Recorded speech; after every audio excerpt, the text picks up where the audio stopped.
Important update about YouTube playlists. Hey everyone. We've received many messages asking why our YouTube playlists aren't showing up. Do we create YouTube playlists? Yes, we absolutely do. So why can't you see them? Honestly, we're not sure. We've been in contact with YouTube support for several months now, but we still haven't received a clear answer or solution. After much discussion, our team has decided to take matters into our own hands. We believe the issue might be related to the number of playlists we've created on a single channel, possibly too many. Our solution? We're launching 2 additional YouTube channels, giving us a total of 3. This way, we can organize our audiobooks better and avoid the playlist visibility issue in the future. This change only affects our YouTube audience. If you're a patron supporter, you can still access all our audiobooks by visiting the collection menu on Patreon. Thanks so much for your time and continued support. Happy listening. Placing a warm hand on Naruto's head, Minato said quietly. I'm sorry, Naruto. For the village's sake, so it would have a 9-tails Jinchuriki, and so his wife could one day meet their son, he left him and gave his life. His life, though short, was filled with regrets. But as a ninja, one who endures, perhaps it was always meant to be. Excuse me. Link had to interrupt that precious father-son moment. Did you two agree on some code word or passphrase? Ah. Naruto froze, looking shocked. We totally did. Geez. Link covered his face. As expected, Naruto was truly scatterbrained, that startled look on his face much like Hashirame's. The two of them, indeed, were the Azure reincarnations. Yes, chakra itself influences people. A single Rinnegan from Madara nearly cost Obito his sense of self. Likewise, the mighty chakra of Azure and Indra's reincarnations inevitably shapes their personalities. Still, reincarnation chakra isn't the same person. Naruto, with his own grit and character, really did transform the old Azure Indra cycle. After all, as the saying goes, if the branches fight, maybe the roots were never steady to begin with. Naruto, stunned, scrambled to recall. I definitely told Mom about you and your jutsu, Link. About Dad being summoned. I told her everything, right? Hold up a second. Link formed hand seals, channeling his chakra, then clapped his hands. Kushina Auntie, can you hear me? I hear you. Yes, I'm here, Databane. The energetic female voice was slightly high-pitched, filled with both nervousness and excitement. Ah, mother and son even shared the same verbal tick. Link locked onto that signal and cancelled the technique, then increased his chakra flow for a fresh summoning. Aunt. Whoa. A red-haired woman in a sleeveless blouse and olive maternity smock appeared from nowhere. She froze for a moment upon seeing the teenage boy in front of her, head swiveling around. Minato. Naruto. She lightly floated forward, arms open, only to pass right through her husband and son and go phasing out through the wall. On the other side, she found herself before some startled nurse and an unconscious shinobi in a hospital bed. Laughing awkwardly, she retraced her path and phased back in again. Kushina. Trying not to cry, Minato forced a wobbly smile. Naruto practically leapt up from the bed, only to yank his own wounds. His face twisted, grin turning pained. Mom. I missed you. So much, Minato. Tears trickled from Kushina Uzumaki's eyes, dissolving midair before they could fall. Off to the side, Hiruzen gave a gratified smile, blinking a couple times. Link discreetly tugged at him, and the two slipped from the room into the hallway, leaving the newly reunited family to themselves. I came to find you and Minato to help Lord Tobirama test the Rashomon experiment. I see. Hiruzen's face remained kindly. Even in a younger reanimated body, he still carried that old man aura. His voice was heavy with warmth. It's wonderful, isn't it? He patted Link on the head. We have you to thank. In the cruel ninja world, tragedies were far too common, sorrow was the norm. Link's existence felt like a merciful dream to them. Let's give Minato and Kushina some time. Come walk with me. Hiruzen let go, motioning Link outside. Quietly, they left the hospital and strolled the lively yet peaceful streets of Hidden Leaf Village. Hiruzen reminisced about the past. Funny stories, sad ones, heartwarming moments, along with his hopes for younger generations, bits of advice. So the two chatted leisurely, eventually reaching the bustling lane selling clothing, accessories, cosmetics, etc. He gazed at the lively crowd with a nostalgic sigh. Me and Biwako, back in the day, we. Saratobi Hiruzen. Dad. A 3-year-old girl dressed in old-fashioned white robes, hair in a ponytail and face full of astonishment, stood there. Behind her was Asuma, carrying 2 large shopping bags. Biwako. Asuma. Hiruzen broke into a sheepish grin. Ah, fancy meeting you here.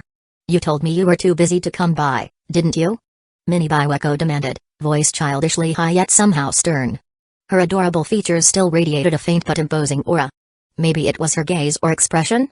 Anyway, Hiruzen was sweating bullets. Yeah, it's been hectic. I was just passing through. Asuma gave his father a sympathetic look, stepping aside to see how it played out. Everyone had their own family headaches.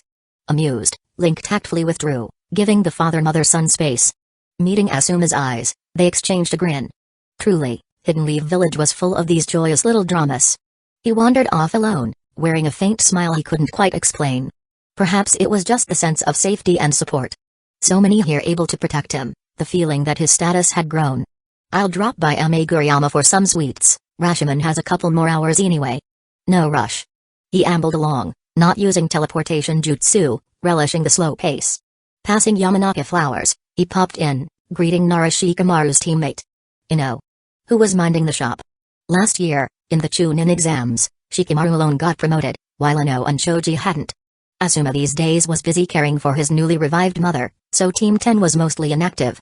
A few days ago, Shikaku had invited Link over for a pig deer butterfly get-together, hoping he'd bond more with the Inoshikacho generation. After all, ever since Tobirama's reanimation, the village had definitely intensified Link's protection, inadvertently creating a barrier between him and the old shinobi clans. Now that Tobirama was off in the other world, Shikaku finally extended the formal invite. Judging by how Yamanaka Inoichi had teased them, it felt like they might have hoped to set him up with Ino. But neither had shown any spark. Just a friendly acquaintance, with no shared real interests or goals. They were simply too different. Chapter 272, The Shadows Started Moving.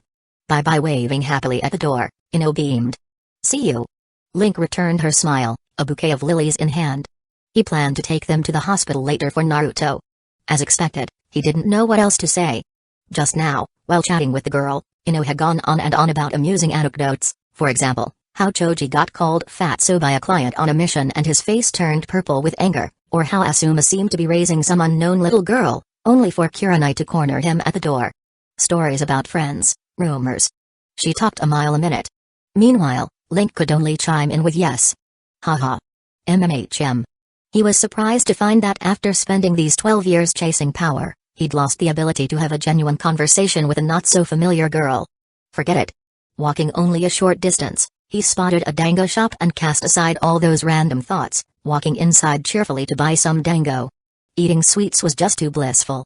Chewing on a dango, sipping some sweet juice, Link sat by the roadside, going over his upcoming plans. First, cooperate with Tobirama to gauge how his mutated ninjutsu might behave in a different world. After all, if they were switching worlds, what if the system turned out incompatible? Then, there were the issues of summoning, impure world reincarnation and Rashomon. Rashomon, with its set cooldown, allowed him only so many summons from among the 3 Hokage at a time. Usually, he tried to stagger their summoning. Only occasionally would he bring them out altogether. But if an enemy attacked during a cooldown period, that could be trouble. As for summoning, impure world reincarnation, he certainly planned to reincarnate them eventually. He couldn't just keep people dead indefinitely for his own use. Even if he was fine with it, their families wouldn't be. He still needed to maintain a somewhat righteous image. According to Tobirama's deductions, once Hashirama was reincarnated, he should carry over some portion of his old chakra.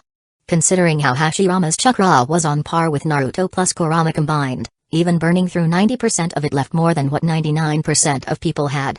His spirit stat was a full 10, losing 90% still left him at 10. The only downside was that the new body would be physically fragile, and any muscle memory or reflexes had to be retrained. But with Link's delicate illness extraction on hand, a month or so of training should restore him to Kage level. Possibly stronger than a normal Kage. But losing the monstrous body stats meant this unstoppable Super Kage would become more like a cannon, formidable but with a glaring weakness in close combat. No telling how soon he could regain his original strength.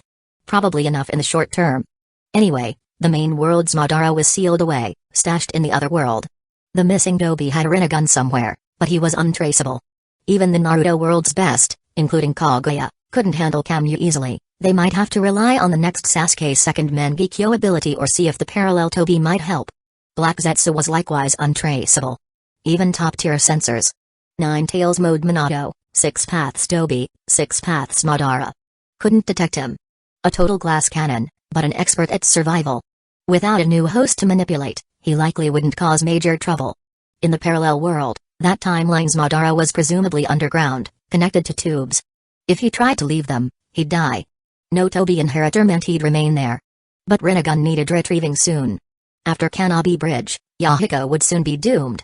Reanimating a teenage Yahiko again? He died at 15, it hardly seemed necessary. Summoning that timeline's Hashirama and letting him step up was enough. With an eternal Mangekyo Sasuke by his side, the third Shinobi War background was basically in the bag. All Tobirama's scheduling was in place. They'd reanimate that world's Hashirama first, let him take a month or two to recover some power, then reincarnate Hiruzen. Once that world's war ended, wave in Minato. Beyond those 3 top-level fighters, everyone else would get reincarnated immediately, to start regaining power. That would be more beneficial in the long run. Putting aside village business, Link also had his own plans. 1. Go to Hidden Rain Village, find the Akatsuki. Bring the main world Nagato's trio plus Sasuke, Bubble, and see if they'd join voluntarily. If they couldn't be persuaded, they'd capture them. 2. Tailed beasts, war was the best time to capture them. Attempting it in the main world might prompt more conflict. But in that parallel world, forcibly seizing the enemy's tailed beast was fair game. Aside from the 9 tails, the other 8 were up for grabs. 3. Link wanted to test whether delicate illness extraction could save a Jinchuriki who lost their beast. If they were hopeless, then summoning, impure world reincarnation was always an option. Kill them big, give them back small. So to speak. 4. Possibly snatch more ninjutsu in the chaos, especially from Hidden Sand Village or Hidden Stones Village, since he'd only learned the basics of Earth style and Wind style. Finishing off the final bit of his sweet drink, Link made a small belch, crumpled the empty can, tossing it in a trash bin. He picked up the bouquet of lilies again, flickered toward Hidden Leaf Village Hospital. Time to get to work. Parallel world, near Hidden Grass Village, underground. Links arrived, 2 half-white, half-black Zetsu emerged from the ground. The black one from the main world spoke respectfully. Sitting before the massive Jado statue, Madara. Old and frail, hair white and unkempt, clothed in a black robe. Lifted his ringed eyes, expression cold. After his own Zetsu nodded confirmation, he said, "Looks like they plan to move themselves into this world. We need to speed up capturing the tailed beasts." 6 figures in black robes swayed in the shadows. "Use those 2 Maibakas and summoners we captured before to stall them. They're yours, Zetsu. Shouldn't be a problem, right?" The other timeline's Zetsu bowed. "Your will." Watching that other Zetsu leave, Madara's face remained cold. "Keep a close eye on it." "Yes." His own Zetsu responded, then also departed. Information from the future had helped fill in his original plan, find a successor, then deliberately die so that successor would gather the tailed beasts while waiting for whoever might handle Rin rebirth. But from the new intelligence, that successor in the future clearly wasn't loyal, and Zetsu had let them do as they pleased. Strange, indeed. Madara stood. If Zetsu was truly his creation, normally he'd trust it wholeheartedly. Now, though, the possibility of other Madara sending in a Zetsu overshadowed that. He didn't trust anyone. If even Zetsu might be someone else's creation or will, that was unacceptable. It's either absolute trust or absolute distrust. Even if it's himself. Each version of Madara wouldn't share or submit. They understood themselves too well, how could they serve some other them? Tailed beasts. Matter little, he revealed a rare grin. What truly mattered was the infinite realm of possibilities. Through that otherworldly intel, he'd learned enough about Link's technique.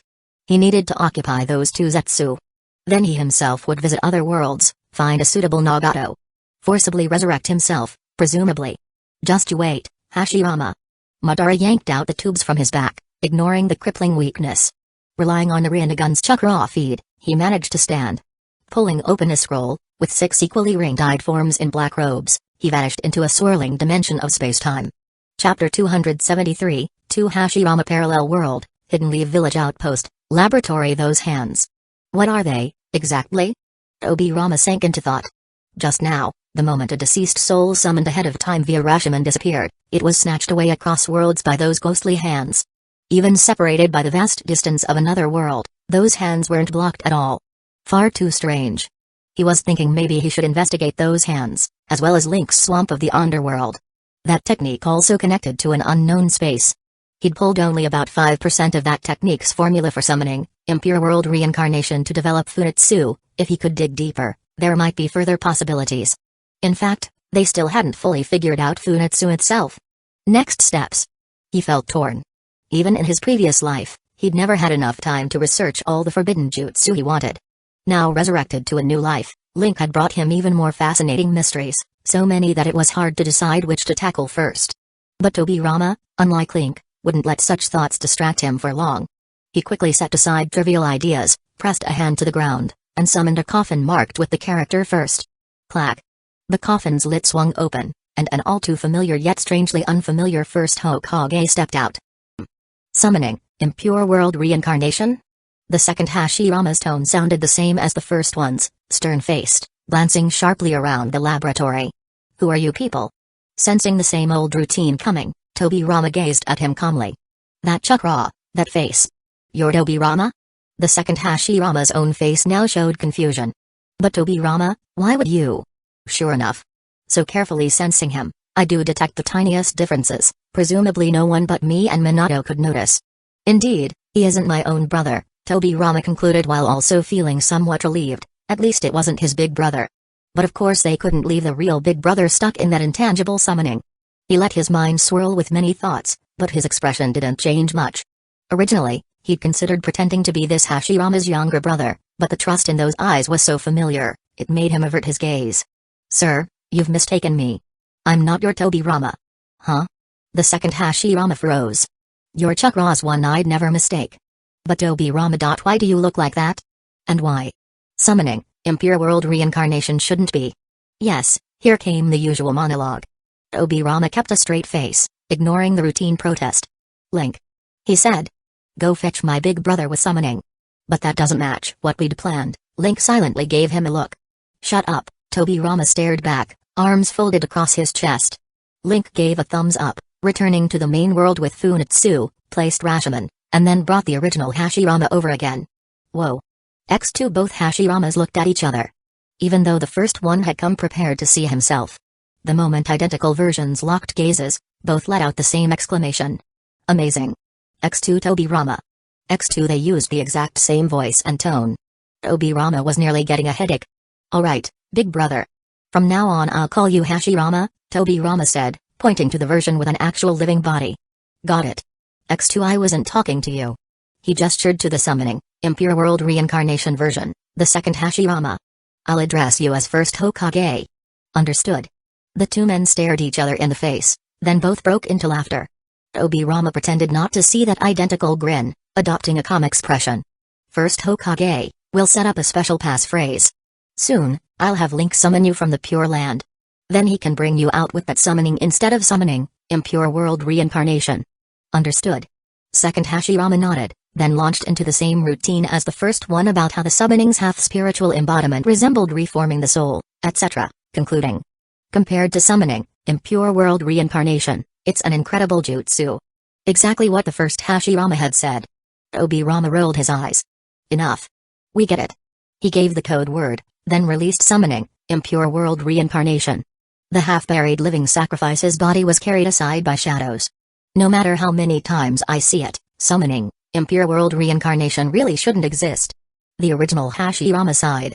Killing people was one thing. Especially enemies or criminals.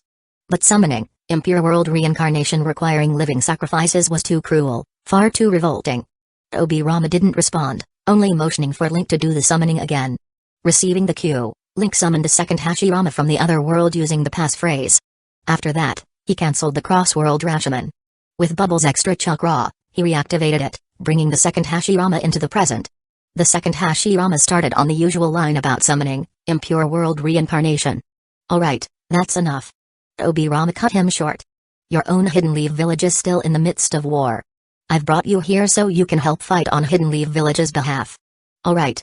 That second Hashirama agreed immediately. Tobirama felt speechless. He paused, eyes narrowing. You're not afraid I'm trying to trick you or that I might be an enemy to your village? Why trust so easily? He genuinely worried that some other Tobirama might fool some other Hashirama. But the second Hashirama only beamed. Because you're Tobirama, right? What a couple of identical fools. Tobirama grumbled, turning away. Now go resurrect my idiot brother from summoning, impure world reincarnation, and let him have a living body. Wait, letting that slip right here. Also, how was it in any way a couple of lines was enough to trust him? That suspicious second Tobirama we know is long gone, Link mentally groaned. Anyway, since Rashomon can't exist in two places at once, while summoning the second Hashirama here, neither Saratobi nor the first Hashirama from the main world can be out. Might as well reincarnate him for real, letting that big shot get started early. So Link signaled Utakata for more chakra, activated Funetsu back to the main world, then headed for the Black Ooze storing the summoning, Impure World Reincarnation Lab. Surrounded by a rancid smell, he used summoning to call out the original Hashirama. At last, time for my reincarnation, huh? The first Hashirama chuckled. Just imagining himself free in a living body again, excitement lit his eyes. Alright, it's coming. Chapter 274, Character Determines Your Fate. When my brother shows up later. Senju Tobirama spaced out, lost in his own imagination. You look pretty happy there, Tobirama. The second Hashirama squatted down nearby, watching the younger version of his little brother with curiosity. Tobirama instantly wiped the grin off his face and replied in a deliberately chilly tone. I've said it before. I'm not your Tobirama. What's the difference? The second Hashirama asked, totally unfazed. He plopped down on the ground and, even while seated, was almost at eye level with the younger Tobirama. As long as you're Tobirama, that's good enough for me. You.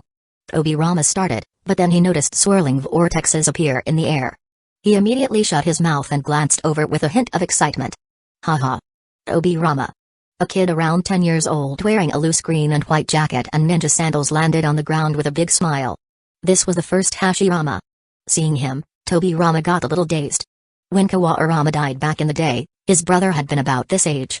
He remembered, back then, how that was the first time he'd heard his big brother's genuine fury. A world like this is just plain wrong. That was so long ago. He was still lost in thought when he felt somebody messing with his cheeks. He looked up and realized it was his now childish brother, who was grinning from ear to ear, squishing his face. Tobirama was outraged. Smack. He slapped away the first Hashirama's hand. Brother, how much of your strength did you manage to keep? Hey, so it's really possible to pull off summoning, Impure World Reincarnation. The second Hashirama, off to the side, nodded. That's a seriously impressive jutsu. For some reason, hearing a total stranger praise someone else's forbidden technique really got under Tobirama's skin. He took a moment to compose himself, folded his arms, and waited for his brother's explanation. Well, about my power. The first Hashirama thought briefly. I've got around half of my total chakra left. My physical abilities are what they were at this age. Kinda sucks that my body doesn't remember how to handle Sage Mode. I'll need time to train that back up. All in all, I guess I'm at about 1/5 of my original strength? Tobirama froze, visibly taken aback. He knew his brother's chakra reserves were off the charts, but summoning, Impure World Reincarnation also gulps down massive amounts of chakra. By his calculations, there should have been less than 1/10 left. How'd his brother still have this much? The first Hashirama brought his hands together, closed his eyes, and stood quietly for a moment. Then he opened them again, revealing Sage Mode markings on his face. He looked at his adult self and said, when I was reincarnating, I used natural energy to rebuild my body. Problem is, I figured that out pretty late and ended up wasting a ton of chakra. Otherwise, I might have kept most of my original power. He only said most because now he was stuck in a kid's body, meaning he'd need years of basic training to reach his old strength. Even with Link's jutsu to speed things along, it'd still be a few years before he was back at 100%. The upside. Once he grew up again, he'd blow past his old limits easily. As he finished, the Sage Mode markings faded. With his past experience, he could hold Sage Mode for a few seconds after a brief moment of stillness, but getting back to his old mastery would take time. Luckily, with such a huge pool of chakra, balancing natural energy was still pretty simple. After some practice, he'd be able to maintain Sage Mode much longer. Maybe in a week or two. But if he wanted to use it on the fly in battle, he'd need even more intense training. Well, that's not super useful. Tobirama thought. He clearly remembered the horrifying feeling of being sucked into that black slime during summoning, Impure World Reincarnation. Staying focused and gathering natural energy in that situation? Nobody but his brother could pull that off. Wait. Tobirama glanced at the second Hashirama, who seemed deep in thought. So his brother was basically dishing out tips to this guy. Unlike Madara Uchiha, who didn't trust anyone, Senju Hashirama was the kind of person who totally believed others could understand him. Personalities really do shape destiny. The second Hashirama got to his feet and said, anyway, let's cut to the chase. Since you summoned me and mentioned a war coming to the village, let's get out there. Tobirama, time to fly. The first Hashirama, now a kid, sounded all pumped up. Tobirama sighed, pulled out his experiment log from a desk, then walked over to the two Hashiramas. One big, one small. And clapped them both on the shoulder. Link, The rest of the experiments are yours. Don't forget to note everything down. If you're stumped, ask Orochimaru. You could even bring him to this world. If you're up for that, anyway. He added, knowing full well his nephew might still hold a grudge. That guy's got his uses. With that parting line, the trio left the lab, probably heading straight for the battlefield. Link watched them go, feeling like he'd just skipped an entire chunk of RPG storyline or something. They just rushed off to fight with zero hesitation. Like real gamers skipping all side quests. They act more like players than I do, and I'm the one who supposedly got ice-kai'd. Shaking his head, Link flipped through the experiment log again. There wasn't much left to test. After finishing, he planned to retouch his mastery of Hermit Purple, then head out with Sasuke and Utakata to hunt down the tailed beasts. Parallel World Number 3, Land of Wind under the scorching sun in a desert filled with swirling sand, 2 members of the Akatsuki, Sasori and Deidara, waited in silence for their informant to arrive. Hey, Sasori, I hear there's a mole in your crew leaking intel about our organization. Deidara said. Not much I can do. Sasori replied at an unhurried pace. Even I'm clueless about what happens once someone's hit with that jutsu. Anyway, we're going after the one tail this time, yeah? And you're just bringing that bag? Deidara started to ask but then stopped, suddenly on high alert. A semi-transparent vortex appeared out of nowhere amidst the blowing sand. Space-time ninjutsu? Both of them tensed up. If whoever was coming was an enemy, this could get ugly. For a moment, even the wind seemed to stop. The sun beat down harder than ever, making the tension feel suffocating. Soon, 7 figures touched down. At the head of the group was an old man with a frosty, arrogant look in his eyes. Sasori, I don't like that geezer's face at all. Deidara grumbled, clearly annoyed. Wait. Are those the Rinnegan? Inside Hiruko, Sasori observed silently, a growing sense of unease churning in his mind. Chapter 275, Something's Wrong. Kikyo Mountain, Nighttime. Boom. A violent explosion rang out.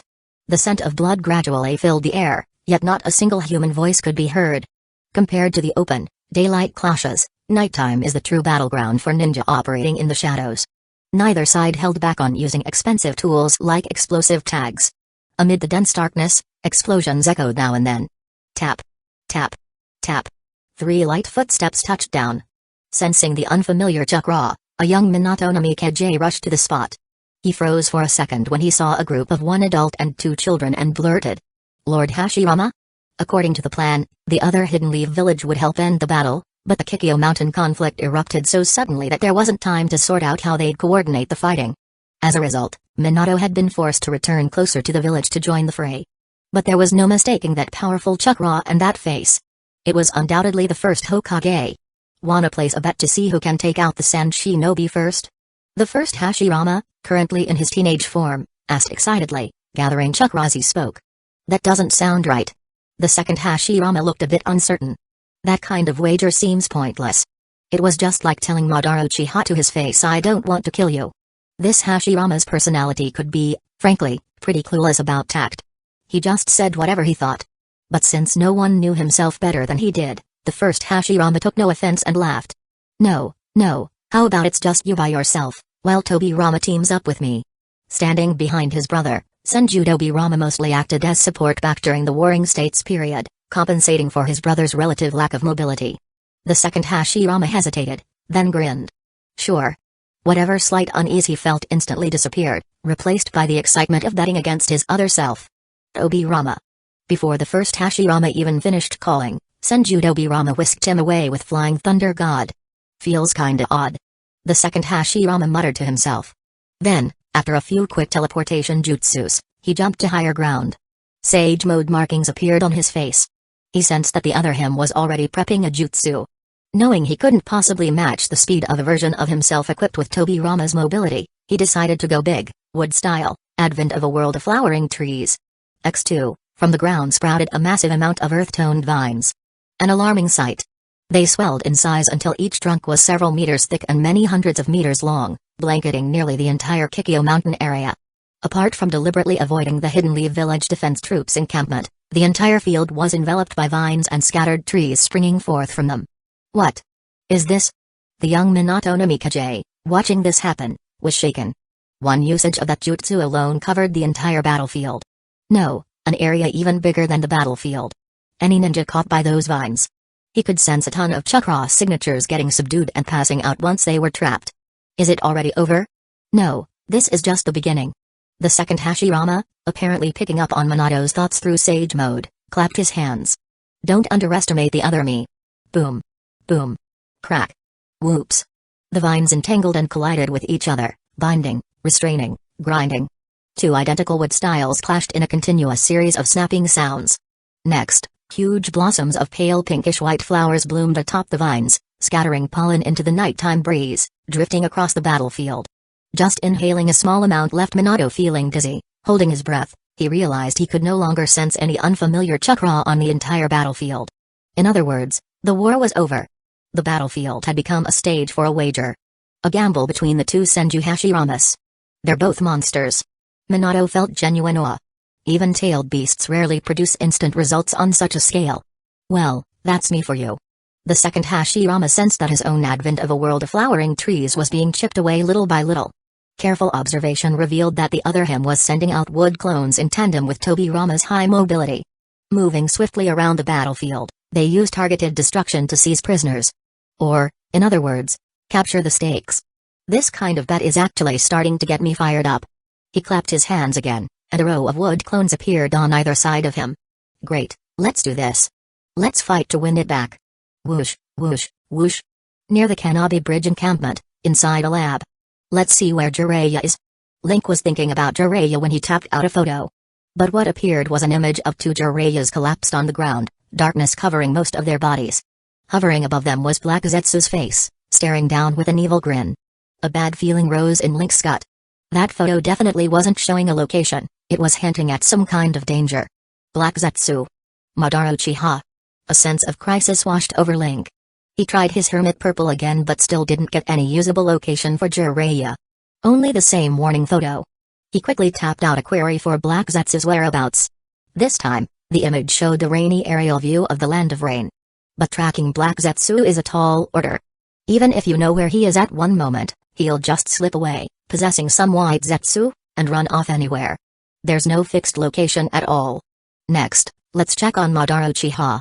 His face turned grim as he activated Hermit Purple once more. With the camera's familiar click, a blank photo appeared. Exactly the same result as when trying to find Senju Tobirama earlier, or anyone who's already dead. Which leads to the question. At this point in the Third Shinobi World War, is Madara Uchiha actually dead? The clear answer should be no. Elderly Madara hasn't found a successor yet. Obito's fate has been completely changed. Right now, he's still on active missions, so Madara certainly wouldn't have just died.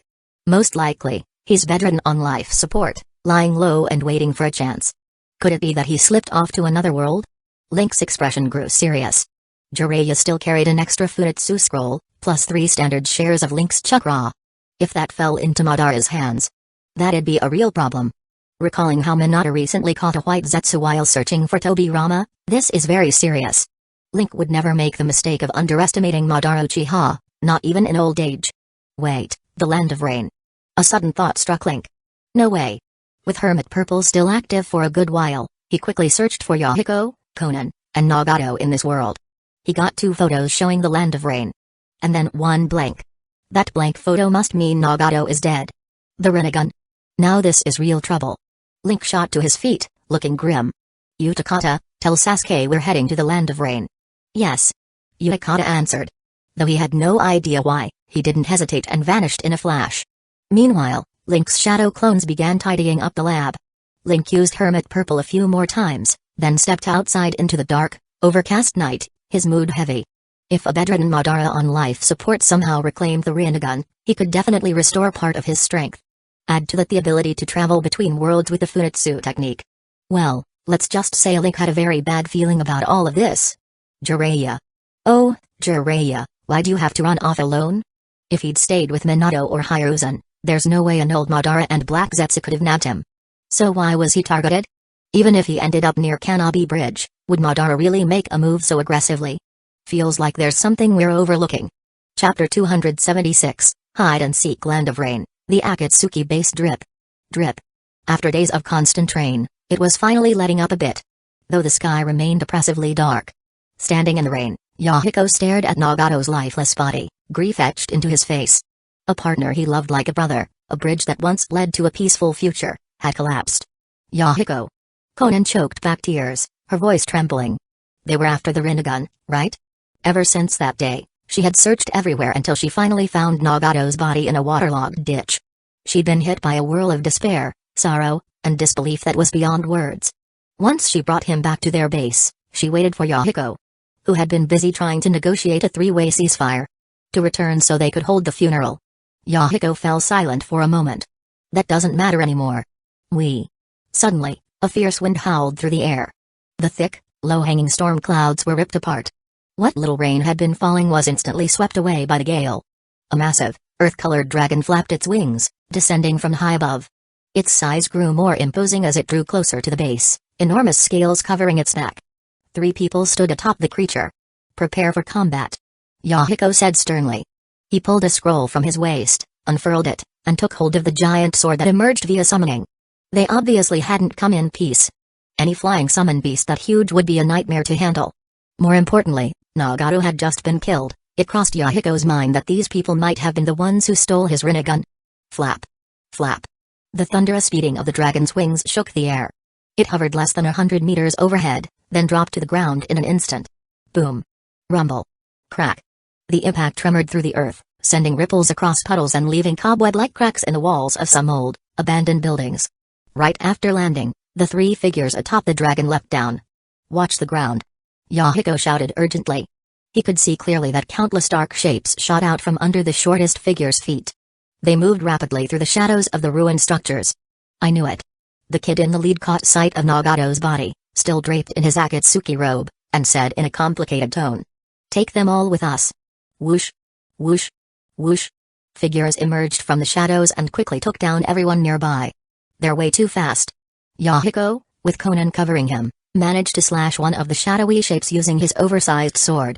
But in the next instant, Conan was knocked out cold by a particularly swift shadow, and Yahiko himself couldn't hold on for more than a few seconds before collapsing. As consciousness faded, he vaguely heard approaching footsteps halt beside Nagato's body. So the Rinnegan really is gone. A sigh followed. Yahiko, or more accurately, this alternate version of Yahiko, sank fully into unconsciousness. His final thought flickered and vanished, so it was all just a dream, after all. It'd be a great place for stargazing if the land of rain didn't have all this constant drizzle. Standing amid the ruined buildings, Link gazed up at the bright moon and scattered stars now visible in the clear patch of sky. The earth-colored dragon had dispersed the storm clouds, making the moon radiant. Though more clouds loomed in the distance. The land of rain was like that by nature. Without someone like Senju Hashirama or Madara Chihari shaping the terrain, no temporary fix could truly lift the environmental restrictions. Maybe I could ask Hashirama to destroy part of the mountain range between the land of rain and the land of wind to redirect the rainfall, then plant a few nativity of a world of trees to change the environment. He was already considering how to restructure this world and make it better. With his current power and near absolute intel advantage, there was no reason the entire world shouldn't fall under Hidden Lee Village's influence. And ultimately his own? Since it was all essentially his now, altering the environment and reforesting it seemed like the right thing to do. Meanwhile, Sasuke Uchiha set Yahiko down and said, Nagato's Rinnegan really was taken. Judging by his time of death and Jiraiya's disappearance, it must have happened within the same few days. Meaning Nagato was killed, his Rinnegan was stolen, and Jiraiya was captured. All part of the same chain of events. Madara Uchiha was looking more suspicious by the minute. Link manipulated Hermit Purple to gather dust from the ground and sketch out a mental map. As his chakra quickly drained, a map and Jiraiya's location were revealed. Let's move. Leaving an ordinary shadow clone behind to watch over the unconscious Akatsuki members, Link led the way through the ruined buildings. This place was once a town, now destroyed by war. The Akatsuki had repurposed these ruins as a base. It wasn't particularly far from Hidden Rain Village itself, given that most Akatsuki members were originally shinobi of the Hidden Rain, bearing its headbands. Hanzo naturally saw them as a threat to his authority. More and more young people stopped believing in Hanzo, who had lost relevance during the Third Great War, and instead followed Yahiko, who aspired to peace. With shadow clones in tow, the 3 of them covered a dozen or so kilometers in no time, reaching the spot marked on the mental map. It was a dark, derelict building. The shadows slipped inside. Utakata, at Link's side, shifted into tailed beast mode and sensed for a moment, then shook his head. It's empty. But he glanced at the ground. Deep below, there's a faint chakra signature. It was only a few meters down just now, then sank deeper. Exactly like White Zetsu. It's spying on us. Down in the depths, it would be tough to catch them. Utakado wasn't skilled with Earth style, so he couldn't easily tunnel through. Link tried mapping again and saw that both Zetsu's and Jiraiya's positions had shifted once more, roughly the same distance away but in a different direction. Seems like Zetsu knows we're tracking it. Sasuke Uchiha muttered, frowning. They're giving us the slip. Link was puzzled why they seemed certain he could trace them. And seemed to be dragging Jiraiya along as bait. It was as though they knew perfectly well he could glean intel with his mapping ability. White Zetsu, grown from Hashirama cells by Madara, could move underground indefinitely without needing to eat, drink, or surface. Even an Earth-style user would have trouble flushing them out. And Link wasn't about to go burrowing blindly underground himself. If it were a trap, he'd be in real trouble. We're abandoning Jiraiya for now. That was Link's final judgment. Trying to play hide-and-seek with Zetsu was a losing game. Black Zetsu and White Zetsu were masters of vanishing. One thing was clear, though, Jiraiya had almost certainly fallen into the hands of Old Man Madara and Zetsu. That meant it was time to find Senju Rama and figure out a plan. If Old Man Madara used Funitsu to get to the main world, Tsunade would be the only one there. And if he went to some other world, who knew what monstrosities he might raise? I'm definitely missing some key piece of info. Link had a strong sense that Madara's actions were entirely too deliberate, not at all like someone in the dark about the situation. Chapter 277, Progress. Third parallel world, a dark cave. Plan to capture the One Tail has failed. From the ground emerged Zetsu, looking like a pitcher plant with one black side and one white side. The black half spoke, Sasori and Deidara ran into a mysterious enemy. Neither of them escaped, and even their bodies were completely destroyed. Internally, Zetsu was more astonished than it expected. The fact that it couldn't even identify that mysterious enemy was deeply unsettling. This unexpected intruder had thrown their ongoing plan into disarray. We were already short one member without Orochimaru, and now we've lost two more. Kisame observed, pausing briefly. Maybe we should wait for a better opportunity? Pain, who stood in the center, remained calm. Sasori and Deidara failed. Itachi, Kisame, you two are the closest. Head there immediately. The rest of you, proceed with the plan as scheduled. They'd already begun capturing tailed beasts and had managed to seal two inside the Judo statue. There was no time to waste. They had to gather all the tailed beasts before the five great nations could fully mobilize. Yes. The pair answered in unison. Then Pain looked toward Zetsu. Zetsu, your job is to find out who killed Sasori and Deidara. All right. Zetsu sank back into the ground. That's all. With a bang, everyone vanished almost simultaneously. High above in the cave, an elderly Madara, bathed in sparse sunlight, had quietly listened to their conversation. A faint smile appeared on his face. The chakra inside this Rinnegan feels very similar to mine, yet not identical, he pondered. Since there was a difference, he knew better than to assume the Madara of this other world was exactly the same as himself. Given how well he knew Zetsu, he realized immediately after killing Sasori and Deidara that Zetsu was lurking below. Following it to the cave, he listened to Akatsuki's meeting and instantly adjusted his own plan. Originally, he'd thought to capture the third world Nagato and Link, bring them back, die on purpose, and let Zetsu control Nagato so Nagato could resurrect him. But history seemed to have diverged. He learned a lot about the third world from Deidara's memories and also glimpsed recollections in the dimension-hopping Black Zetsu. Like Kakazu and Itachi Uchiha being killed already. Very strange indeed. Most important of all, where is Link? Or maybe each world has its own twist? Here, Nagato was already collecting tailed beasts. Currently, Akatsuki had sealed two inside the Judo statue. They weren't too far from accomplishing the Eye of the Moon plan. But Obito, as Madara's heir, had yet to follow the original script. Collecting the tailed beasts, then using the Rin rebirth to resurrect Madara. Clearly, he had his own agenda. In the first world, he'd even betrayed Madara quite early on. There was a 100% chance of conflict arising down the line. And whether the third world's Madara would be resurrected according to plan was also uncertain. Having seen in Black Zetsu's memories how formidable Obito Uchiha could be. And seeing all these other changes. This sickly, aged Madara decided against seizing Nagato by force. He would wait for a better opportunity. He'd been patient ever since fighting Hashirama to the death in the Valley of the End.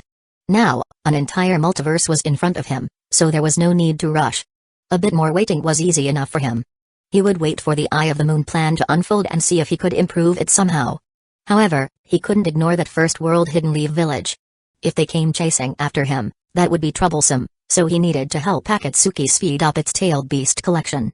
The quicker they sealed all the beasts, the better. First, I'll go to Hidden Lee Village and check if Link is really there. Then I'll assume a different identity and assist them in collecting tailed beasts for the Judo statue. At that point, Madara's body disappeared from view. A few minutes later, Zetsu emerged at the same spot. The black half frowned. I felt a familiar presence just now, but then again, maybe not. Was I imagining things? White Zetsu chuckled. Don't waste time. Soon, we can watch the battle between the One-Tails Jinchuriki and the others. Don't you want to see that? The black half didn't respond. It let the white half, which it inhabited, sink back into the ground and hurry off toward Hidden Sand Village. Second parallel world, Kanabe Bridge Outpost. In the laboratory, Madara is still alive. He even captured Jiraiya. Senjutobirama's voice rose sharply. He paced back and forth on his little legs, visibly agitated. No way, we have to do something. Go chasing him into another world, or fortify the main world's defenses? Link asked. Obirama sighed, stopped walking, and couldn't think of anything particularly constructive. Knowing Madara, he was sure the man had already left this world, heading elsewhere to seize any opening. But Jiraiya was carrying 3 vials of Link's chakra plus a Funetsu scroll. With those, Madara could go anywhere he wanted. Still, could he really learn the Funetsu technique so quickly? Obirama was a bit skeptical.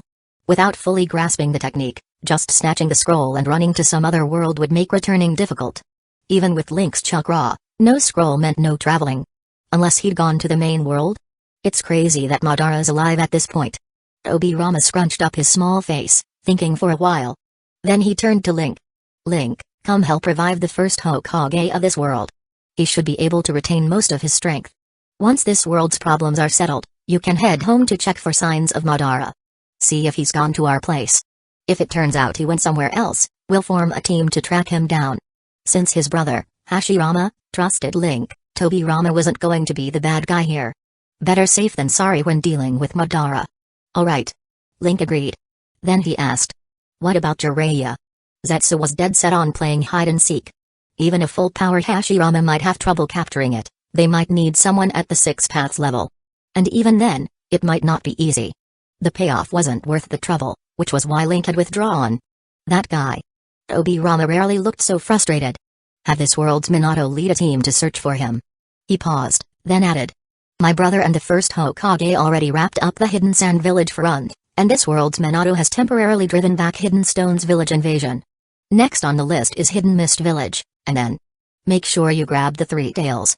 Link cut in. I've already told my brother. By tonight, you'll have the 3 tails. Obirama shrugged it off as if it were no big deal. Just like promising a child a new toy.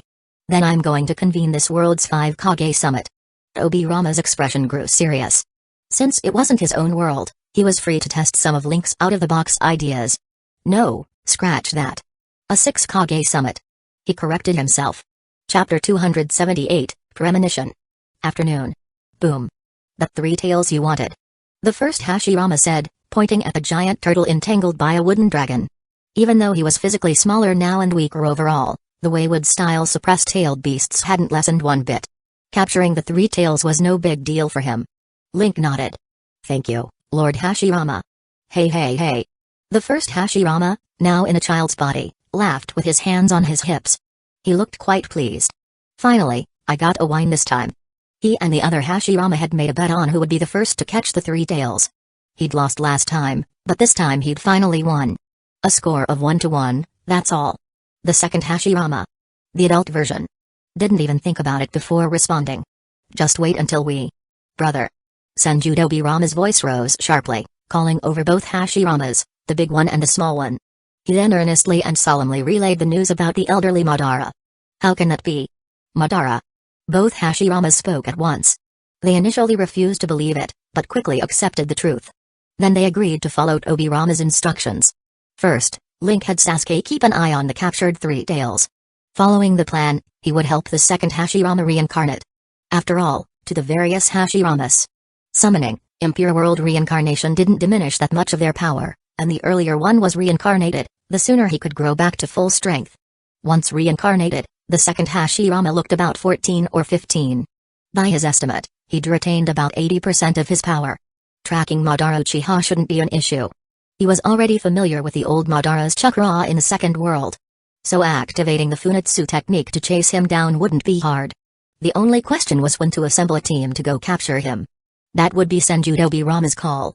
For now, Link left the Three Tails alone. Accompanied by Utakata, he used Funitsu to return to the main world and began spamming Hermit Purple. It took him a few days to draw from it. Once he finally managed, he immediately tried to check for Madara Uchiha. Any version. But, as expected, got nothing. He felt a small measure of relief. Then, a sudden pang of anxiety hit. By instinct, he tried checking Black Zetsu. A blank result. Blank? A chill crept from Link's spine straight to his head. His mind flashed back to the photos of the two Jiraiya's covered by black shadows. Weren't those dangers coming from two Black Zetsus? So Black Zetsu ended up in the second world? That explained the elderly Madara's decisiveness in making his move, quickly activating Funitsu and leaving. Someone must have brought Black Zetsu over there. Now that was real trouble. Gazing at the vine of Hermit Purple, which had grown thicker with repeated use, Link felt a grim premonition. Kaguya Otsutsuki might come back sooner than anyone expects. The Sage of the Six Paths isn't omniscient or omnipotent. That's a subtle misconception. In truth, Hagoromo and Hamura Otsutsuki sealed their mother on the moon without ever even realizing that the Shinju, God tree, was actually their mother herself. They just thought they'd sealed away the tree. Originally, Kaguya ate the chakra fruit of the Shinju, ended the wars, then drew out the tree itself to cast infinite Tsukuyomi on everyone. Seeing how the humans enslaved by the tree's roots were suffering, Hagoromo and Hamura decided they had to atone for their mother's sins. They sealed the Ten Tails. Really an offshoot of the Shinju. Inside themselves and thus grew strong enough to defeat the tree. They had no clue that the Shinju was Kaguya. In other words, those two brothers, both also of the Otsutsuki clan, pitied humanity, went after the Shinju Kaguya had manifested, and sealed part of their own mother inside themselves. That's how they gained the power to defeat and seal the tree. Of course Kaguya was furious. Her own kids had basically locked her away. Even so, as the Shinju she was drastically weakened after losing the Ten Tails, ultimately allowing her two sons, who didn't even realize it was their mother, to seal her up. The Sage of the Six Paths later gave Naruto and Sasuke power simply to prevent anyone from reawakening the Shinju or harvesting a new chakra fruit. He had no idea Kaguya Otsutsuki, his mother, would be resurrected.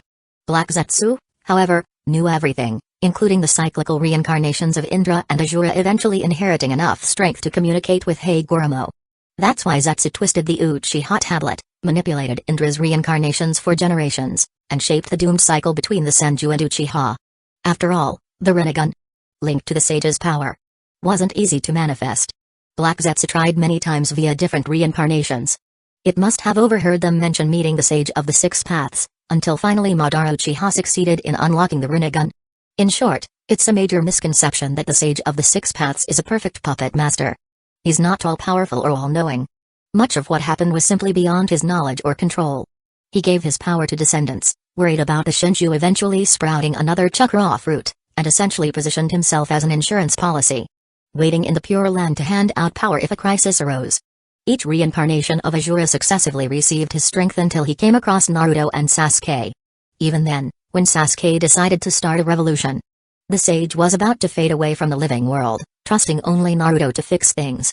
So Link had no intention of hoping the sage would step up and help. The sage had no idea where Kaguya was, no idea about Black Zetsu, and no plan to mobilize the power set aside for stopping the Shinju's revival. He was just a well-meaning NPC ally, so to speak. Link could think of a way to bait the old man by telling him the whole story about Black Zetsu. But that would reveal Link's own secrets as a transmigrator. Even against an Uchiha's Genjutsu, he barely stood a chance. Imagine going up against Sasuke's Rinnegan, which could subdue all nine-tailed beasts at once. The Sage of the Six Paths, without having passed on his power, would hardly be that formidable. It was obvious even without much thought. Up to now, Link had never worried about suddenly reviving Kaguya after disposing of Madara Uchiha and taking a Rinnegan for himself. But the Black Zetsu from the First World had apparently fled with a trove of intel, leading to the Second World's old Madara disappearing. Link realized now that Kaguya's resurrection was all but inevitable. Guess I need a final contingency plan. First, I'll try to capture Madara. If all else fails. Chapter 279, For the Greater Good. 1 week later, Main World, Laboratory. Okay, I'm heading home. If you need me, just drop by my place anytime. Hiruzen Saratobi, looking about 3 years old, exclaimed this excitedly, hastily pulled up his shorts, and dashed off on his tiny legs. Lord Minato, Lady Kushina, are you both ready? Link asked with a smile, turning to Minato Namikaze Uzumaki Kushina, still dressed in maternity clothes, clapped him on the shoulder in her typical bold manner. Don't be so formal, Bane. Ah, that odd catchphrase was back. Proof she wasn't quite as calm and collected as she tried to seem. Off to the side, Naruto felt an urge to complain but instead just rubbed his still throbbing forehead. From what he'd seen in the past few days, an angry mom could be terrifying. Minato patted his wife's shoulder, signaling her to go first. Link, now fully prepared, waited for Kushina. Grimacing at the foul stench of the summoning, Impure World Reincarnation's black sludge. To step forward. Then he activated the reanimation jutsu. When the mud effigy formed and began to crack open, Link tactfully left the lab with Utakata and Naruto. After all, there were no clothes once someone was first reincarnated. A few moments later, a 3-year-old red hot habanero, now clothed in a white romper, peeked her head out the door. Link, Naruto, come on in. Her voice was super energetic, with a huge grin on her face. She had a slightly chubby, toddler-like roundness to her cheeks, which squished into little dimples when she smiled. Her big eyes narrowed happily, making her look absolutely adorable. Naruto, feeling a bit unsure, found himself tugged inside by his, now 3-year-old, mom. So I've now got a mini-aunt Mikoto and a mini-aunt Kushina. He mused inwardly. Link also let her lead him in. Inside, Minato, wearing a big smile, looked their way. Link's own lips curved a bit before he composed himself again, quietly slipped free of Kushina's tiny, pudgy hand, and directed his shadow clones to replenish the black sludge for one more person. Utakata placed a 3-year-old boy's outfit nearby. The second reincarnation proceeded smoothly, and in no time, the fourth Hokage couple was whisked away by Naruto. Still somewhat dazed. Holding each of them by the hand. That's all the tasks for today. Next up is what I need to do in the second world. Link flipped through his notes. Everyone who needed reincarnating had been reincarnated. He'd also secured 50 standard portions of his chakra, each enough to cast the Funitsu technique. He hadn't devoted much effort to training recently. He hadn't summoned anyone new, just stuck to fixed summonings. Honestly, he even missed Maki a bit. That long-suffering shinobi from the sand who was now completely overshadowed by all the higher-level folks and never got a chance to appear. His shadow clones were limited by the strength of his base body, and Tsunade, as Hokage, had become more and more lax about developing new medicines. No new drug progress meant Link's physical advancement had stalled out. After all, most of his previous gains came from doping. Without fresh drugs, making progress by basic training alone, after all the investment he'd already poured into his body, was nearly impossible. So even though there was still a small amount of Susanoo chakra left over from Madara Uchiha, and a 3 tails in another world waiting for him to develop it, there was no immediate need to create more shadow clones. They weren't strong enough to be worth the effort. Better to wait for further developments in research. Still, he was thinking about the next step in that same research line. Could he possibly manufacture a stand of some sort? Picture standing there flanked by Hashirama on the left and Tobirama on the right, with War Arc Sasuke in front and Minato by his side. Then maybe pick a not too strong stand. One with a mouth. And feed it a couple of those tailed beast chakra cubes. That'd be no problem. And after that, it was time to learn some new jutsu. He still hadn't mastered wind style, net. Maybe he should look for a teacher from Hidden Sand Village? Perhaps an off-world instructor, or maybe one from the main world. Link pondered it for a bit but then decided to let Senju Tobirama handle it. He'd just wait at the base for someone to show up and train him.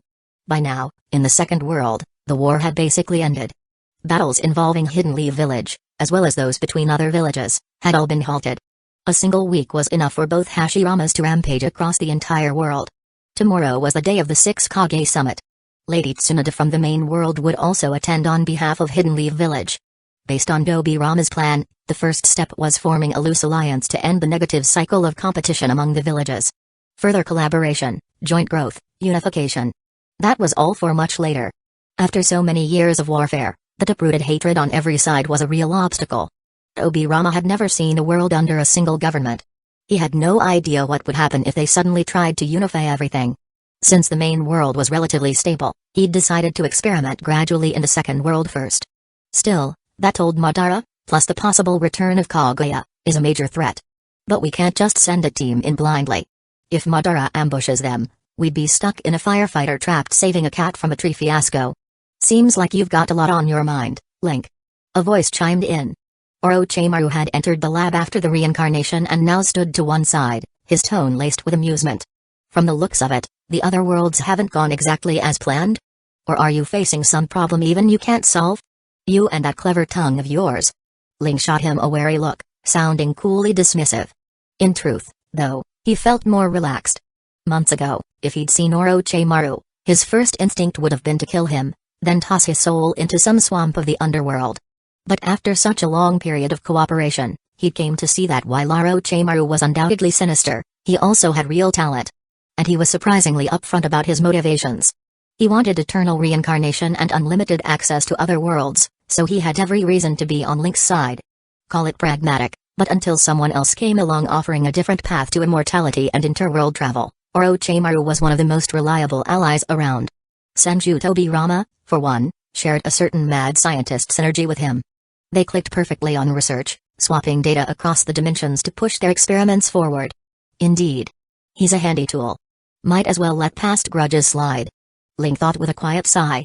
He'd always believed he'd stand by justice no matter what. Or bear a grudge until the end, at least. But less than a year later, he was already compromising for the sake of benefits. Of course, it was a very rational decision, paving the way for his climb to the throne. Get your things ready.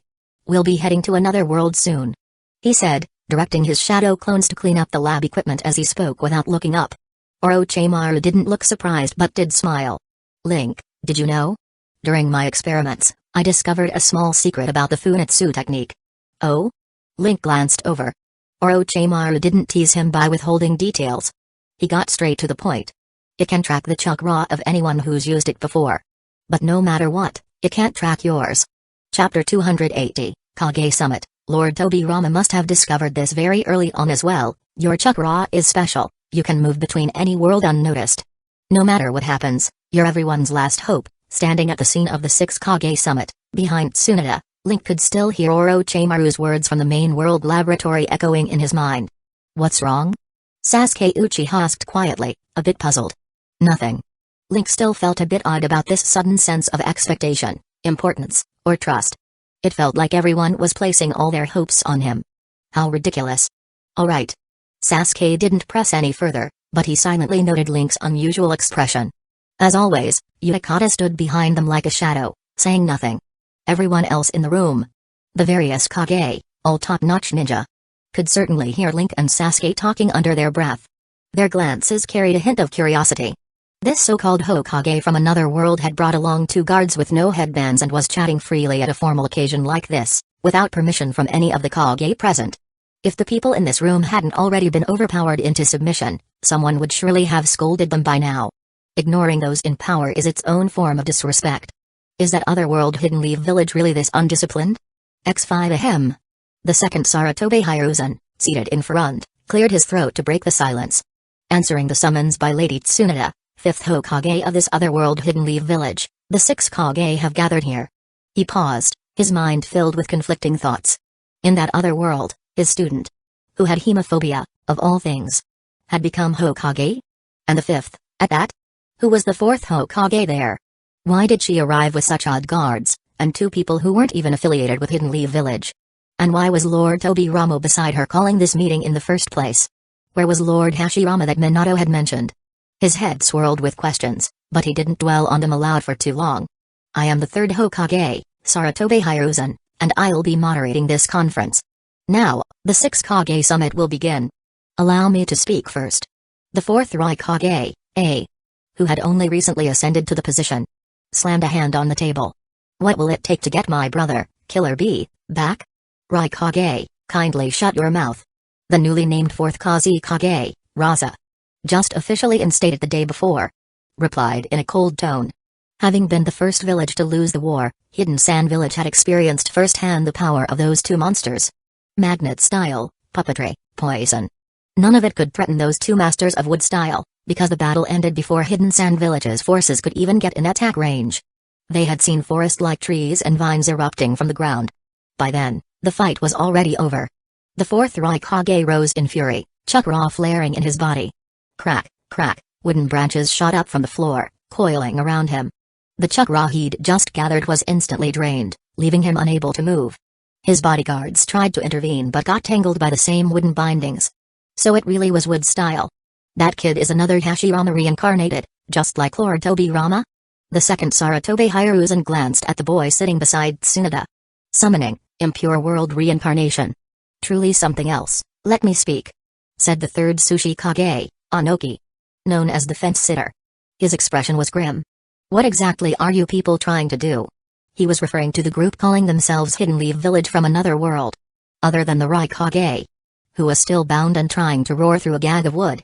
Everyone waited silently for Tsunade to answer. Senju Tobirama rapped his knuckles on the table, drawing their attention. The war ends here. Any objections? The entire room fell silent. With just a glance from Tobirama, the second Hashirama understood and released the fourth Raikage and his guards. Hidden Leaf Village has no objections, said the second Saratobe Hiruzen, speaking first. Hidden Sand Village, Hidden Stones Village and Hidden Mist Village also have no objections. Came three more responses in turn. The fourth Raikage took a couple of heavy breaths. What could we possibly say? Those two monsters had shown up on the battlefield, each using wood style to capture everyone in sight. Both of his village's Jinchuriki had been held off like chicks by wooden dragons. Their power was terrifying beyond words. On top of that, these foes didn't even reside in this world, making any sort of threat or leverage worthless. They could appear and vanish at will. One more thing, Hidden Sand Village will hand over its one-tailed Jinchuriki. Senju Tobirama added flatly. Aside from the one-tail's host, the monk Bunpaku, who wasn't on the battlefield, and the nine-tails Jinchuriki, Kushina, an ally, all other Jinchuriki had been transferred to the main world, supervised by the first Hashirama. Since Madara Uchiha's goal back in the main world was the collection of tailed beasts, they figured it was best to store them safely in advance. That way, even if he returned from another world with newfound power, they'd still stand a fighting chance. Unfortunately, the Funitsu technique's area of effect wasn't that big. Individual Jinchuriki could be transported, but wild beasts like the three tails were trickier. As for creating any new Jinchuriki, there were no suitable candidates at the moment. It requires a special aptitude. Raz's expression twisted, but he swallowed his anger and said, fine. In truth, Hidden Sand Village had never relied heavily on its Jinchuriki anyway. Worried about a potential rampage, they had long kept the monk Bunpaku sealed away in isolation. Sending him off wouldn't really change anything. Oh, right. You also need to provide a wind-style specialist for us, Tobirama remarked, remembering Link's request. His tone suggested that this wasn't a negotiation, but a demand. Between those two Hashiramas, the dimensional travel technique, and their intelligence advantage, it was practically unstoppable. It was obvious who was in charge. Understood. Raza practically forced a word through his teeth. As the first village to lose, Hidden Sand Village hadn't had a single ninja make it back home. Everyone captured, now detained in the Land of Fire. Their feudal lord had repeatedly asked when the war would end. They'd gambled on a quick operation to gain some leverage, but now had no position to refuse anything. Seeing Raza like this, the third Mizukage, whose reign had turned the village into a blood mist, fell silent as well, worried that Tobirama might next demand something else from Hidden Mist Village. Their 3 and 6 tails Jinchuriki had been seized, and their front lines against the Uchiha clan had collapsed completely. On the way here, he had even seen whole swaths of new forest sprouting along the shore. He had no idea that even if the main world Hidden Leaf Village hadn't shown up, his days as Mizukage were numbered. The war's failures and his bloody policies had already sparked unrest in the village. The war ending basically spelled the end of his leadership. Across the table, the third Sushi Kage Anoki sat with both arms folded. You're powerful enough to ignore our pride and positions. But I assume there's something you want, beyond all this. If we refuse, what are you going to do about it? Chapter 281, Conservative and Radicals. Are you planning to kill us all? Or do you intend to unify the world by force to achieve your goal? Anoki placed his hand on the table. I admit you're very strong. You can easily put an end to these wars. Even if we formed a joint alliance, it would still be difficult to stand against you. But if you want us to grovel at your feet, I'm not doing that. He looked at the other 4 Kage. What about all of you? He first turned his gaze to the second Saratobe Hiruzen. Is your Hidden Leaf Village just going to throw its lot in with these ninjas from another world? It was a sharp question, directly pointing to Hidden Leaf Village's alliance with the people from another dimension. Senju Tobirama showed no concern. In fact, he was still thinking about his upcoming experiment with the first Orochimaru. What a joke. He had 2 brothers here. Did that mean anything? Yes, it meant that even if Madara showed up, he'd be taken down on the spot. 2 versions of the first Hokage working together, hearts completely in sync. Tobirama couldn't imagine anyone who could stop them. On a side note, he and Orochimaru shared a certain chemistry, they had similar lines of thought, and they understood each other's research. Usually, he'd waste loads of words explaining things to people, but Orochimaru got it right away. And would even brainstorm with him. Getting to do experiments with someone like that was a real joy. They both pursued knowledge in ninjutsu with the same fervor. The second Sarutobi Hiruzen remained silent.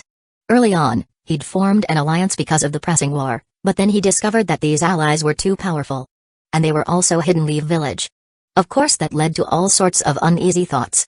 He and his 3 old friends had talked at length before he came to this conference. They all advised him, whatever you do, don't immediately pick a side. Whether it's these mysterious ninja from another Hidden Leaf village or the rest of the ninja villages, trust is hard to come by right now. What's wrong? Onoki asked, seeing no one speak. He frowned.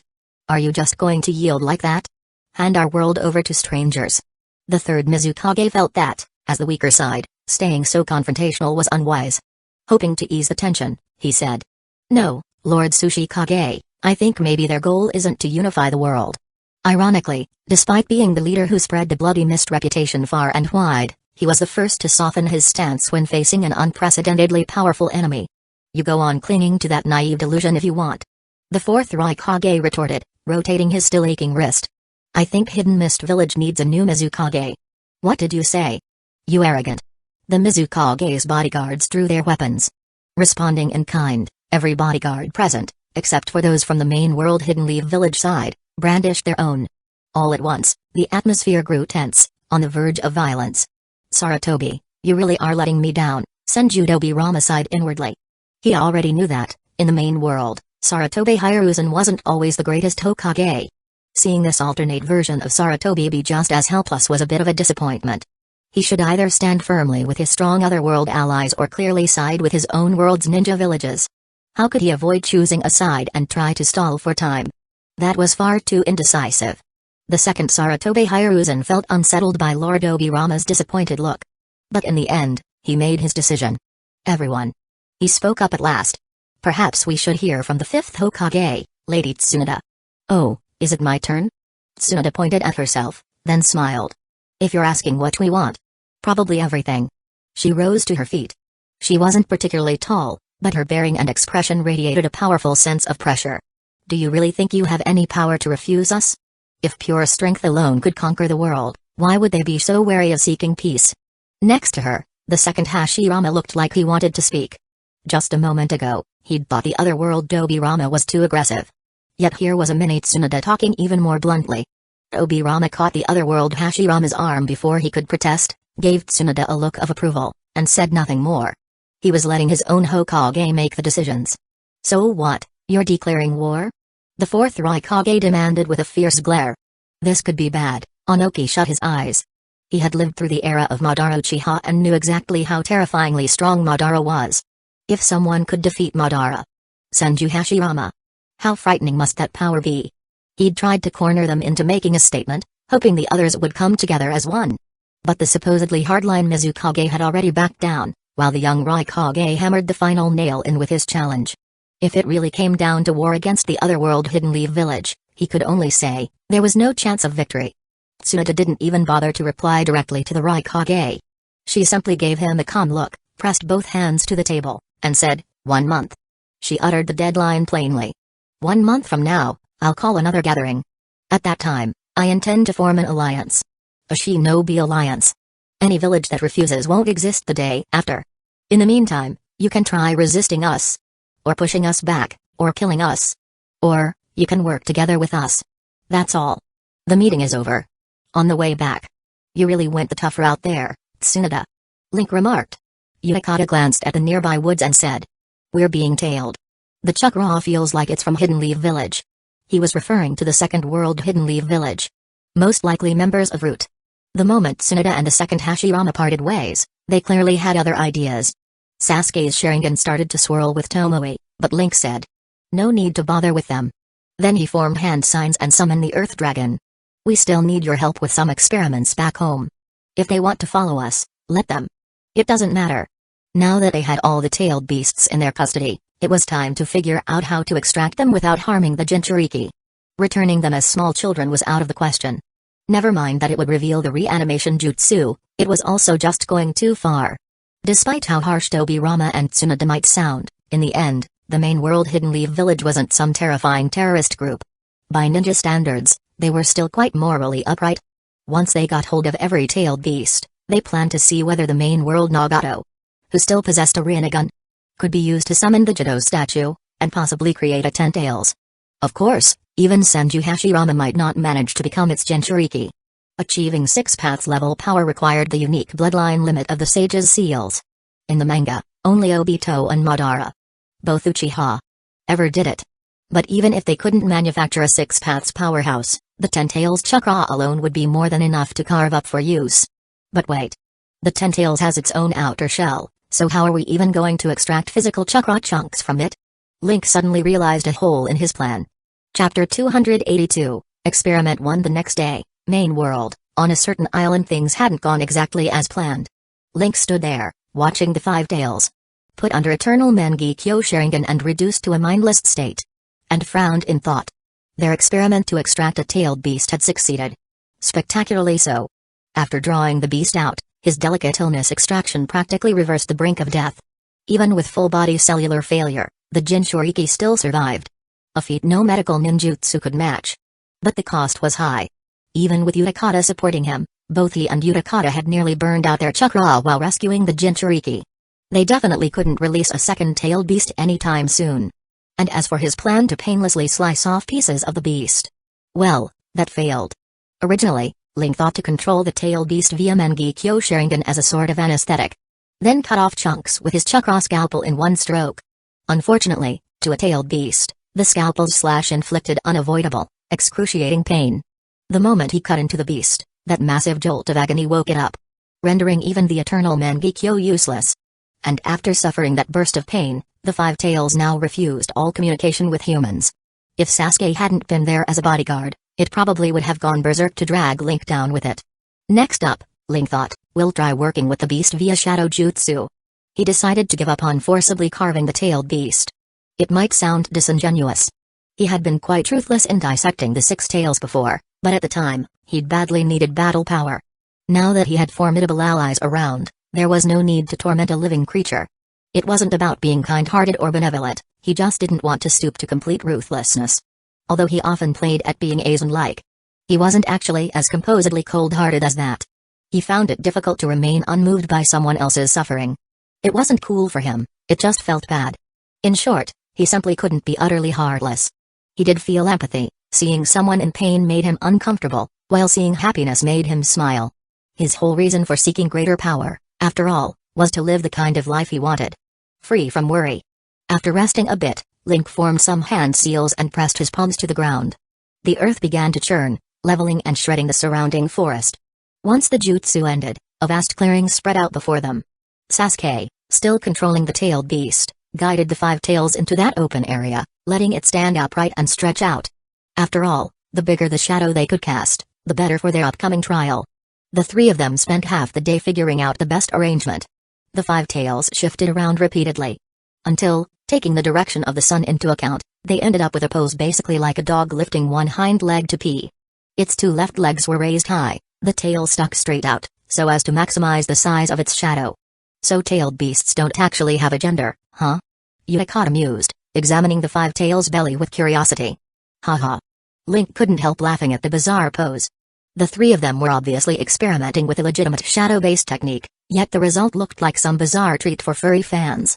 Then again, furry usually implies something partly human, with fur. The 5 tails was just a plain beast. Hearing his laugh, Sasuke and Utakata also broke into grins.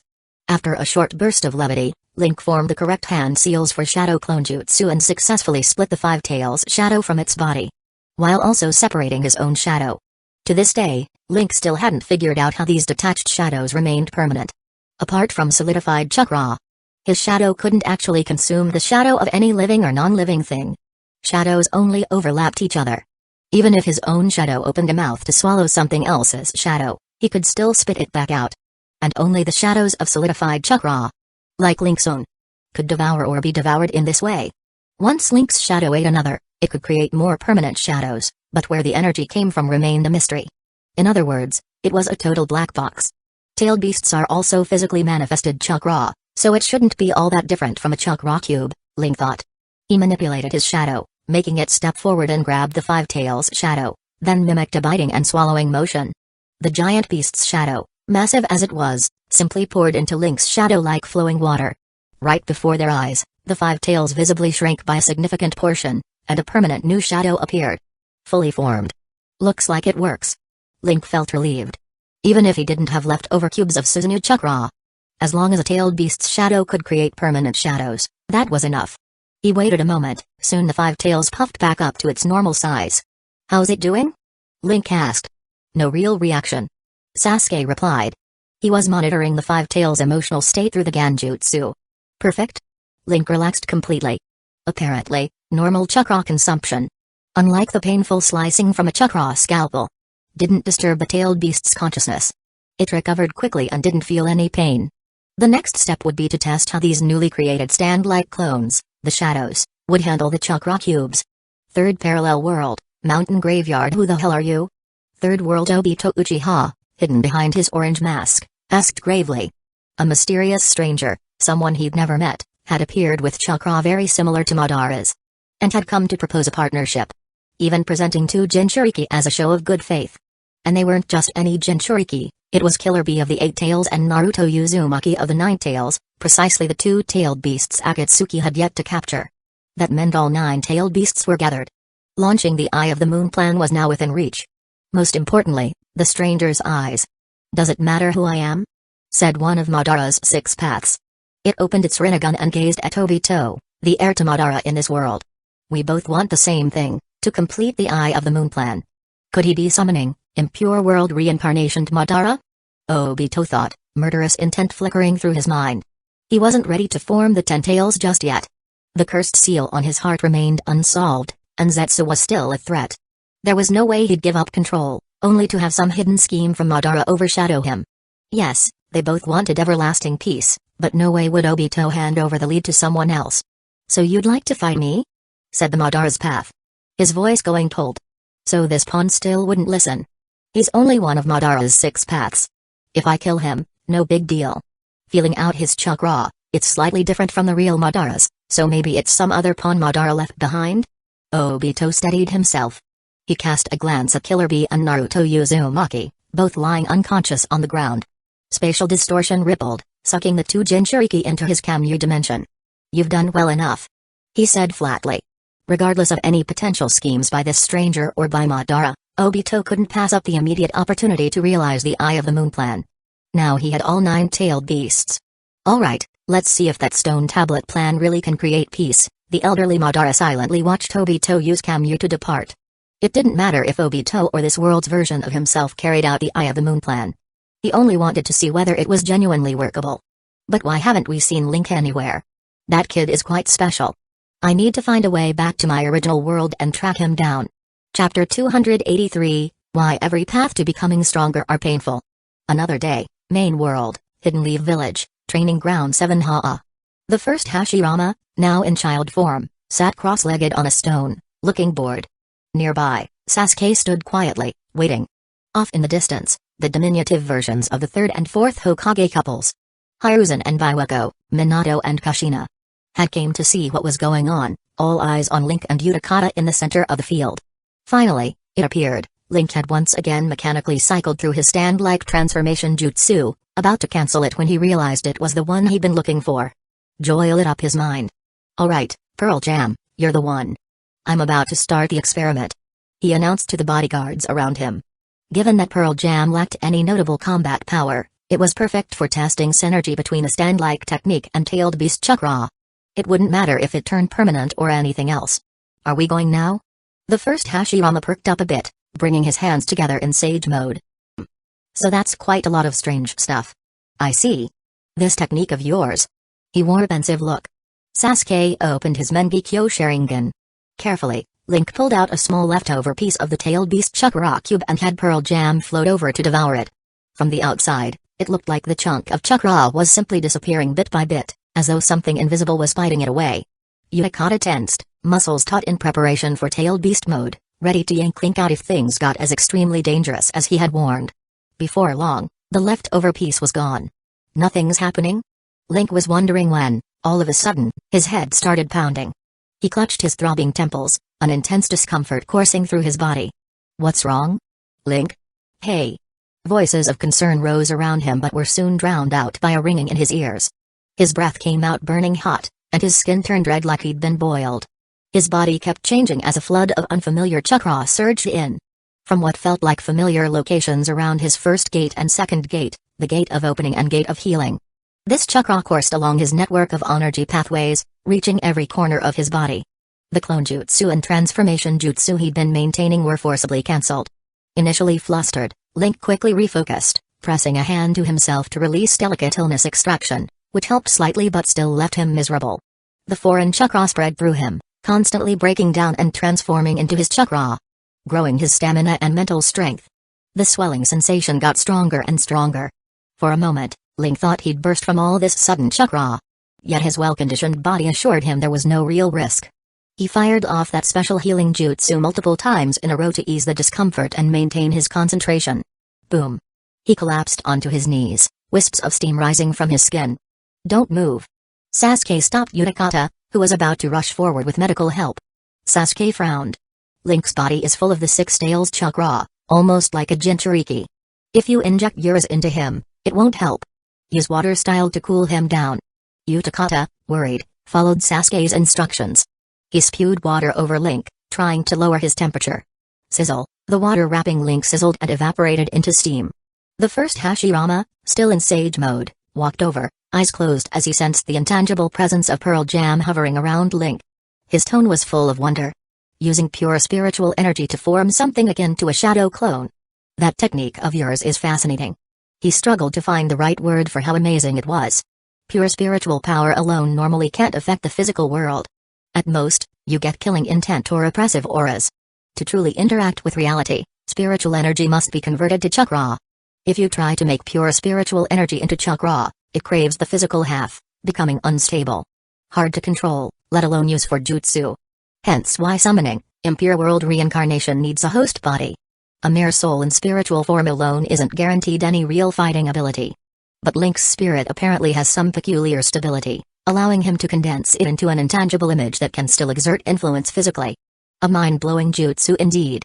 Because it's half illusory, anything it eats just ends up being absorbed by Link's body. He should be okay. The first Hashirama concluded, regaining his composure. It's basically like he just swallowed a chunk of tailed beast flesh. Without those strange little dot things as a buffer, it could have been more dangerous, but now I don't foresee a problem. He might even gain something beneficial from it. The whole thing was reminiscent of how Naruto's 8 trigram seal siphoned the 9 tails chakra over time, turning it into his own. Link was doing it more crudely. Using intangible spiritual power to strip away the beast's will from the chakra and forcibly absorb it. If he could endure the shock, his stamina and chakra would increase. The first Hokage's assessment put everyone else at ease. Utakata kept spraying water over Link to cool him, while Sasuke carefully monitored Link's internal chakra state. Little Minato and Kushina stood by, ready to seal up any wild chakra if necessary. Eventually, the abnormal state receded. Link gasped for air, sweat soaking his clothes, muscles twitching involuntarily. The pain lingered but was nothing he couldn't handle. He'd grown used to pain a long time ago. I should have foreseen this. That stand is just my spirit in visual form. Link thought. Standing up, he felt his new reserves of strength and mental energy, torn between feeling pleased and annoyed. His attempt to create a permanently corporeal stand was a complete bust. Although the first Hashirama had deduced it from observation, Link had experienced it firsthand. He understood perfectly now, a stand-like transformation is simply his spiritual energy being given form. The notion of making a separate, permanent entity from it was impossible. He couldn't just split off a chunk of his spirit. Without a soul, a body is as good as dead. Even if it could be done, he wouldn't want to try. Without a permanent, independent stand, the random nature of this stand jutsu couldn't be bypassed. He'd have to keep playing the gaka each time. The good news was, as a projection that did influence reality, his stand could swallow condensed chakra, then funnel it into his body, filtering out the beast's will so that Link could convert it to his own power. So long as he could endure the pain, he now had an alternative to doping with specialized drugs, consuming solidified chakra. Why is every path to power for me so painful? Link inwardly complained. Chapter 284, I'm a genius? Hiruzen's confusion. If spirit transformation jutsu is the materialization of the soul, then your jutsu grants the soul a certain measure of physicality. Senju Tobirama, having hurried back to the main world in the midst of his busy schedule, wore the excited expression of a researcher as he spoke. Transforming spirit into matter is an extremely difficult endeavor. Otherwise, the spirit transformation jutsu wouldn't have been mastered by only one person. Kadodan. Like the flying thunder god, it demands a rare combination of special talent and copious knowledge. Keep in mind that chakra itself is a sort of semi-physical energy of near zero mass, possessing both the ability to penetrate matter and to affect it, shifting characteristics based on the user's will.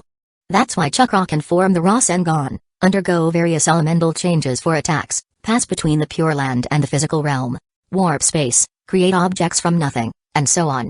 In some sense, countless types of chakra could be considered potential energies, each with unique properties.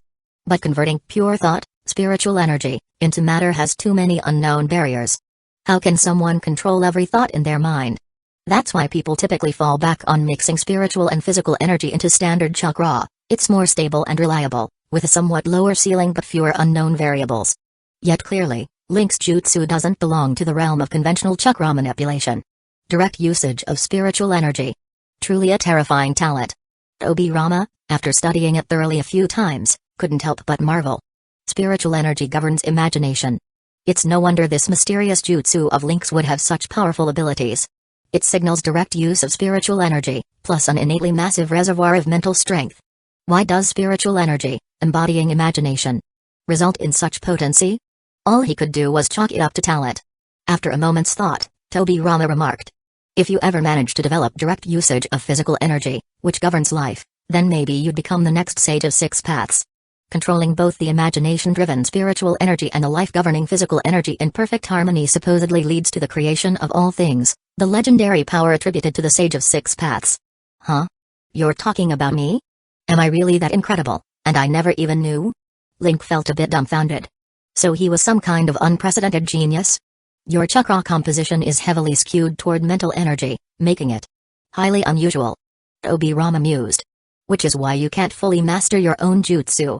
Your spiritual energy is simply too strong.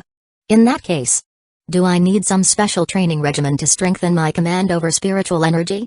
Link saw Tobirama go into deep thought and couldn't hold back from asking. If he could guide the direction of his mutated ninjutsu, wouldn't he become invincible? Whatever he desired.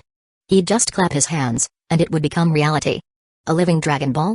A walking Holy Grail? A human-shaped Shikan jewel? Wow, that would be amazing. Gyu swelling pride, hands on hips, chest puffed out. Tobirama spread his arms. How would I know? He retorted in an exasperated tone. That's something you'd have to ask the Sage of Six Paths himself.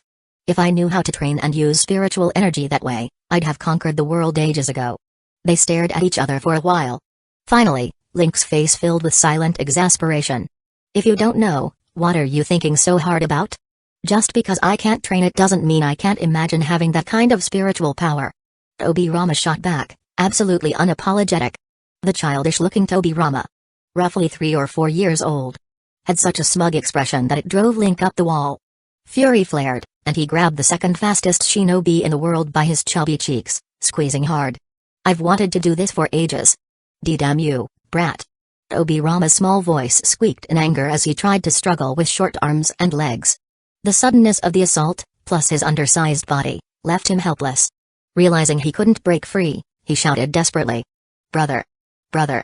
But since his cheeks were pinched, the words came out all garbled. Even though Link was only about 150 centimeters tall, technically 149, but he claimed 150, Tobirama was so short he couldn't even reach Link's chest once his cheeks were pinned. The sight of them squirming was undeniably comical. Nearby, the first Hashirama just watched, smiling. Did they really think he had no idea his dear little brother had been longing to pick on him once Tobirama was stuck in a child's body? While he wasn't the most perceptive person, he knew Tobirama well enough. Might as well watch the show. Second parallel world, at the Kanabe Bridge outpost, the Senju family Lord Hashirama. The second Saratobe Hiru's inside. He sat across from the youthful, reincarnated version of Senju Hashirama, looking troubled. His face and the taste in his mouth were equally bitter. From recent discoveries, he knew this kid was their own world's first Hokage, not the other world Hashirama. Yet he and his 3 old friends had tried all sorts of arguments over the past few days, and nothing had changed the young first Hokage's position.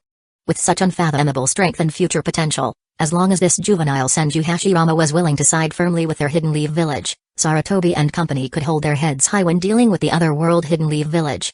Why must everything yield to that other world's demands? Don't fret so much, Saratobi, said the second Hashirama, seated cross-legged with a calm expression. We're all still Hidden Leaf Village, united by a common goal and our pursuit of peace. Why should there be a divide at all? He had also read some random little notepads authored by Link. The same ones that had influenced both Hashiramas from the other world. After reading them, this young Hashirama wholeheartedly agreed.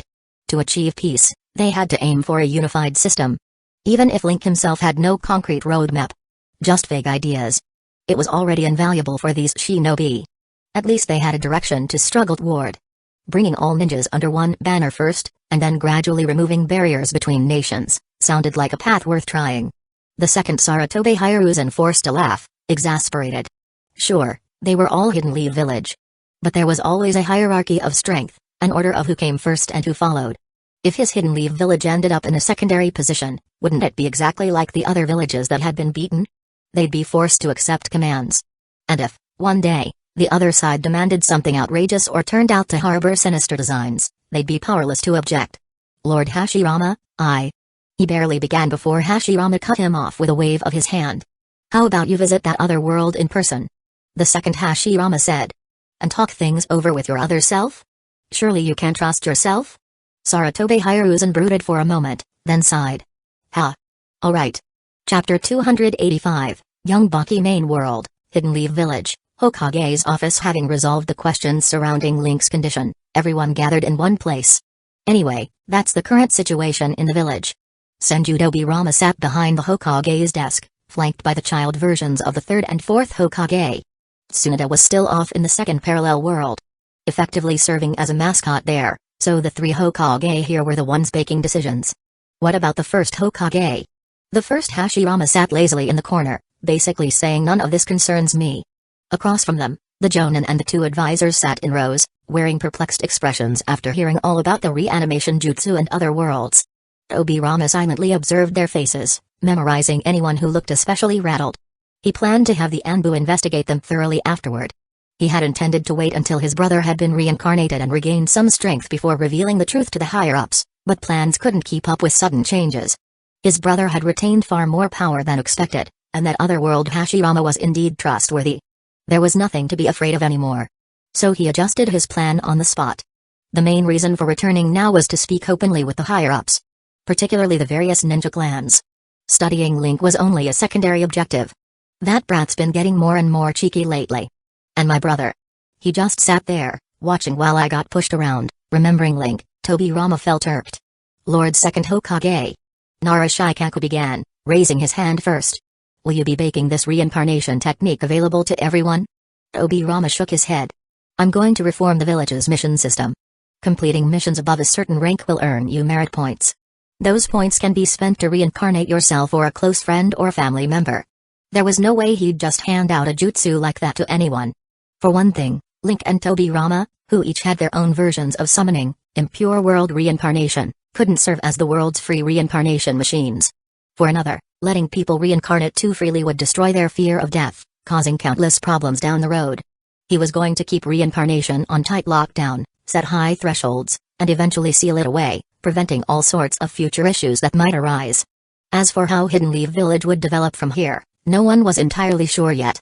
The lure of unknown other worlds, the hope for peace, the experiments in the second parallel world, the future in the main world. How would Hidden Leaf Village move forward? So many questions were surfacing, and neither he nor his brother were fully prepared. It was like they just kept getting pushed along by one unexpected event after another. While listening to the Jonin's questions and talking through the immediate tasks, Tobirama simultaneously sorted out his own unsolved issues in his mind. He didn't think he was the smartest person in the world. He was just more proactive in thinking and doing. Other people's input mattered. Meanwhile, Link was in the back row, silently recalling his notes on wind style, Casnet. He generated small gusts of wind in his palms, letting them swirl around. Word was that Hidden Sand Village in the second parallel world had finally sent him both the wind style instructor and the one-tailed Jinchuriki, Bunpaku. He planned to head over there once the meeting ended. He wondered who they'd sent. Maybe a familiar face. The meeting in the Hokage's office dragged on for half a day before concluding, and Link was the first to leave. He meant to pick up Sasuke and Utakata so they could all head to the second parallel world. But just as he stepped outside, Link! Nara Shikaku called out, wearing a slightly complicated expression. He'd never expected that this disciple, originally taken in on the third Hokage's behalf, could affect so many things. He'd heard rumors about the jutsu that summoned the dead, how it caused a big uproar, and later brought back the second Hokage. At that time, he hadn't paid it much mind. He had some knowledge of summoning, impure world reincarnation, after all. But now it had escalated to actually reviving the dead, which was absurd. Even if Obirama hadn't spelled it out, Shikaku strongly suspected that the interworld travel jutsu also came from Link. Once upon a time, he had accepted him as a disciple for the Hokage's sake, and then deliberately stayed in the background to avoid looking like he was currying favor. Now, Link was central to everything in Hidden Leaf Village, and Shikaku wanting to talk more with him might come off like he was just trying to latch on. It all felt quite complicated. "Shikaku-sensei." Link greeted, smiling. "What's up?" Shikaku let out an almost imperceptible sigh. "Stop by my place sometime." "For sure." Link replied with a friendly grin. "But I've got something to do now." With that, he vanished in a teleportation jutsu. 2 hours later, second parallel world. This is our Sans new wind-style prodigy. Baki? Link instantly recognized the young man.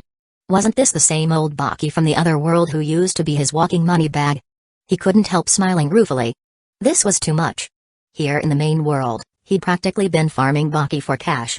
Now, in another world, the teacher Hidden Sand Village had been forced to send was a younger version of the same old Baki. The young second Fort Kazekage Raza took note of Link's reaction, though his poker face never changed. So Baki's famous in their world? He speculated inwardly. Then again, he does have quite the talent. Maybe that's normal. As for Baki himself, he just looked confused. Until recently, he'd been on the Land of Rain battlefield. After getting promoted to Jonin there, he still wasn't in Hidden Sand Village's inner circle. Now they'd given him an S-rank, top-level mission to gather intel on these otherworlders. And only once he got here did he learn what otherworlders even meant. The truth behind why the war ended so abruptly hadn't spread yet. Most mid- and lower-level ninja still believed they were in the midst of the Shinobi War, totally unaware that just 2 monsters had pacified the entire conflict in a matter of days. "I'm Link." Link introduced himself. Sasuke, Utakata, and the 5th Hokage Tsunade stood beside him, so it was obvious Link was the real boss here. He spoke openly. "I'll be your student from here on out." Baki nodded, appearing rather subdued. "You, come with me," Tsunade commanded. She had a lot on her plate, given she was also acting as Hokage. The second parallel world Sand was the first village to throw in with them, so there was plenty of negotiating to do. Things like how much intel to share and how many benefits to grant them. It was a huge hassle. And that brat Obirama had haughtily claimed he needed time to think about the future, dumping all the busy work on her. "If I'd known this would happen, I'd never have taken up this Hokage post," Tsunade frowned, leading the second Raza toward the newly built Hokage tower. Did I offend her somehow? Raza wondered. He'd only been Kazekage for a short while, and the responsibility of deciding his village's entire future weighed heavily on him. Link, meanwhile, smiled at Baki and said, "Great. Looking forward to working with you." Chapter 286, My Castnet is a bit off. The next day, second parallel world, Kanabe Bridge Base, early morning clang. Clang. Clang. At the first hint of daylight, waves of refugees who had drifted into the area were already hard at work. Because more and more people kept arriving at the base. And thanks to a sudden shift in plans, whole groups of curious shinobi from the main world Hidden Leaf Village had shown up. The originally planned layout of the settlement was no longer sufficient, so they had scrambled through the night to expand. In the end, the entire Kanabe Bridge was folded into the new town's blueprint. Building a street with wood style was no challenge for either of the 2 Hashiramas, but such cookie-cutter constructions were too uniform. Skilled carpentry and interior finishing were still required. As for the refugees, there was no helping that, either. Drawn by the relative safety. No bandits, no Ronin, no more war. They had come of their own accord. The proportion of elderly or disabled among them was low because in times of war, they usually didn't survive. Anyone who could make it to a safe haven had at least a bit of useful skill. Like carpentry or house repair. They were happy to help build their new homes, especially since they'd be paid for their work. Meanwhile, over by a makeshift training ground, Young Baki had just finished hearing Link's explanation of how he was approaching wind style. Your logic seems fine. He thought for a moment and then, somewhat stiffly, came out with that one line.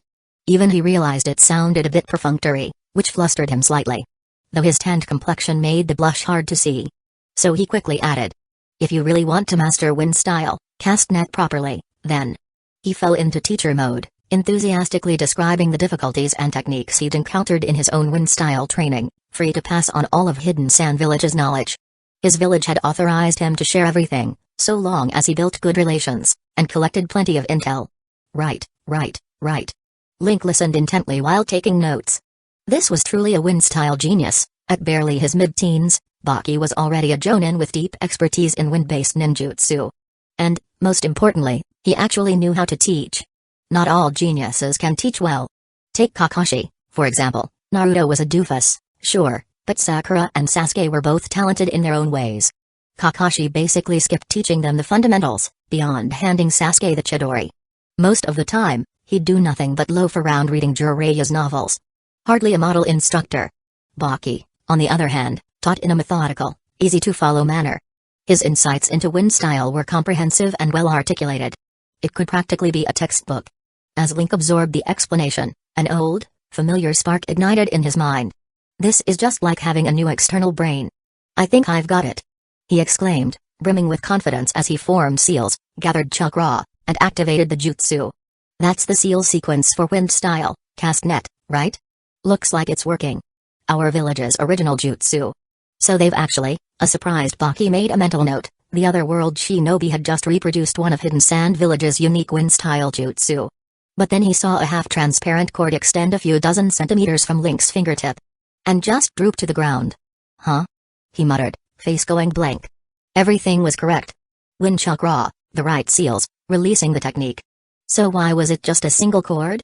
That cord hung there, see-through, about as long as a short rope. It even seemed to pass through the grass, looking much like a variation of the chakra scalpel. Wasn't this supposed to be a net? Where's the net? Why just one string? Link also looked clueless. If you think of a net, it's basically something for catching animals or fish. Or, metaphorically, a means of binding or capturing. Possibly a reference to inescapable snare. Or woven from certain materials. In short, bind, capture, connect. 3 core ideas. So what exactly is my wind style, cast net, he wondered. He could tell it was draining his chakra continuously, just like his Gale Bomb, a sustained state type jutsu. While it was active, he could control that half-invisible cord from his fingertip. If it was meant for binding or capturing. He turned a mischievous eye on the baffled Baki standing nearby, then thought better of it. Probably best not to experiment on a human right away. Calling upon his shadow ability, Link sent a portion of it slithering off to search for a wild animal. The base's proper training field wasn't set up yet, and local wildlife wasn't exactly plentiful. He couldn't help missing the rabbits he kept back in training ground number 7. That shadow looks like the Nara clan's technique, doesn't it? And why did wind style, cast net come out like that? Same seals, different jutsu. Baki silently catalogued these details, continuing his mental intel gathering. A while later, the shadow returned with a few rabbits. Evidently, these Second World rabbits had no idea they were about to be captured and possibly domesticated. They kicked and panted furiously. Link was already feeling the strain. Maintaining wind style, cast net was pretty chakra intensive. He glanced at Utakata, who promptly stepped in as Link's battery to recharge him. He's acting just like the Six-Tails Jinchuriki from Hidden Mist Village. And even looks a bit like him. Baki kept up his frigid. I'm only here for intel facade. Buoyed by his emergency chakra supply, Link maneuvered the cord from his fingertip into one of the rabbits. Immediately, a strange sensation arose. He discovered that he could feed it even more chakra, thereby creating another cord and expanding the net. Or else he could break the cord connected to the rabbit. All sorts of random thoughts bubbled in his mind, nervous, afraid, hungry, desire companionship. He suddenly realized that among the rabbits, one was female, and apparently, from the rabbit's point of view, she looked kind of cute. What is all this nonsense? He instinctively severed the cord to cut off those random feelings, and the jutsu fizzled out. So does this technique link me to other living things? He examined the rabbit but saw no injuries after the cord was severed. So, time for round 2. He directed the shadow to release one male and one female rabbit, giving them a few seconds to calm down. Then he reconnected them, and himself, with the net jutsu, creating a second cord that attached to the female rabbit. All at once, a translucent line also appeared between the male and female rabbit. Then vanished, invisible. It was as if it had never existed. But Link could still feel the presence of the net. Once it disappeared from sight, the jutsu's chakra consumption dropped drastically. The two rabbits, who just relieved themselves and been tethered for a bit, were clearly looking worn out. Weaving a net. Forging connections.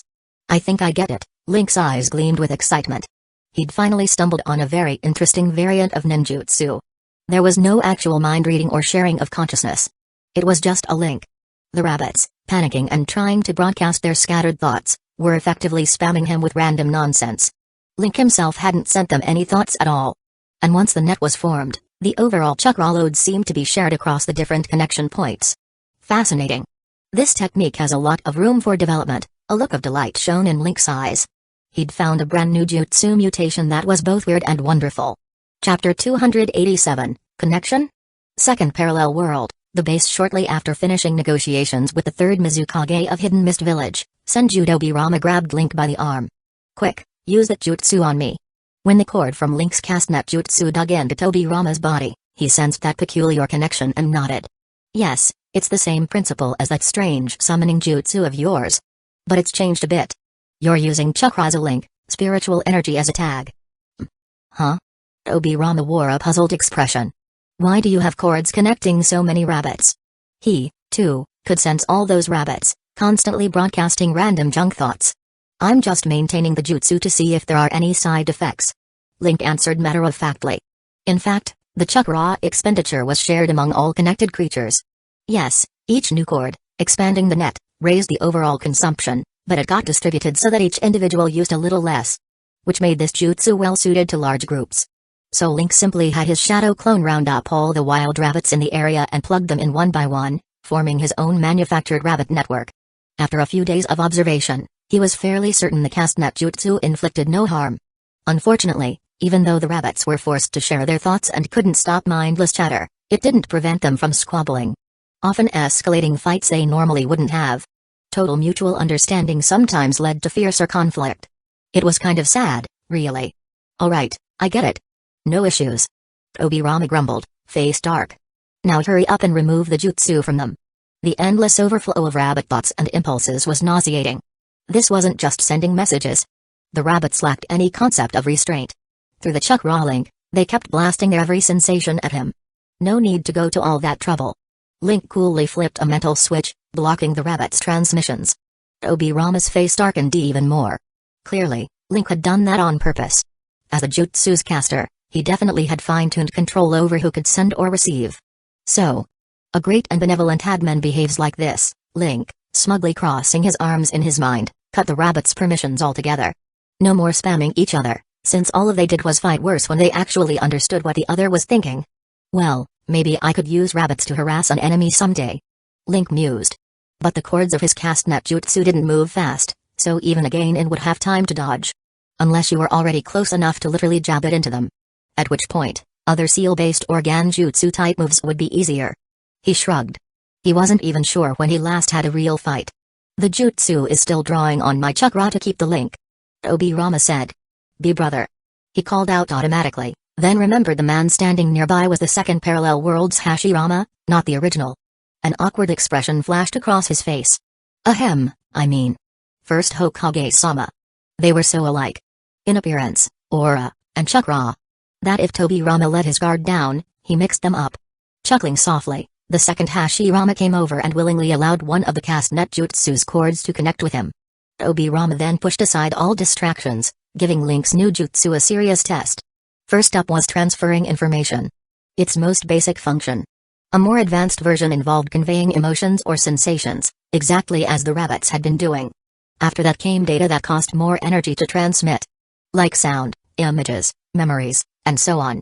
Thanks to the second Hashirama retaining most of his previous strength, testing the needed chakra and distance limits was easy for them. In short, simple info transfer, like normal chat, was basically baked into the jutsu's upkeep. So long as the castnet jutsu was running, it created a mutual chakra flow between those linked, so passing along messages didn't require extra effort. The heavier the content. Voices, images, memories. The higher the additional cost. Even so, it was low enough for a rabbit to handle. Most crucially, distance didn't matter. Does that mean we can't share experiences, jutsu, or power? Link couldn't help asking. Obirama gave him the look you'd give a clueless student.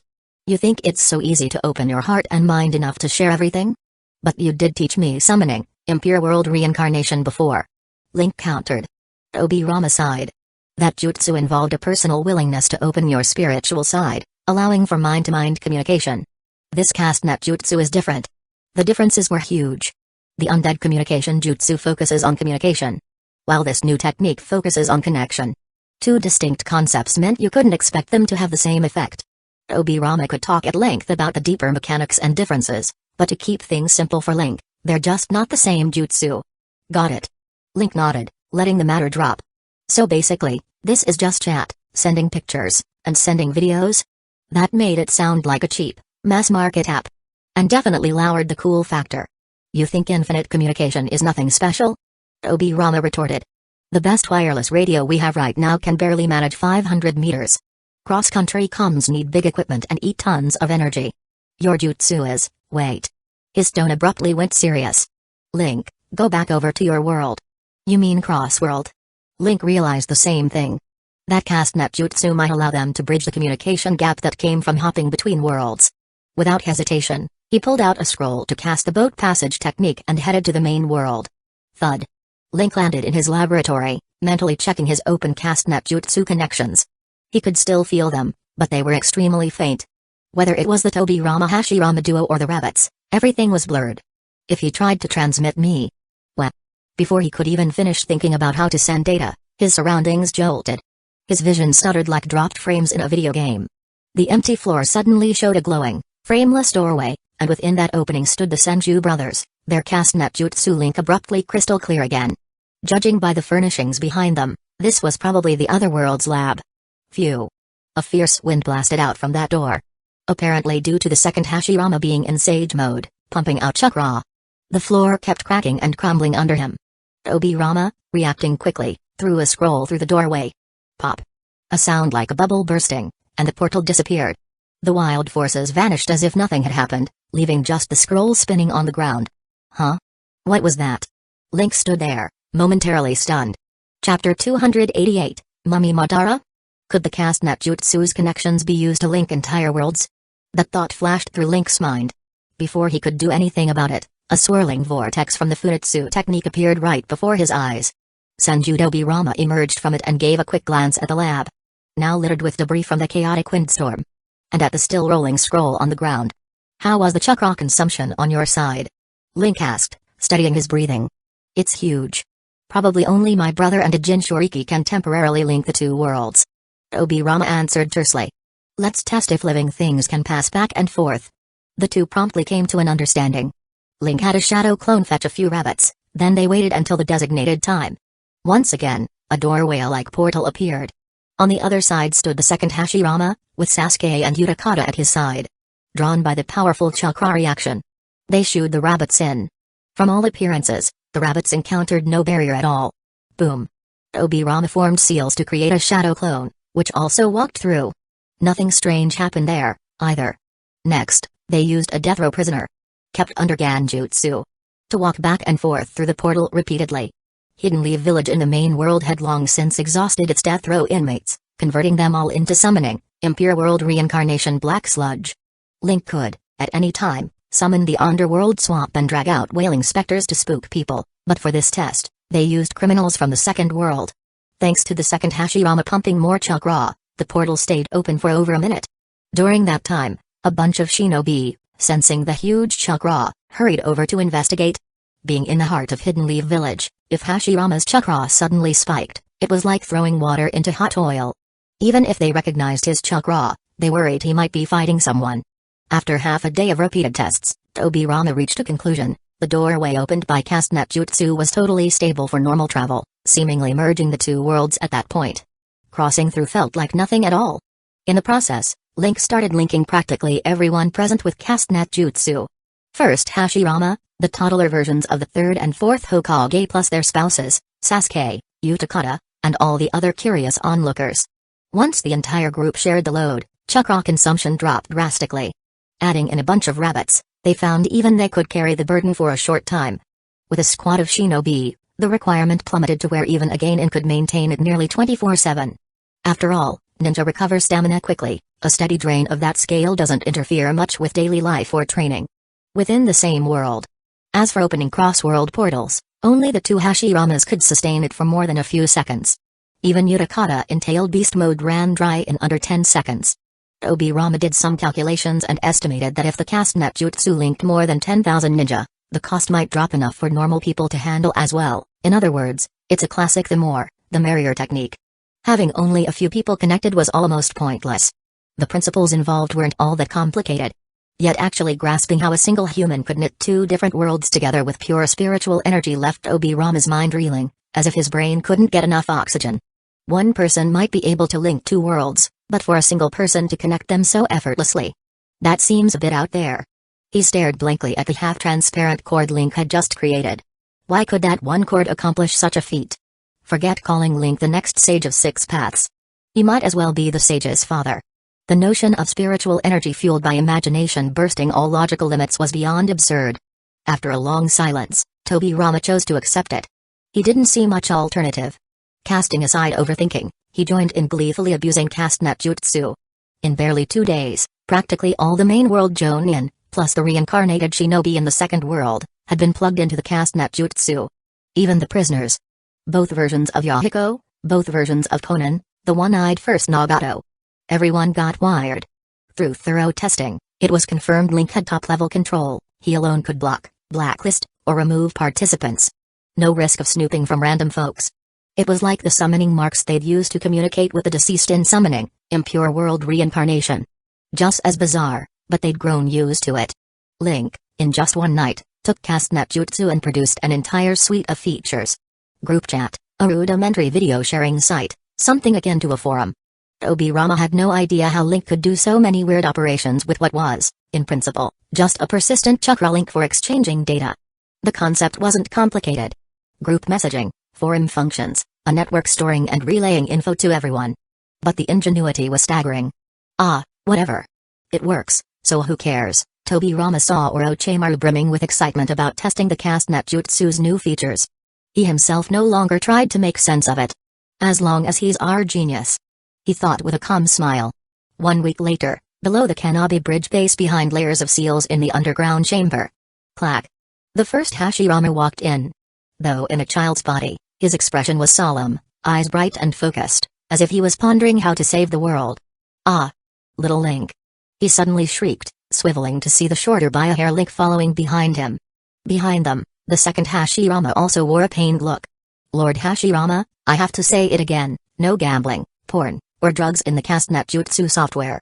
Link said, heaving a sigh. Most people barely had enough chakra to send text messages. Audio messages and videos remained a rarity, so Link's video platform had hardly any uploads. But the two Hashiramas, both sporting massive chakra reserves, had picked it all up fast and immediately started plotting a net gambling app. So they could place bets online. They had just been testing it out in secret, with Tsunade acting as dealer rolling the dice, when Link arrived and disabled them on the spot. All we wanted to do was have a little fun, Link. The second Hashirama tried to sling an arm around Link's shoulders with a friendly smile. If Obirama approves, I won't argue. Link shrugged, before switching topics. But first, can we get on with business, Lords Hashirama? Sigh. They sighed in eerie unison. Then the first Hashirama hefted a sealed mummy version of Madara Uchiha over his shoulder. On the move, his babyish features turned serious. Link activated the Funitsu technique, taking them, along with the sealed Madara, to the main world. With both Hashiramas watching, Link carefully extended a half-transparent castanet jutsu cord into the seal. The barrier that supposedly blocked all forms of chakra and ninjutsu behaved as if it weren't even there. In moments, a new consciousness joined the castanet jutsu network. Chapter 289, Let's Fight Hashirama. 10 minutes later, main world, Valley of the End. It's done. The first Hashirama patted the mummy-wrapped body of Madara Uchiha with confidence. Madara's agreed to cooperate with us in capturing that other Madara. Link, as the exalted netmaster, had listened to the entire exchange and was somewhat skeptical. All Madara really said at the end was a single grunt. In response. That's considered an agreement? He watched as the second Hashirama unrolled the sealing scroll that Obirama had prepared. Link quietly backed up a few steps so that the two Hashiramas stood in front to shield him. As the jutsu formula dissolved and the cloth tore apart with a pop, Madara, glaring with Rinnegan, started laughing wildly as he stretched out an arm. Hashirama, ha ha ha, you. His words cut off abruptly. Wait a second, there are two Hashiramas? Both in their younger forms. Not wood clones, either? One had noticeably weaker chakra, the other's chakra was mostly unchanged. Even in his prime, he wouldn't have stood a chance against two Hashiramas, much less now that he was summoning impure world reincarnation. And both Hashiramas were in living, breathing bodies, not revived by Rin rebirth. So they were truly alive? He considered this, then shifted his cold gaze to Link, who was hiding farther off. Figures this brat is behind it. So, that other world. And another me. Must be real, then. Madara, don't try anything. I'd rather not seal you up again. The first Hashirama sensed Madara gathering chakra. His expression was stern and as tactless as ever. We can talk about whatever you want. Link's here. Everything will turn out fine. The second Hashirama stood to one side, curiously sizing up this alternate world friend. That summoning, impure world reincarnation body and that all too familiar chakra dredged up old memories. Humphrey. Madara glanced at the familiar landmark under his feet with a scornful smirk. Facing both gods of shinobi alone, he showed not the slightest fear. Worst case, he'd be sealed again. He'd lost before, so one more time hardly mattered. You really don't get it. The only thing that truly endures in this world is hatred. His tone was cold as Susanoo wrapped around him. Yet his face burned with the excitement and joy of battle. Let's fight, Hashirama. So they did, unsurprisingly, go to battle. The moment Link detected Madara gathering chakra, he was already making his escape. Tossing a few chakra scalpels behind him for good measure. Madara was the archetypical proud Uchiha. If he could be easily talked down, he wouldn't have betrayed his best friend back then, convinced he alone had to bear the burden of changing the world. By the time Susanoo manifested, Link was kilometers away. He left behind numerous shadow fragments, two-dimensional lumps that could hide safely in corners so long as they didn't get clipped by sage art attacks. After all, if Link had an opportunity to harvest chunks of physicalized chakra, great. The more, the better. Why not have Sasuke cut the Susanoo chakra for him? Simple, using Susanoo hurts a lot. Link didn't want to waste Sasuke's goodwill, his top helper, on this trivial matter when there were other ways to get the job done. And if Madara wanted to be a walking chakra dispenser, so be it. As it turned out, the two Hashirama vs. one Madara bout didn't last long at all. Much faster than the previous fight. With their flawless teamwork, the second Hashirama led with the wood dragon, while the first Hashirama directed the wooden golem to shred Susanoo, then pinned Madara down with the deity gates. It was beautifully smooth. They finished him off in under 5 minutes. One Hashirama pinned Madara down while the other used the cast net jutsu to link to the other world. Obirama strolled over, brandishing his scroll. Madara lay in defeat, speechless, anger clear on his face. It's pointless talking to him. Obirama said. He's never going to cooperate for real. As Madara's old nemesis, he understood the Uchiha clan better than anyone. Including the absolute extremist that was Madara. If he were so easily persuaded, he wouldn't have turned his back on his best friend and tried to reshape the entire world alone. Obirama was so sure that he'd have bet his own head on it. With practiced ease, he unfurled the scroll and began sealing Madara again. He'd been prepared for this ever since his brother mentioned trying to talk things out. After all, Madara is Madara. Moments later, the sealing complete, Obirama cast a glance at Link, who was gleefully scooping up shards of Susanoo, and raised his voice in warning. Madara's chakra is far more dangerous than any tailed beasts. Be mindful of how much you take at a time. Obirama. The first Hashirama murmured with a sigh, looking dejected. Seeing his brother's face, Obirama let his own eyes linger on the sealed Madara. First Hokage, let's head back. Under normal circumstances, they kept one Hashirama in each world for quick mutual support in case of trouble. Honestly, Obirama wouldn't have minded leaving Madara sealed in darkness forever, or even cutting off his cast net jutsu link. But he saw how upset his brother looked, so. Fine. It's just Madara. The first Hashirama had no clue about his brother's line of thought. He was still planning to swap places with his other self later, maybe try talking sense into Madara again. Rumble. Far off, a chunk of rock tumbled from the cliff, crashing into the river below and throwing up a great splash under the waterfall. Standing alone on the heights of the Valley of the End, Hashirama gazed silently into the distance, expression somber. A few days later, main world, Hidden Leaf Village. Link lay submerged in a personal hot spring, packed with ice blocks. His skin was flushed red, giving off heat that steadily melted the ice, thick fog drifting across the water. He was in the process of breaking down another chunk of chakra he'd absorbed from someone else. It was always a strange experience. He had no clue where the heat came from, but every time his stand devoured a piece of physical chakra, he had to do a literal cool-down soak to mitigate the stress on his body. Otherwise, the throbbing in his head became unbearable. Applying his delicate illness extraction to himself, Link blinked up at the steamy sky. He'd learned to cope with the pain. And the ice bath now felt oddly pleasant, like a sauna or a gua sha treatment. Painful yet strangely enjoyable.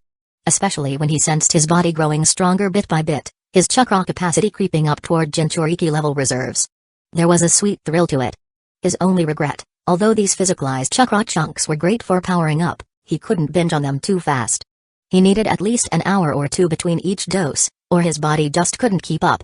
Having digested the latest chunk, Link sprawled lazily in the bath. In the last few days, his workload had dropped dramatically. Thanks to the cast-net jutsu linking both worlds, he was no longer stuck acting as a mindless chakra battery. He could go back to a more normal training routine. It's been a while since I practiced my summoning jutsu. Might as well do that. Forming hand seals, Link clapped his hands to summon. He was about to have a bit of fun teasing old Baki from the main world when a curious notion struck him. Come to think of it, the cast-net jutsu could maybe reach into the Pure Land as well, right? Chapter 290, Net Admin. Link? What did you do this time? In the main world. First, Baki's voice carried a hint of resignation. He'd been sleeping soundly when he suddenly felt his mind connected to others. Numerous others, at that. There was only one person who could be responsible. How are you feeling? Link asked, brimming with excitement. He had just activated a summoning jutsu when he discovered that cast-net jutsu could also be used inside the Pure Land. All the deceased he'd caught with summoning in the past were still available. And even unknown souls. Those he hadn't yet captured. Could be hooked with the net's cord. If they accepted, they'd be added to the network. The whole process was kind of like fishing. As soon as the cord snagged someone, Link learned their identity. Naturally, the first person he looked for was his dearest buddy. To help his best friend get online. No difference, really, Baki said coolly. Compared to the old method of communicating with the dead, this version allowed for deception. Was that an upgrade or a downgrade? Link rattled off a string of ID codes, then prompted him, try sending a message to this person. He'd already implemented an ID system. The cast-net jutsu in its basic form was like a giant open chat for everyone, which led to severe spamming. So, under Link's orders, the second Hashirama injected more chakra to create a filter. Like a prototype forum. You now have to know the correct ID code to message a specific person. Otherwise, you could only post on the open forum. This, too, had a small flaw. Right now, all the ID codes followed Hidden Leaf Village's ciphers. Once the user base grew, they'd run out for sure. Senjutobirama was planning to set up a brand new department. Net Affairs. Solely to manage everything related to the cast-net jutsu.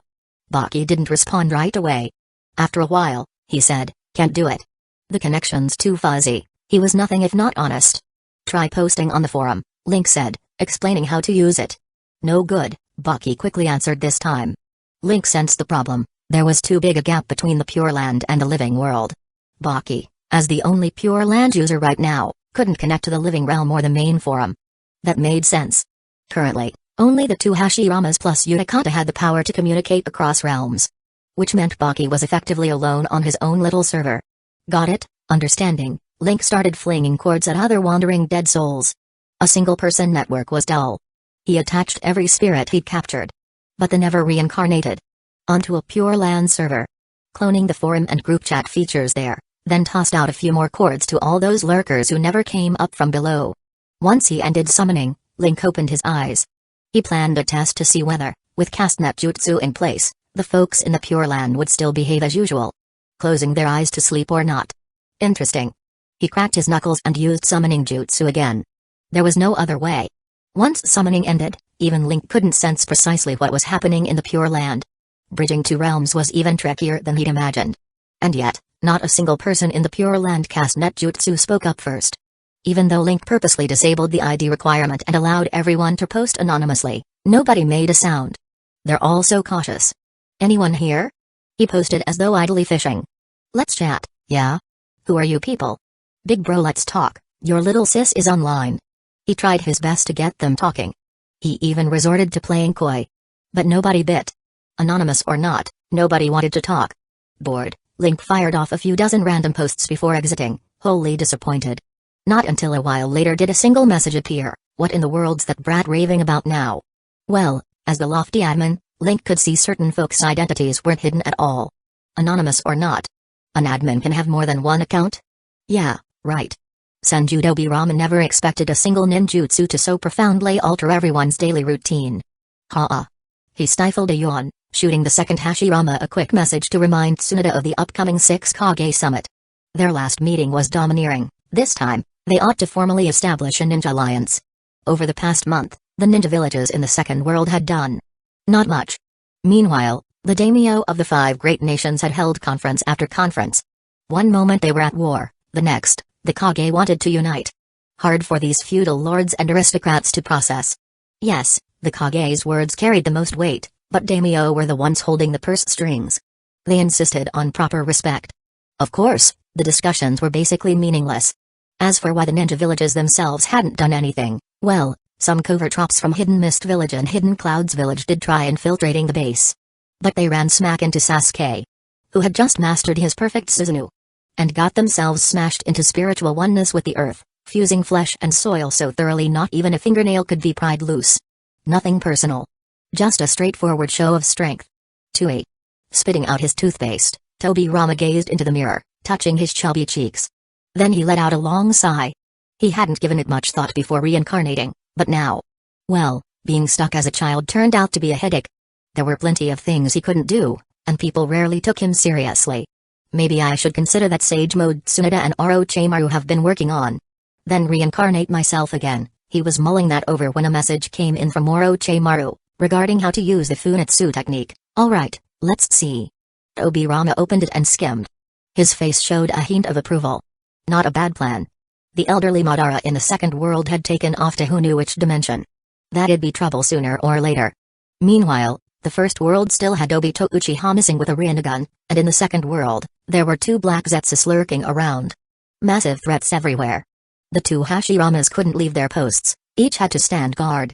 The second Hashirama knew old Madara's chakra well enough to track him across dimensions, but worried about being ambushed. Given the second world's track record, what if he crossed over and found 2 Madaras waiting, plus Obito with space-time jutsu? That'd be a nightmare. Hence why the trans-dimensional pursuit squad plan never got off the ground. Orochimaru's proposal was constructive. If they lacked power, why not use the boat passage to find yet another world and summon a new Hashirama there? Summon multiple Hashiramas, forming a whole Hashirama squad to hunt down old Madara. First, they'd scout a new world to confirm it was like the second world. If so, they could dispatch more people to seek out any other existing Hashiramas on a large scale. And about who'd go? Orochimaru was shamelessly volunteering himself for a spot. Indeed, it's a solid idea. But who should we actually send? Right away, Tobirama mentally rejected Orochimaru, then began seriously weighing the makeup of the advanced team. Chapter 291, Future of Ninja World. Lord Tobirama. Lord Tobirama. Stepping out the door, Senju Tobirama found himself greeted solemnly by 3-year-old ninja all along the street, each wearing a standard issue uniform and addressing him formally. It felt a bit off, but everyone was used to it by now. His home with his brother lay within the residential zone for Hidden Leaf Village's reincarnated ninja. Every morning at daybreak, these reincarnates would begin their day. Before, they had simply survived off missions, earning bounties and spending their wages however they liked, with civilians doing all sorts of service for ninja. But now, seeking a new direction, and in a whole other world, no less, there were no missions or bounties. Over these past weeks, everyone had been fumbling around, trying to keep the settlement running in a workable way. The commercial district wasn't even finished yet, so there was no real income. All resources had to be shipped in from the main world. Apart from a few people managing the new town, the rest, once purely trained for killing, were all figuring out what they should do with themselves. This was a painful transition period. Though these reincarnated ninja appeared child-sized, and their old strength was far from restored, they were at least on par with a typical chunin.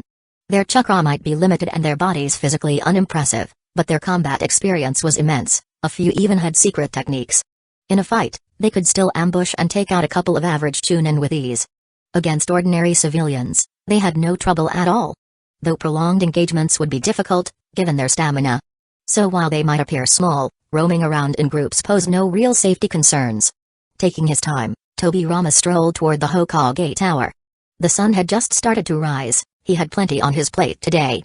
The 6 Kage summit was imminent. Tons of matters awaited him. Opening up this settlement meant telling the second world's inhabitants about reincarnation. Most people probably already had suspicions, those in the second Hidden Leaf village certainly knew, but making an official declaration introduced complications. After all, once a formal alliance was established, they couldn't keep everything to themselves. A few days back, he had convened a meeting with Hidden Leaf village's higher-ups in the main world. They planned to test out a new mission system through the Ninja Alliance. Originally, missions worked by having outside clients issue requests, which the village accepted, then Ninja executed. Now the idea was to have the Ninja village itself serve as a hub, releasing a variety of missions. Exploring other worlds would inevitably produce loads of tasks suited for mid and high-level ninja. But that would reduce the need for low-ranked ninja. Large-scale demilitarization of the villages would spark major economic upheaval. So they decided not to take such a big step all at once. They'd use a hybrid approach. The villages could still take on traditional jobs, and the Alliance would release some additional missions. At the same time, they'd upgrade ninja standards, extend academy training, and establish a more robust education system. The usual missions would keep local economies afloat, while Alliance tasks would yield credit that could be exchanged for jutsu and various services. Like extended caste-net jutsu privileges, world exploration, advanced training from high-level shinobi, summoning one's deceased relatives, reincarnation, and so forth. But the more they talked about the future, the more problems piled up needing solutions. Still, everyone agreed that, whatever the outcome, the world was changing, and that was a good thing. That's all. Tsunade stood reading aloud the entire cooperative proposal Senju Rama had drafted. In truth, it wasn't much. Just the outline of a rough alliance aimed at sharing missions, abolishing national borders when executing those missions, since previously, one couldn't just step freely into another nation's territory, unifying ninja ranking systems, reforming the education structure, and so on. All of it sounded difficult to implement. No matter how powerful these other world visitors might be, trying to manage everything on every front was complicated. Seated there, Onoki pressed a copy of the treaty and asked, "Fifth Hokage, what does this clause about must accept the caste-net jutsu mean?" His attitude was relatively calm. He'd personally witnessed just how terrifying Madara Uchiha was. In the future, he'd even say to the so-called Madara, "Obito. With your power, you could accomplish any plan you want." Now, the same Hashirama who'd once defeated Madara sided with the other world visitors. Onoki's attempt at the previous summit to rally everyone had cost him all his nerve. His goal here was simply to secure as many benefits as possible for his village, knowing that an alliance was basically inevitable. Compared to being wiped out or annexed, an alliance was perfectly acceptable. It's a technique used for communication. Tsunade answered concisely. Then she held out a hand, from whose fingertip emerged a half-transparent cord that shot toward Onoki. Not too fast, but he didn't dare evade. The caste-net jutsu had matured after a period of internal testing. They'd discovered a way for others to expand the net on their own as well. By injecting a large amount of chakra, the cords would auto-replicate, so new members no longer required Link's personal touch. In front of all present, the cord slipped inside Onoki's body and quickly took root, disappearing from view. He felt some unease, but then Tsunade's familiar voice sounded in his head. That's the gist of it. Startled at first, he soon sensed the net itself, opened the user guide it contained, skimmed it, took a deep breath, then raised his head to look at Tsunade's smiling face. His expression changed slightly. Hidden Stone's village has no objections. All the lofty alliance clauses that seemed so unrealistic now had a genuine foundation to bring the ninja world together, courtesy of such a powerful communication tool. The shinobi world was divided by more than just distance. Communication was a big hurdle, too. The 5 great nations sprawled far apart, each with unique environments, economies, and customs. An alliance used to sound pointless, and even total unification would be a nightmare. But if, as the guide claimed, there was no range limit on this caste-net jutsu, then there was no real reason not to join. So strong. And such mystifying techniques, Onoki lowered his gaze, contemplating ways to secure more advantages for his village within the alliance. "Well, tell us what it is, will you?" Times 4 The other 4 Kage grew antsy. The second Saratobe Hiruzen had heard a little something, but since he wasn't part of the initial caste-net jutsu testing, even he only knew bits and pieces. As for the other 3, they had zero clue and found that bizarre sight unsettling. "What exactly is that technique?" The 4th Raikage barked, impatient. "It's okay, everyone gets a share," Tsunade said with a grin. She extended 4 strands of the net cord. Once all the Kage were connected, the second Saratobe Hiruzen quickly skimmed through the caste-net jutsu user guide. Then he noticed an extra pending message titled something like TP Link Protocol. Chapter 292, Link Protocol TP-Link Protocol. This is a protocol proposed by the esteemed net administrator, Link. Why it's called that? Nobody but Link himself really knows. It's a nod to the TP-Link brand of network equipment, a cultural joke from another world that the shinobi of the Narutoverse can't possibly understand. Basically, the protocol sets rules for using the net jutsu, including banning offensive speech or insults, with violators getting muted, prohibiting adult content, gambling, drugs, extreme violence, loot boxing, and so on. Right now it's still a work in progress. At first, Link assumed all these prestigious shinobi wouldn't bicker or throw insults like some band of online trolls. But the special environment of the Pure Land, combined with an utterly unrestricted version of the net, taught him a lesson. When it was new, the dead shinobi from different villages were initially cautious, probing conversations a bit. After all, in the Pure Land, there's no sleeping or the like, so everyone's effectively idle 24/7. Before, they simply slept away eternity, unaware of anything. But with Link occasionally bothering them, and since they were all bored out of their minds, they gradually let their guards down and started listening. Once the net jutsu appeared, every deceased person who'd been tagged by summoning was automatically included. Those who hadn't been tagged were still susceptible to Link's fishing line approach. No one wanted to miss a chance to communicate with the living. Note that souls in the Pure Land do have chakra.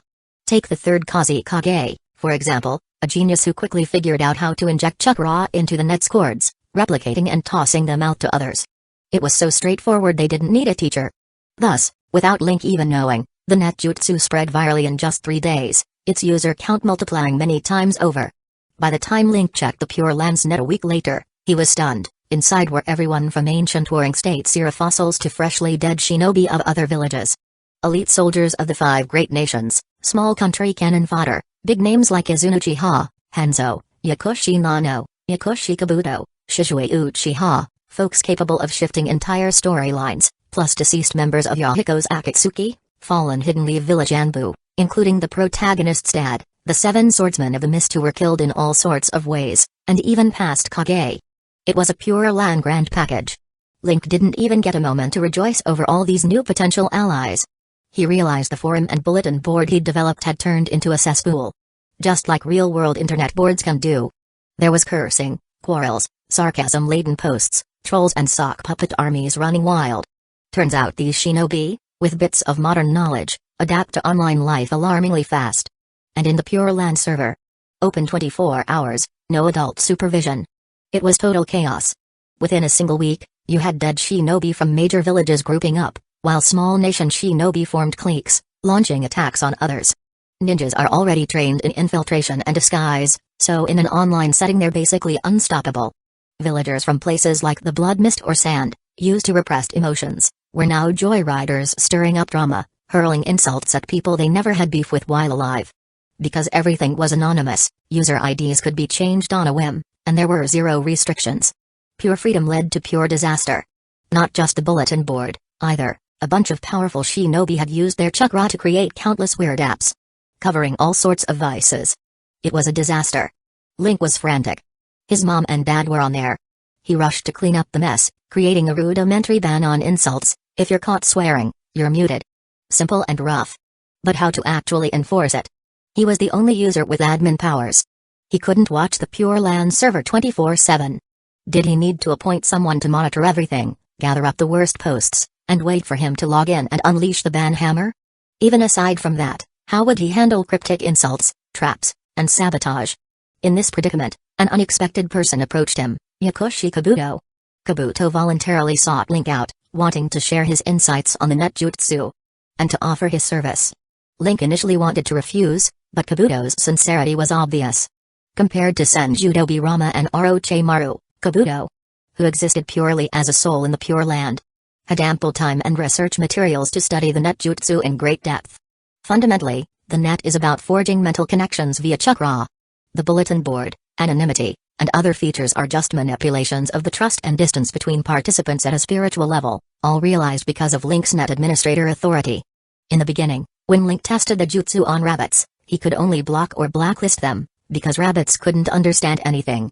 Once more ninja joined, the vast collective of spiritual energy meant that, at least in theory, if everyone wanted the same thing, they could accomplish wonders in the net's intangible domain.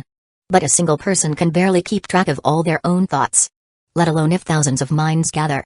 The chance of uniting them fully is basically zero. Many disliked the toxic environment of the board, but there was only one person who could genuinely alter the net's core operation, the net's master, Link. Individuals with huge chakra reserves could spin off private mini-apps.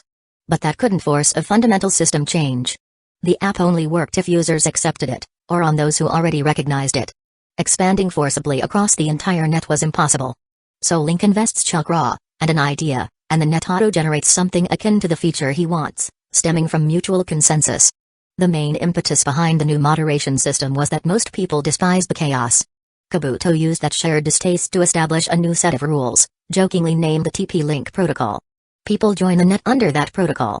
Recognized by virtually everyone, it became a self-regulating force. The net itself punishes those who violate the rules. After all, even if someone hates the rules, in their heart they likely admit they're necessary. Very few truly believe that toxic chaos was good. So in a net shaped by communal will, rabble-rousers can't do much damage.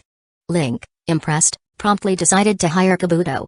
He summoned both Kabuto and Yakushi Nano, then sent them to the orphanage, making everyone happy. Yakushi Nano went on to be reincarnated alongside Shizue Uchiha.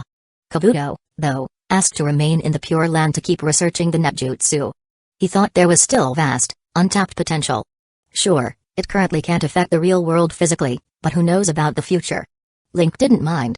Senju Dobirama had also mentioned that at the current growth rate, letting the net's collective spiritual power influence the physical realm would take thousands, maybe tens of thousands of years. Basically impossible for now. Having stabilized the Pure Land server, Link was worn out by all the weird apps and disturbing forums there. Vivid proof of humanity's worst side. Returning to the tamer net in reality, which only occasionally saw a few anonymous users hurling insults, felt like a relief by comparison. Link thanked his lucky stars he'd discovered the issue in the Pure Land first. If that kind of fiasco had kicked off in the living world, it would have gone from verbal abuse to literal sword fights in no time. Chapter 293, Madara Uchiha Dad. Guy. Dad. Guy. A large figure and a smaller one, both sporting thick eyebrows, dashed toward each other with shouts and collided in a hug. Tears sprang forth like two fountains. Little twin sprays of tears. Izuna Uchiha, who had just been summoned into the scene, gave a twitch of the face and quietly stepped a half-pace backward. Not far away, Shizue Uchiha, newly reincarnated, wore a reminiscent expression. These two, once the oddballs of the village, were reuniting, and it brought back memories of the old days. Lord Hashirama. Link noted that everyone who needed reincarnating had been dealt with. He respectfully called out, prompting the first Hashirama to give a nod. He gathered and channeled chakra into the netjutsu, trying to contact Obirama in the other world. A gust of wind flapped at their clothes. In the cleared-out laboratory, there was nothing for the wind to carry away. The steel-plated floor started deforming with a nails-on-chalkboard screech. Soon, a doorway-like portal appeared. The reincarnated shinobi stepped through the portal into the second world. Might Guy lagged by a half-step, hesitating.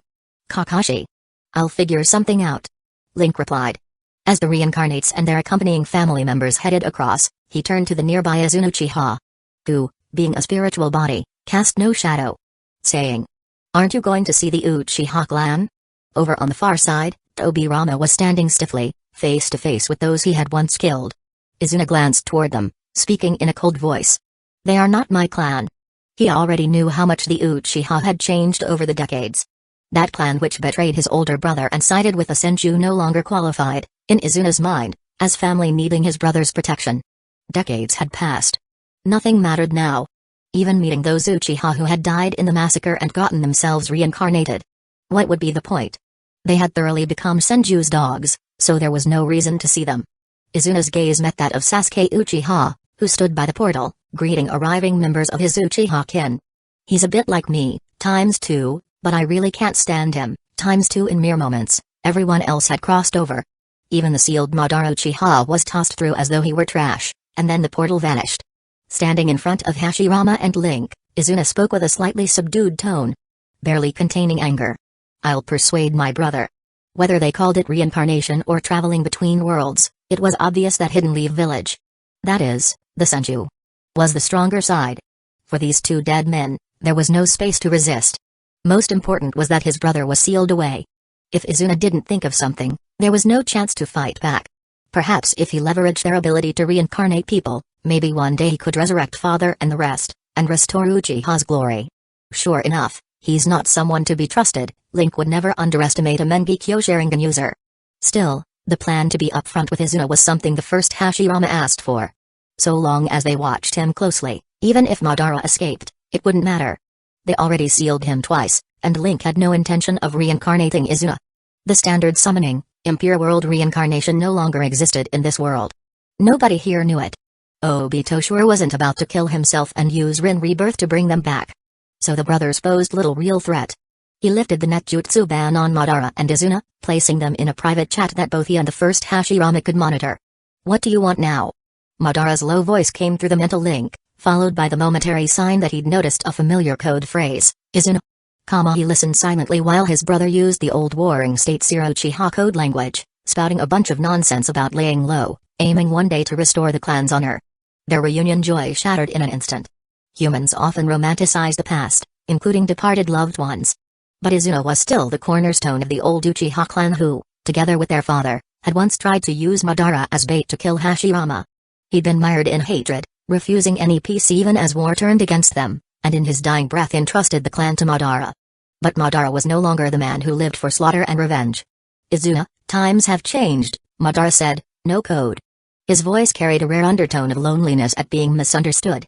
In that final confrontation with Hashirama, Madara had recognized how his friend was willing to risk his own life for peace, pulling him out of the downward spiral of hatred. A fool, indeed, that guy. Yet thanks to that fool, Madara saw through the endless cycle of hatred, birthing his own dream of ending it all. Unlike Hashirama, though, he didn't like standing behind others. And trusting the next generation was out of the question. Even his own brother, or himself, could change. How could anyone remain constant? He had wanted to hold that peace in his own hands. To gain the power of everything that grows, the power of all creation, by taking Hashirama's flesh, capturing the Nine Tails, launching the fateful battle at the Valley of the End. Even when Hashirama chose to kill him in that final duel, Madara did not begrudge him. He understood, Hashirama was defending the village. Defending their shared dream. Brother, Izuna sensed something amiss in Madara's complicated tone. Madara didn't respond to him, but spoke calmly, you're listening, right, Hashirama? I am. The first Hashirama replied. You even managed to dig up Izuna. Madara's voice remained eerily neutral. But it's too bad. He paused. Reincarnation, other worlds, and another me, huh? Hey, that brat Lynx really changed the world. He murmured. So the Eye of the Moon plan was presumably a total failure. Obito had betrayed him, Black Zetsu had betrayed him, and Madara himself was sealed. A complete defeat. Ever since connecting to the netjutsu, Madara had been thinking, reincarnation is too dangerous. Crossing to alternate worlds can't be trusted. So as soon as the seal was broken, he'd chosen to fight. He wanted to see how strong a reincarnated Hashirama was, and whether there really was another Hashirama. And another Madara. Defeated once again, he felt surprisingly calm. Chakra doesn't lie, and the flow of combat had revealed the truth. Whether or not there truly were multiple worlds, if in fact there was, that added more possibilities. The old plan for the Eye of the Moon might not even keep pace with these new changes. The future was no longer the spiral of hatred he once foresaw. It was murky and uncertain. Achieving peace, ironically, might be harder than ever. Seeing his brother again brought an unexpected pang of nostalgia. Hashirama, my dream ended in failure, but your dream. You still have a chance, Madara said dully. I keep thinking of that brat Link's appearance. Maybe you really were right all along, brother. No, Izuna, noticing Madara wavering like in old times, cried out. Hashirama grinned broadly. Ha ha ha, welcome back, Madara. He might be clumsy, but in some way, he was good at changing others. Let's have a drink together later. We shinobi never know when we'll die. If there were a way for us all not to die, it would be by dropping our guard, drinking together, and becoming like brothers. Memories of Hashirama's words swirled in Madara's mind. Have a drink, huh? Well, I guess that's fine. Chapter 294, Work. Second parallel world, Kanabi Bridge Base, training ground. You probably won't be leaving here anytime soon. Link said, palms up in a helpless gesture. Yeah. The young Baki's voice was sullen. He tried to keep a calm face, but his gaze kept flicking uneasily toward the nearby Anbu guards sent by the main world Hidden Leaf village. The caste jutsu was critical and now public knowledge, but unfortunately for this new jonin from Hidden Sand Village, he happened to be the first outsider to learn about it. That meant he might be able to deduce the connections between reincarnation, the Funitsu technique, and Link himself. A big problem. Right away, Sasuke Uchiha used Genjutsu alongside the Yamanaka clan's secret arts to wipe his memories, but there was no telling if some jutsu might later restore them. So he had to stay in the base under observation for a while. After all, Hidden Sand Village was famously adept at information warfare, skilled with sealing jutsu, memory-altering techniques, and so on. One had to be on guard. Thus, until the Ninja Alliance stabilized and Link's central role was at least partially revealed, young Baki was stuck here. Oh yeah, about the wind style, net. Link promptly shifted into training mode. Wait, did I ever teach you about net? Baki asked, taken aback. But then his expression turned hazy, and 3 Tomoe seemed to flicker in his pupils. Under the transfer seal Genjutsu, everything from the past moment was wiped clean. This guy's really unlucky, Link rubbed his forehead. The main world version of Baki had spent a while both generating profits for him and serving as a disposable pawn, only to end up in that messy Pure Land server. The second world Baki, for stumbling onto Link's secrets, wound up under Sharingan control, intermittently hammered by Genjutsu brainwashing. Poor kid. Link felt almost guilty, like shearing the same sheep so many times that it had gone bald. You. Young Baki mumbled, confused, as he came back to himself. Regarding wind style, great cast net. Link reminded him. Baki nodded on reflex, automatically explaining how to use the great cast net technique and where it could be applied, though a sense of puzzlement flitted through his mind. Did I ever teach this kid cast net jutsu? So how come he's skipping straight to great cast net? He didn't dwell on it. Maybe the kid already knew. Little did he realize that if he pressed Link about it, he'd be in for another Genjutsu mind wipe. I got it. Link said after just a short time. Adding the word great to net was a bit like Denzo's vacuum sphere versus a bigger vacuum great sphere. Just a literal scaling up. Per the explanation, it was about 1 step above the normal cast net jutsu in size, testing more advanced wind chakra control skills. Especially shaping wind nature chakra to create natural gusts. Not too hard, and it overlapped somewhat with Denzo's vacuum series, so Link had an easy time picking it up. Of course, once he learned it, he refrained from demonstrating. No need to cause more trouble for Baki. Shaking his head, he said. Next, wind style, air current wild dance. He wanted to learn as many jutsu as possible right now, then go back to the main world and practice at his leisure. By name alone. Wind style, air current wild dance sounded like a fairly basic ninjutsu, simply releasing wind nature chakra to whip the air into violent gusts. Clearly lower level than cast net jutsu. Technically, once you learned net, you didn't really need a simpler wind technique. But Link wanted it anyway. Baki, mystified, still explained it all dutifully. Another one down, Link scratched out 2 more ninjutsu in his little notebook. Next, wind style, wind gutter. That was yet another low-level wind technique. Baki was starting to feel toyed with. Even his calm demeanor wavered. After a moment of silence, he resumed explaining. Next, wind style, blade of wind. Wind style. Blade of wind? He instinctively thought he'd misheard. From a low-tier ninjutsu straight to a knee-rank advanced one. This was far too big a jump. But when he saw Link's earnest face, Baki shut his eyes, inhaled, exhaled, then returned to his stoic teaching machine persona and laid out his prize technique in detail. Sigh. These other world visitors. Sigh. Lord Kazekage. Seems kind of tough. Link found it hard just hearing the theory. His pure chakra control was actually decent. Above average for a Jonin. If he were measured numerically, maybe 8 out of 10 for hand seal ability. But controlling wind nature chakra after the transformation was tricky. After all, his natural affinity was earth. Not everyone could be like Hiruzen Sarutobi, mastering all 5 nature transformations in childhood. Even someone like Kakashi, who possessed all 5 transformations, had copied over 1,000 jutsu, and scored 10 in hand seals. Wasn't great at wind style. Knowing a jutsu, being able to cast it, and truly mastering it were 3 different things. Cast net jutsu was difficult mainly because you had to stir up actual wind into a net shape. Wind nature chakra naturally cuts, hiding that in a broad net means large area, high killing power. But that's the extent of it. Blade of wind, however. A knee rank, extremely advanced technique. Required perfect mastery of wind nature transformation, so that the chakra emerging from your fingertip was as sharp as a blade, plus top-tier form manipulation. Compress, flow, shape. Turn an airborne gust from your palm into a razor-edged wind blade. For him to have learned such a tough jutsu so young, Baki really is a genius, Link mused, fully immersed in this sea of knowledge. Second parallel world, Hokage building, office. Knowing myself, he's probably gone to another world looking for a way to revive. Said Madara Uchiha, who had just been summoned with a no-shadow form after being released from summoning, impure world reincarnation. He sat on the windowsill. Hashirama.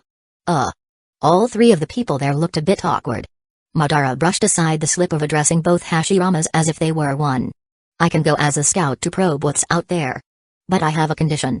Figures, he's up to something, Obirama's glance at his brother seemed to say. Madara ignored the little brat Obirama and got right to the point. Have that brat Link reincarnate Izuna, and I'll do the job right away. He regarded his brother's mindset as backward, and he knew no one except Hashirama could really understand him. But that didn't mean he had no feelings for Izuna. I agree. The first Hashirama replied without hesitation, ignoring his own brother's murderous look. Madara showed no surprise. In a low voice, he added. One more thing, before I leave, I want to find those two traitors. Obito and Black Zetsu. Chapter 295, all in numbers. 1 week later, main world, Hidden Leaf Village, Training Ground 7, Wind Style, Great Cast Net. After forming the hand seals, Link extended a thick, translucent cord from his palm. It shot forward at a decent speed, covering several meters in the blink of an eye. But then, just like an ordinary net cord, it went limp and drooped down, eventually sinking into the ground. So this is basically the same as Vacuum Great Sphere, just bigger? And that's it? He had one of his shadows fetch a rabbit, then infuse chakra to manipulate the great cast net cord and headshot the rabbit on the spot. The poor rabbit squealed, terrified, fainting the moment it saw the translucent cord pass through its head. It completely missed the part where the cord quickly vanished into its body. Right, on contact it's bound, connected to the net. Then, Link noticed something interesting. This newly caught rabbit was placed on a different server than the other rabbits that had been ensnared by the regular net. It didn't share the usual net's burden at all. So basically, the Great Cast Net and the normal net each created their own server. Which made sense. Link didn't bother pondering the implications of this separate net server. He cancelled the Great Cast Net.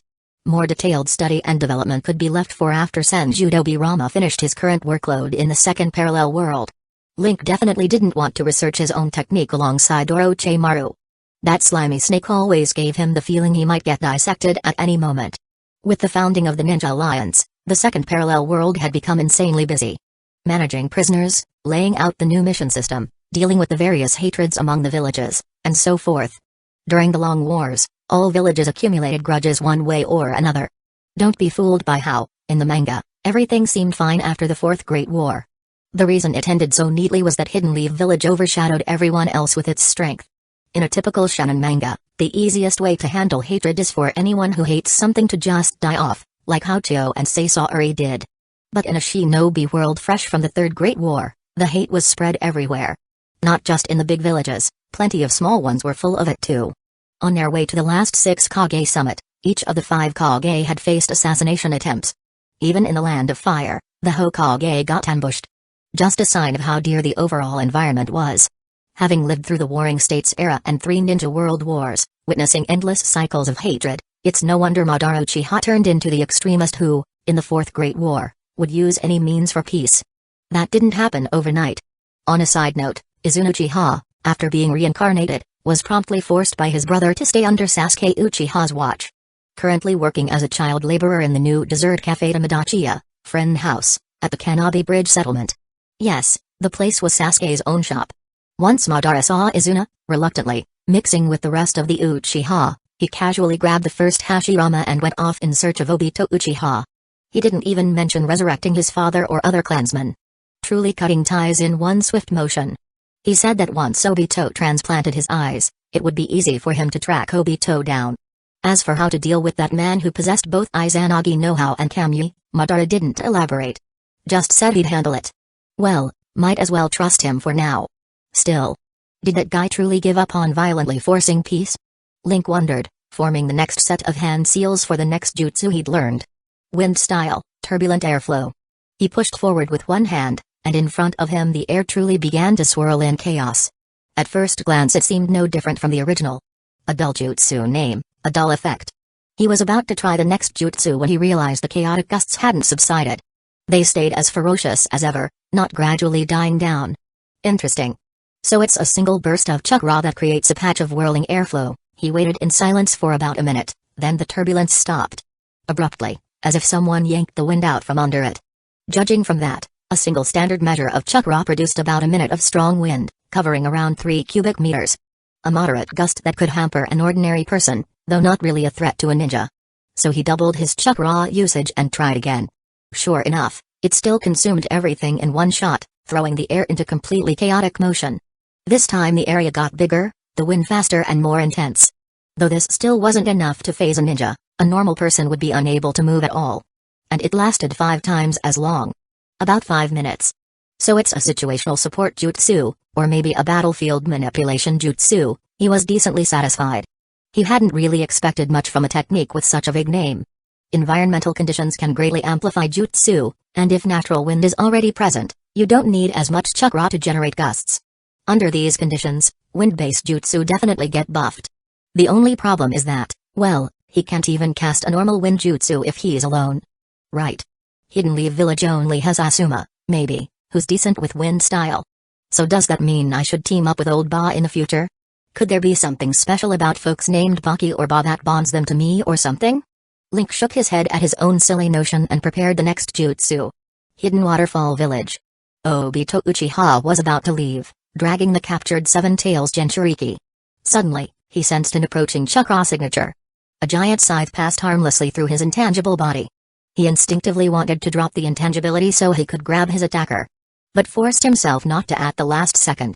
Because the person attacking him stood there, smiling calmly. Madara. And Senju Hashirama? Obito recognized the scythe hovering in his chest, along with that mistwood-style strike. The expression under his mask grew grim. So he's been reincarnated like Obirama too? And why does he still have almost the same level of power? Hardly any weaker than the last time I saw him. In truth, there was a small difference. His chakra had dropped by about a third. My eyes working out well for you? Said Madara Uchiha, raising the scythe. A serene grin spread across his face as his Rinnegan stared into Obito's single Rinnegan. You think you can slip away right under my and Hashirama's noses? Or do you want to gamble that, in that single instant you rematerialize to enter your Kamui space, we won't kill you on the spot? At least Black Zetsu hasn't come looking for him, and that second Kamui Mengekyo is off in another world. Saves me quite a lot of trouble, Madara thought. Kamui is a tricky jutsu, but having both eyes together would have been a real pain. With only one eye for Kamui, even if Obito has an extra Rinnegan, he stands no chance against Madara at his near prime power. When there's such a staggering gap in base stats, even space-time ninjutsu is riddled with flaws. Nearby, the first Hashirama maintained his flower tree world jutsu, sage mode markings on his face, speaking earnestly, give up, Obito. We don't want to kill you. You were a good kid in the village. Whatever issue or demand you have, we can talk it through. Obito, hidden behind his white mask, scowled. The swelling forest of trees and vines rose up around them, lifting the Seven Tails Jinchuriki away. Obito couldn't do a thing about it. While intangible, he could still move, but never faster than these two monsters could strike. Madara knew his eye techniques far too well. If he tried to rematerialize, he'd die instantly. The Rinnegan did make him stronger, but the ultimate cheat technique, Izanagi, was no longer freely available. Unless he was willing to sacrifice Kamui. Watching the spreading floral pollen, Obito's face twisted. Chapter 296, The State of the Third Parallel World. Late night, main world, Hidden Leaf Village, Link's home clack, the window was pried open, and shadows on the floor stealthily coiled around the uninvited visitor. Link opened his eyes. In response, his shadow flipped on the lights, revealing Madara Uchiha. Clad in armor. Standing on the windowsill. His tone was frosty, hold on to this for me. He tossed over a glass container holding a Rinnegan, then vanished in a blink. So Obito, in the end, Link shook his head. Without the arrival of Senju Hashirama and Izuna Uchiha, it would likely have been impossible to persuade Madara. And persuading the lost cause Obito would have been even harder. Kakashi plus Naruto might pull it off, but not an aloof Hashirama with lines like I'd rather not kill you or a fight-hungry Madara. Obito, even if he'd had second thoughts, would never be granted a chance to defect. If Obito's taken care of, guess it's time to get ready to apprehend the older Madara in the third parallel world. He sat up, remembering Madara's deeper hatred for Black Zetsu. Zetsu was too elusive to catch, they hunted it in the second parallel world for 2 days before giving up. In the end, everyone decided to leave Zetsu alone for now, deal with Obito first, then go detain the old Madara. Which meant the clock was ticking. He felt it all was a bit rushed. If they ran into a trap, it'd be dangerous. But if they waited, that old Madara might revive Kaguya. Link had stayed quiet at the planning meeting, effectively approving the Trans-Dimensional Pursuit Squad's mission. Better prepare for the worst, he thought. Scowling, he got out of bed. At this point, there was no way he could sleep. Under cover of night, he slipped back to training ground 7 and repracticed all the wind jutsu he'd tried that day, then repeatedly drilled wind style, blade of wind.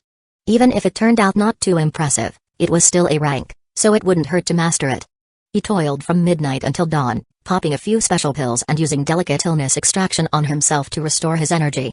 After a quick breakfast, he fetched Utakata for battery chakra, summoned Madara Uchiha, then called over the first Hashirama. Together, they used the Funitsu technique to jump to the second parallel world. Senju Dobirama had been up early, hard at work in the Hokage building.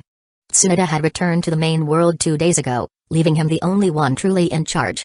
The 5 great shinobi villages, plus the second Hidden Leaf village itself, all had their own agendas, so the newly formed ninja alliance still required constant maneuvering.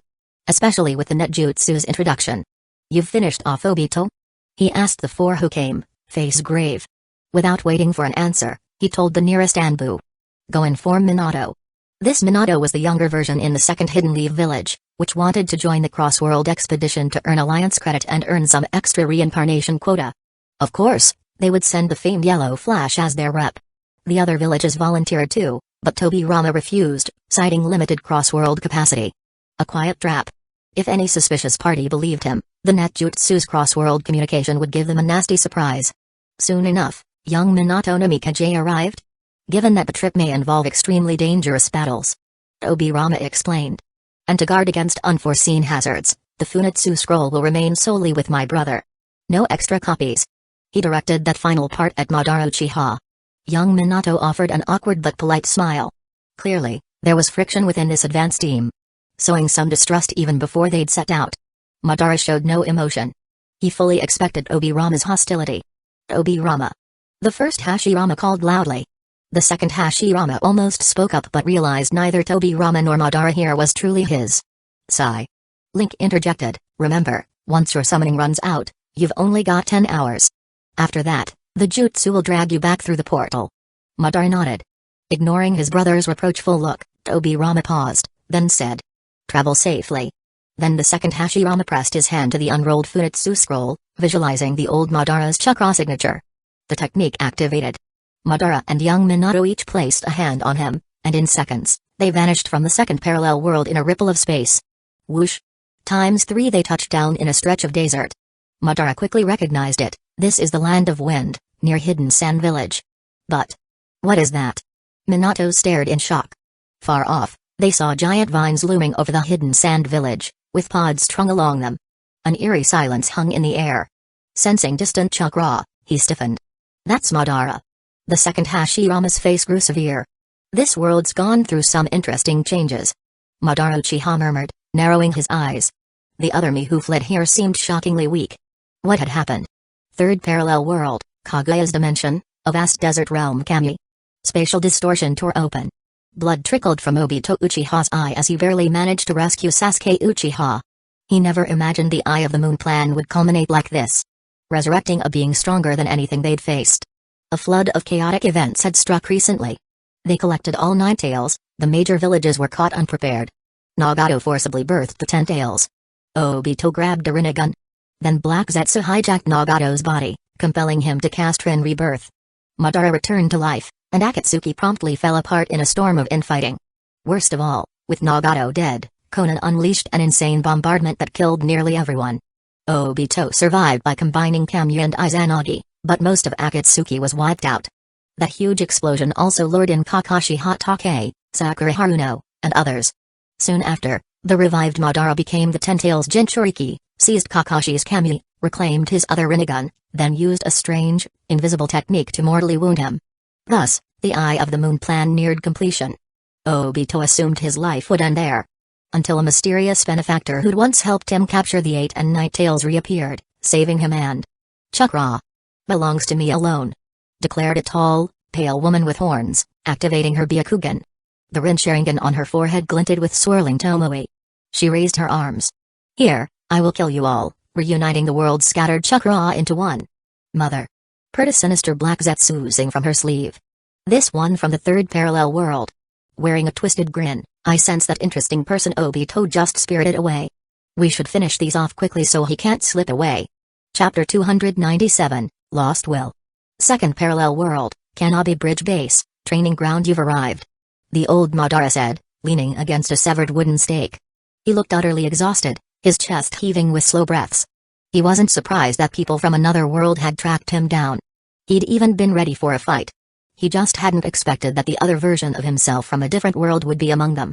If it were Hashirama who'd mastered traveling across worlds, I could at least understand that, he thought, gazing calmly at the three newcomers. Madara, what in the world happened? The second Hashirama demanded, his expression grave. The eye of the moon plan fell apart. The text on the tablet was a lie. The old Madara's tone was listless. Hashirama. You should run. It's over. He had personally watched his other self, who had been steadily advancing the plan under Madara's interference, turn into the vessel for that terrifying woman's resurrection. He didn't understand exactly how it all happened, but he could guess it was some kind of elaborate scheme. From what Black Zetsu had explained, the so-called infinite Tsuka'imi that was supposed to bring eternal peace would actually destroy humanity and spawn more white Zetsu soldiers. With space-warping powers so overwhelming as to be horrifying, and monstrous chakra beyond belief. If not for a deceased Sasuke Uchiha suddenly rising to awaken a Rinnegan, they would have been slaughtered in an instant. Ironically, it was Obito, saved on a whim, who had spirited Madara off the battlefield once Madara became more of a burden than a help after such a grueling fight. His dream, so close to success, had warped into a plan to wreck the world. The difference was too great. Already old and physically frail, he felt profoundly dejected, a lifetime spent striving, even at the cost of breaking with his best friend, only to realize that dream meant complete annihilation. Dying here wouldn't matter to him anymore. The stone tablet was fake? The Madara Uchiha from the first world looked startled, falling silent as he stared at this older version of himself. The other two, meanwhile, looked puzzled. The second Hashirama gazed at his old friend with clear eyes. Eye of the moon plan? Stone tablet? How did things come to this? Minato Namikaze was about to speak when he sensed something off. Instinctively, he grabbed the two teammates beside him and teleported away with Flying Thunder God. Almost simultaneously, at the spot where the second Hashirama and the first Madara had just been standing, a silent black portal hovered in midair. Two hands reached out, grasping at nothing. Space-time ninjutsu. Lord Hashirama, be careful. Our opponent. Minato was sweating cold bullets. Of everyone present, his sensory perception was best, and he'd felt the terrifying chakra of this mysterious arrival. But before he could finish his warning, the environment around them shifted. All at once, they were in a frigid, snowy landscape. The second Hashirama instantly triggered Sage Mode. The first Madara unleashed his complete Susanoo to smash through a rising wave of ice, shielding all four men. Mother, it looks like none of them belong to this world, purred Black Zetsu, peeking out from Kaguya's sleeve with a twisted grin. They must come from other worlds. They might even be Indra and Azura's reincarnations from different points in time. Other seedbeds, then? A glint of interest lit Kaguya's eyes. She didn't need Black Zetsu to explain the implications. If she captured these people and discovered how they traversed worlds, her precious seedbeds could multiply. My! Her all-seeing Byakugan pierced the chakra networks in all their bodies. Long white hair floated behind her. If she couldn't kill them outright, things might get tricky. Whoosh! Whoosh! Whoosh! Boom! Times and countless hair needles shot down, shredding even the multi-layered Rashomon gates that had been summoned, though the final blow fizzled against the complete Susanoo. The sage markings faded from the second Hashirama's face, leaving him grim. The natural energy here is scarce, and there are no seeds underground for wood style, he muttered. When he made trees or vines with wood style, they were real plants drawn from underground seeds, not conjured out of thin air. No seeds plus no Sage Mode meant a hefty drop in fighting power. Even summoning took major chakra here. This must be a space very far from the normal world. We should retreat, he concluded decisively. Handing a scroll to Minato, he said. Minato, take Madara and get out. By Madara, he meant the nearby old man. Frail, lacking real combat power. The first Madara shot them a sharp glance but made no move to leave. Before coming here, they'd agreed that if they encountered an unbeatable foe or were about to be sealed, he would kill himself. When a reincarnated body of chakra is destroyed, the summoning would yank him back forcibly. Not even the world's fastest shinobi can catch a fleeing soul that instant. Minato accepted the scroll. Lord Hashirama, but what about? Don't worry. I still have the cast net jutsu. The second Hashirama gave a small smile. In a flash, Minato jumped to old Madara's side, activated the Funitsu technique, and swirls of dark formula flickered. The space distorted, and they vanished. Boom. The second Hashirama's scroll unrolled, a samurai blade appearing in his grip. Even without his KK Genkai or Sage mode, his physical fighting skills were formidable. The first Madara said icily. Be mindful of her space-time jutsu. I'll coordinate with you. That jutsu just now. Kaguya wore a slightly enchanted look. With her Byakugan, she could see it all so clearly, but the technique was baffling. They could manipulate chakra in such a way. Even she, the ancestor of chakra, was speechless. On a whim, she tried replicating the same technique she'd just observed. Runes spread across her palm, huge chakra gushing into it. Failed? Not even her massive reserves. Enough to toy with entire dimensions.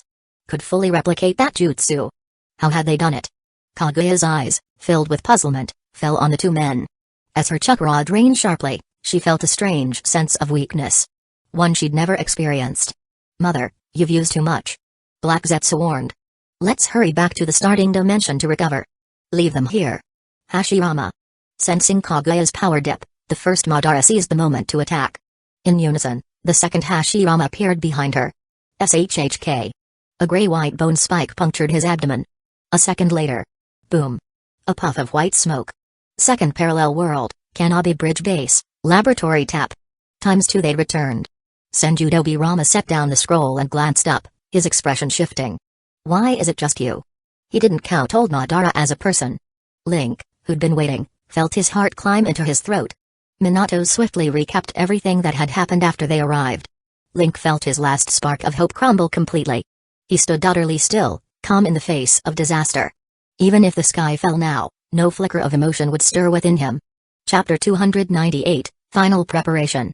Should we go over and help? Asked the young Minato Namikaze. Senju Rama stayed silent for a long time. If even someone of Minato's caliber deemed the threat too overwhelming.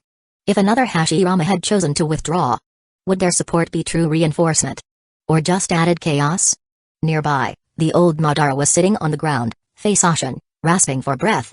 He'd already been waiting for death. No matter how strong his chakra was, his body couldn't hold on any longer.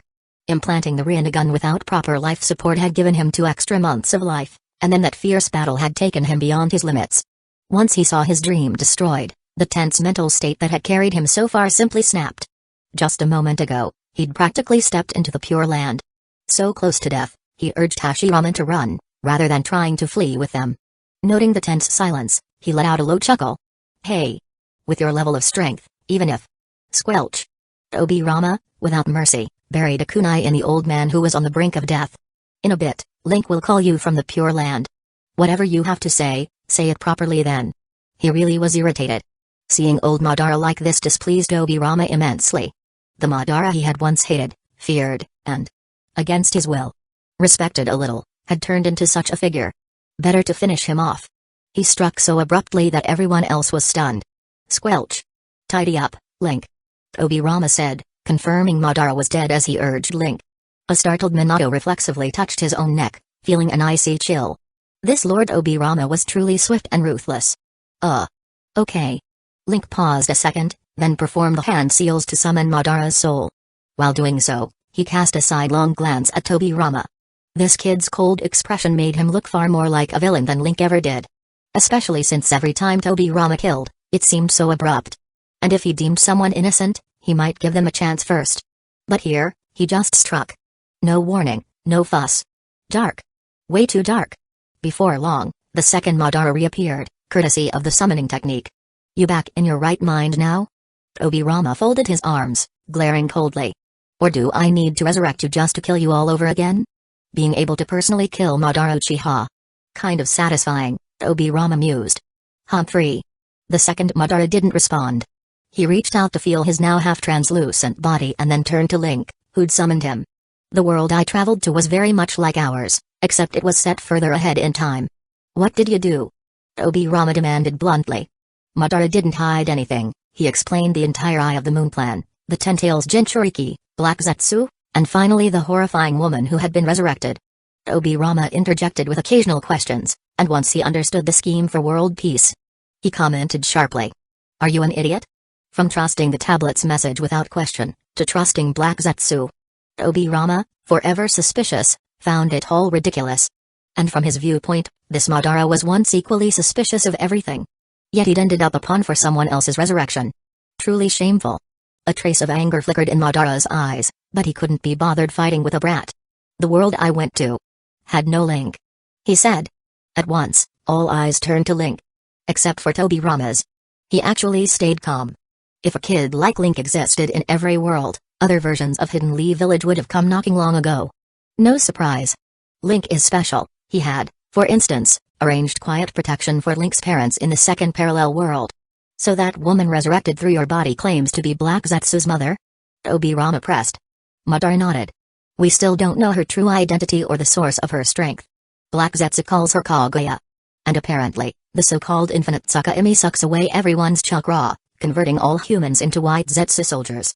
White Zetsu, Black Zetsu, Kaguya. TSK, you really let yourself be strung along from start to finish. Tobirama sneered before concluding. We can't send anyone over there. An opponent who manipulates space-time at will is beyond us. From a purely rational standpoint, that was the only choice. Even if it meant abandoning Hashirama. He's not my brother, just a stranger from another world, Tobirama thought. Drooping his eyelids. He was the shortest one there, so by lowering his gaze, no one could read his expression. He paused, then spoke in his usual tone, Link, stand by over there in case Madara returns. We'll keep watch here. Understood. Link replied after a heartbeat. He used the Funitsu technique and returned to the main world. By final preparations. They both understood it meant if everything else failed, they'd abandon the second and main worlds. Link would go alone to some unknown place. Because no one knew whose chakra had been recorded or if the Funitsu technique was compromised, he couldn't take anyone along. He'd have to search for new opportunities in a world he'd never visited. Even if everyone else died, as long as he survived, he might eventually resurrect them with reincarnation. But that would mean giving up everything he had here. Main world, the laboratory. Thud. Having landed back in the main world, Link wore a troubled look. He felt a strange, uneasy weight in his chest. He teleported a shadow clone over to stand guard at the Rashomon by training ground number 7, then went home and pulled on his old uniform. It had been ages since he'd prepared for a real fight. Gathering the scrolls he'd stockpiled for a possible escape plan, he brushed his hand along the training table, remembering all the nights he'd spent there honing his skills. Creak. A window slid open. Neko Hina's pudgy, chubby head poked in, beaming. Partner, you're back, meow. That fat cat. Looks even fatter. Link wanted to smile but couldn't quite manage it. He kept his face taut. Yeah. Hina chattered on. I'll tell you, a few days back, that Haruno Sakura kid got promoted to Special Jonin, and that big dummy Naruto is signing up for the upcoming Chunin exams. Iris and Emi keep hanging out together. I suspect they're, anyway. Oh yeah, some folks from Hidden Sand Village came looking for you, meow. Huh?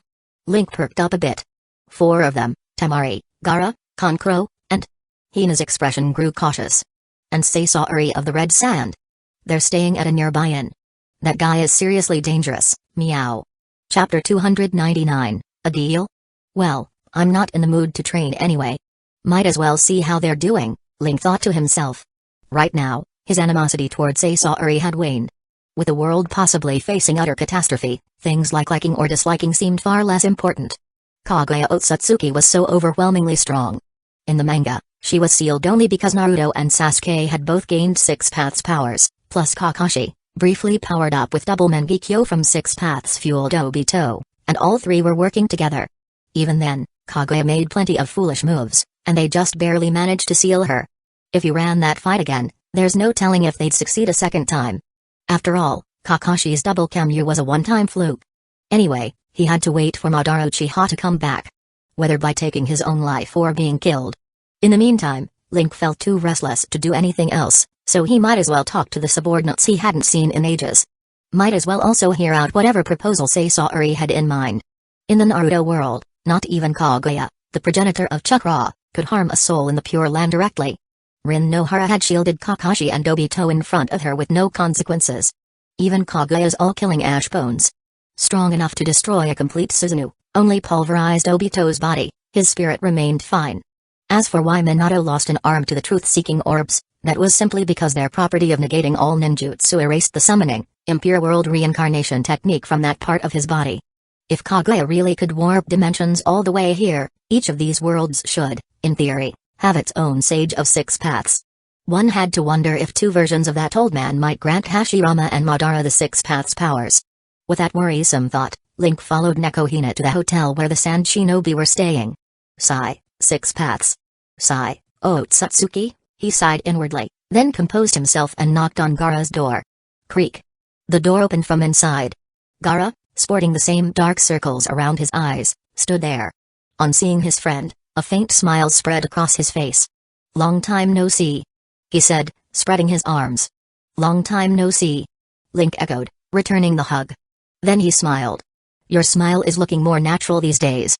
Gaara chuckled a bit. In the past, he simply hadn't experienced normal human interaction. He wasn't a fool, just inexperienced. After returning to Hidden Sand Village from Hidden Leaf Village as a one-time prisoner, he'd thrown himself into missions for his village while also studying how to behave more normally. Now he felt almost like any ordinary person and was even a bit embarrassed about his earlier behavior. It had been a year and a half since he and his siblings left Hidden Leaf Village and returned home. Time slipped by quickly. They gradually learned to shoulder the duty of guarding their village, just like their former teacher, Maki. Congratulations, Link said, smiling. Certain things didn't need to be spelled out. One look at Gaara's demeanor and you could tell. So, has Shukaku caused any more trouble? At Shukaku's name, Gaara's face turned a touch awkward. He hesitated, then said. Well, it told me, as long as I don't go into tailed beast mode in front of that guy, I won't keep you from sleeping. It's pretty scared of you, he concluded. Then he went briefly blank, smiling as though he'd just heard Shukaku's voice in his head. Likely their little internal conversation. So that's how he's progressing toward a perfect Jinchuriki relationship? Link mused. A delighted voice called out from the side, Link. 18 months older than before, Temari stood nearby, hands clasped behind her back, her expression a mix of joy and distance. Girls could change a lot in a year. Temari's figure was a little curvier, her face softer, developing a womanly charm. If, in the past, Link saw her like a kid with a fierce personality, now she actually looked like a young woman. But time also cooled many feelings. 18 months of separation created a substantial gap. Link-sensei, came an even more enthusiastic greeting. Kankuro beamed as he approached, arms around a scroll at his waist. He pulled Link into a half-hug, whispering. I saved up a bunch of money. You still got that puppet for me? Link gave him a thumbs up, then glanced down the hallway to see Saori of the Red Sand. Once forced to hide inside Hieroko. Now walking around in his human form. A Hidden Sand Village headband hung at his neck. His face remained as cold as ever, but his stare no longer looked hollow. What changed this human puppet? Link wondered. He felt no desire to pry or hold old grudges. Instead, he simply asked. What brings you guys here? We're here about the upcoming Chunin exams. Kankuro and I are in charge of negotiations. Temari explained first. I came along with Saori to buy back his real body, and to see you. Gaara added candidly. Saori paused in the distance for a moment before he spoke. Besides wanting my original body, I want to talk about our earlier collaboration.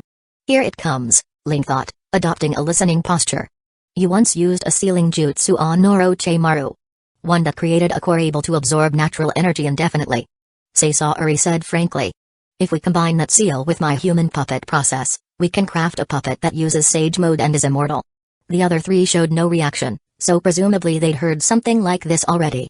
Looks like they were all on good terms. Oh. Link muttered noncommittally. Not interested. The original developer and successful test subject, Orochimaru, was now in the second parallel world, completely absorbed by the cast-net jutsu and the Funitsu technique. From time to time, Link would see him grin greedily or murmur something ominous. Only for Sasuke to shoot him down with a Sharingan glare, or Utakata quietly send a late-night warning note. They'd basically reached a dead end with 5 elements seal research. Totally replacing one's own chakra with natural energy, yet remaining unchanged, was impossible. Jugo and Kimimaro, even after everything, still needed Tsunoda's regular treatments. Or risked dropping dead randomly. Orochimaru and Tsunoda were the only ones to truly succeed. Each by channeling natural energy into a sage mode that combined it with their own chakra. One focusing on the 5 elements of creation. The other on the 5 elements of destruction. So Orochimaru now regenerates severed fingers in seconds, while Tsunoda can blow out air cannons with a single punch in sage mode. Both are in complete Super Kage levels who can be taken down if surprised. Orochimaru surrendered quickly before, but there aren't many Hashiramas or Hirus and Saradobas in the world. Well, infinite multiverse aside, there'd be a lot, but that's not the point, Link reflected. Chapter 300, A Fight Like Before. No need to keep trying to convince me. Seeing that Sasori was about to speak again, Link cut him off. If you want sealing techniques or the core, you can apply through the Hokage. After Orochimaru was captured, his cores, a bunch of failed experiments, and all related research data had been hauled back to Hidden Leaf Village. Research continued there, but Link had lost interest.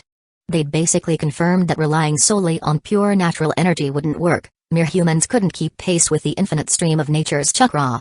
Orochimaru was using Yakushi Kabuto's special constitution to repeatedly apply chakra regeneration, strengthening the core cell's regenerative abilities while discarding the 5-element negation aspect. This cancelled out the side effects and granted him an almost perfect sage mode. Actually, that earlier approach with the weakened core cells that destroyed the 5-element structure, leaving only one specific type of natural energy, was theoretically another path. The problem is, once someone is transplanted with those weakened core cells, they're stuck forever dealing with just one type of natural energy. Like metal, wood, water, fire, or earth. The risk isn't too high, but the power isn't great either. The natural energy-based attacks it could fire off would be weaker than the average Jonin's casual ninjutsu. Sure, it made the body sturdier, but let's face it, no matter how strong a shinobi's body is, a kunai through the brain is fatal. From Orochimaru's viewpoint, not only would these variants interfere with each other, but you couldn't achieve immortality. Plus, they demanded a certain aptitude, and the upper limit was obvious. Throw in the cost of discarding your normal chakra, and it simply wasn't worth it.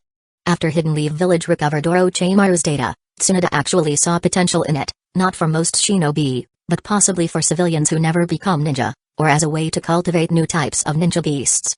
So nowadays, the Hidden Leaf Village Medical Corps and Shizune kept pushing the research. Supposedly, they had some progress, after successive trials over a dozen generations on Specimen D. The weakened core cells were nearly harmless. Grafting them into an ordinary rabbit gave it the ability to blow little flames from its mouth. And the offspring of 2 such experimental rabbits perfectly inherited that flame-spitting ability. They're weak, sure, but at least there's a glimmer of promise. The only real snag? Now that these flame-breathing rabbits possess paranormal powers and still have 0 intelligence, they're basically mindless. But I've heard that fire rabbit meat has a naturally spicy flavor. Maybe I should try it sometime. Link caught himself thinking absurd thoughts, then said. About human puppets. Yeah, hang on. His shadow clone left quietly, prompting an instinctive wariness from Gaara's trio.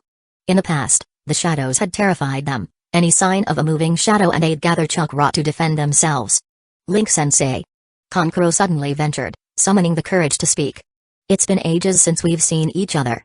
How about a friendly match? He felt rather ashamed for being spooked by the shadow's departure. After all, he'd grown a lot in the past year, and the old memories of battling Link's shadow technique surfaced.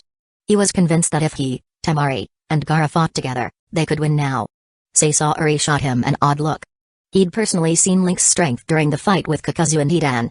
He himself wasn't confident he could handle Link's shadows, so what nonsense was Kankuro spouting? Did he secretly modify his own brain somehow? Sasori thought, recalling how Granny Chio had once replaced parts of her own body.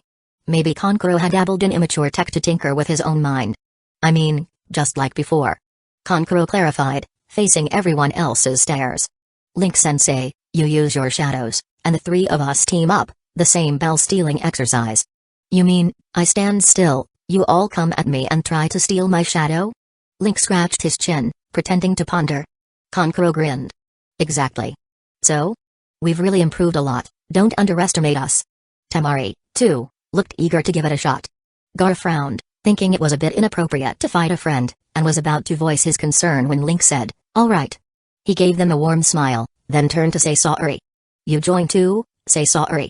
This guy, Sasori stood stiffly, uninterested in matches or training. If you all win. Link mused aloud. Kankuro, I'll let you have all the human puppets you want. Sasori, I'll give you back your original body, Gaara.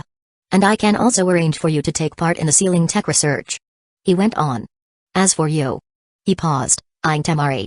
He wasn't sure what to offer.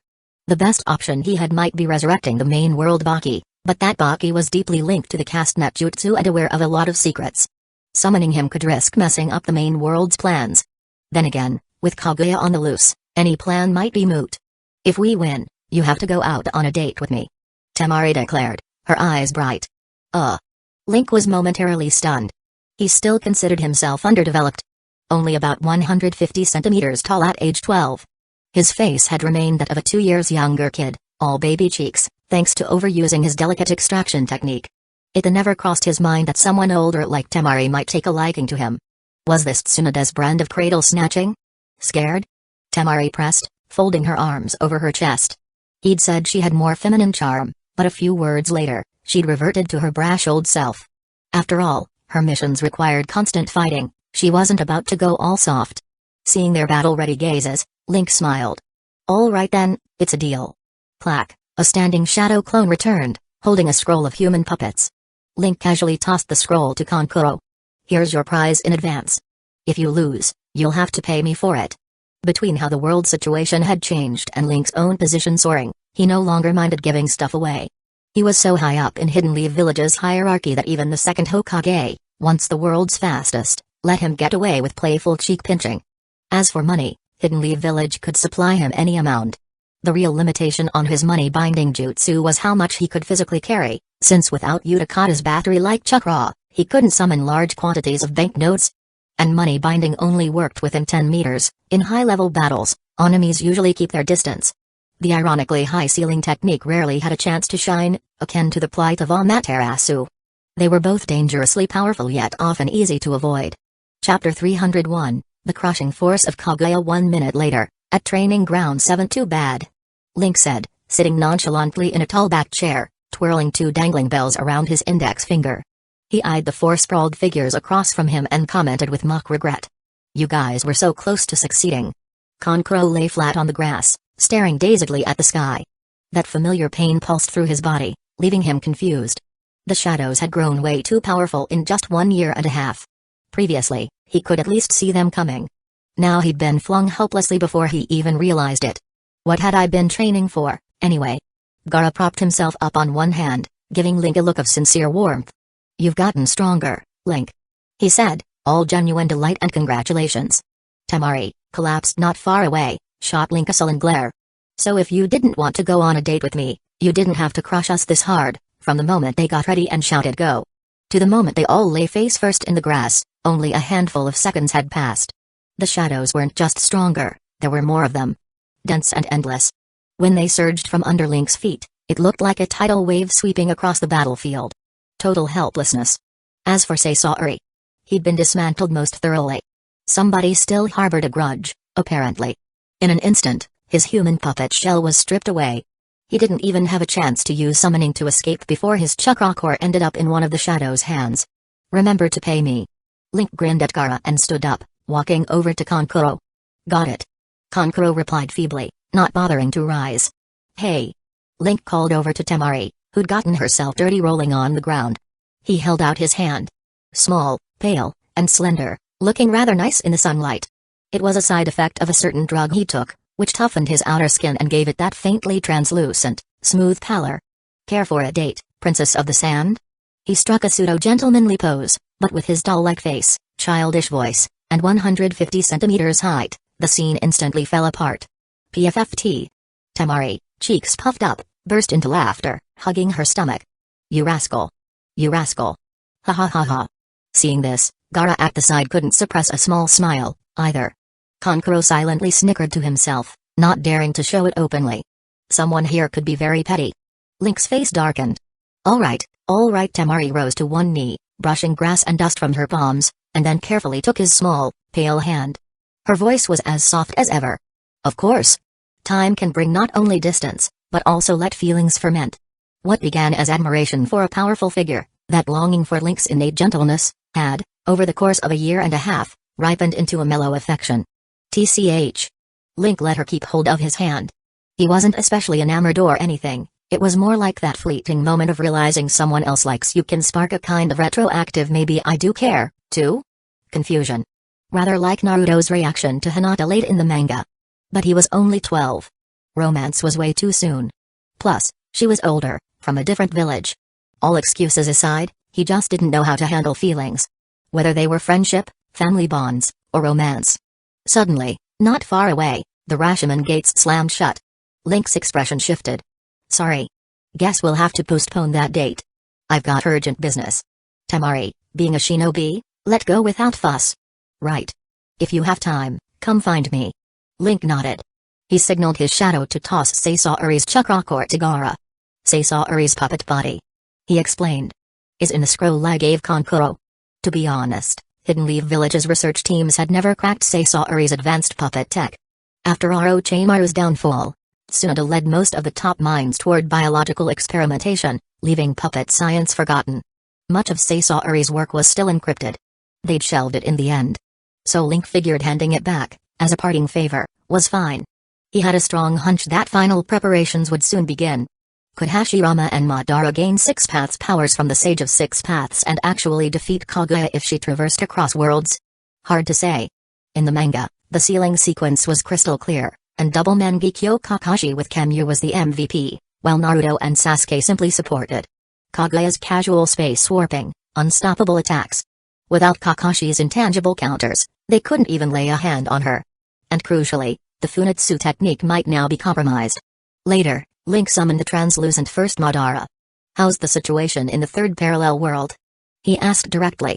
Madara paused, realizing what he meant by third parallel world. Grimly, he responded.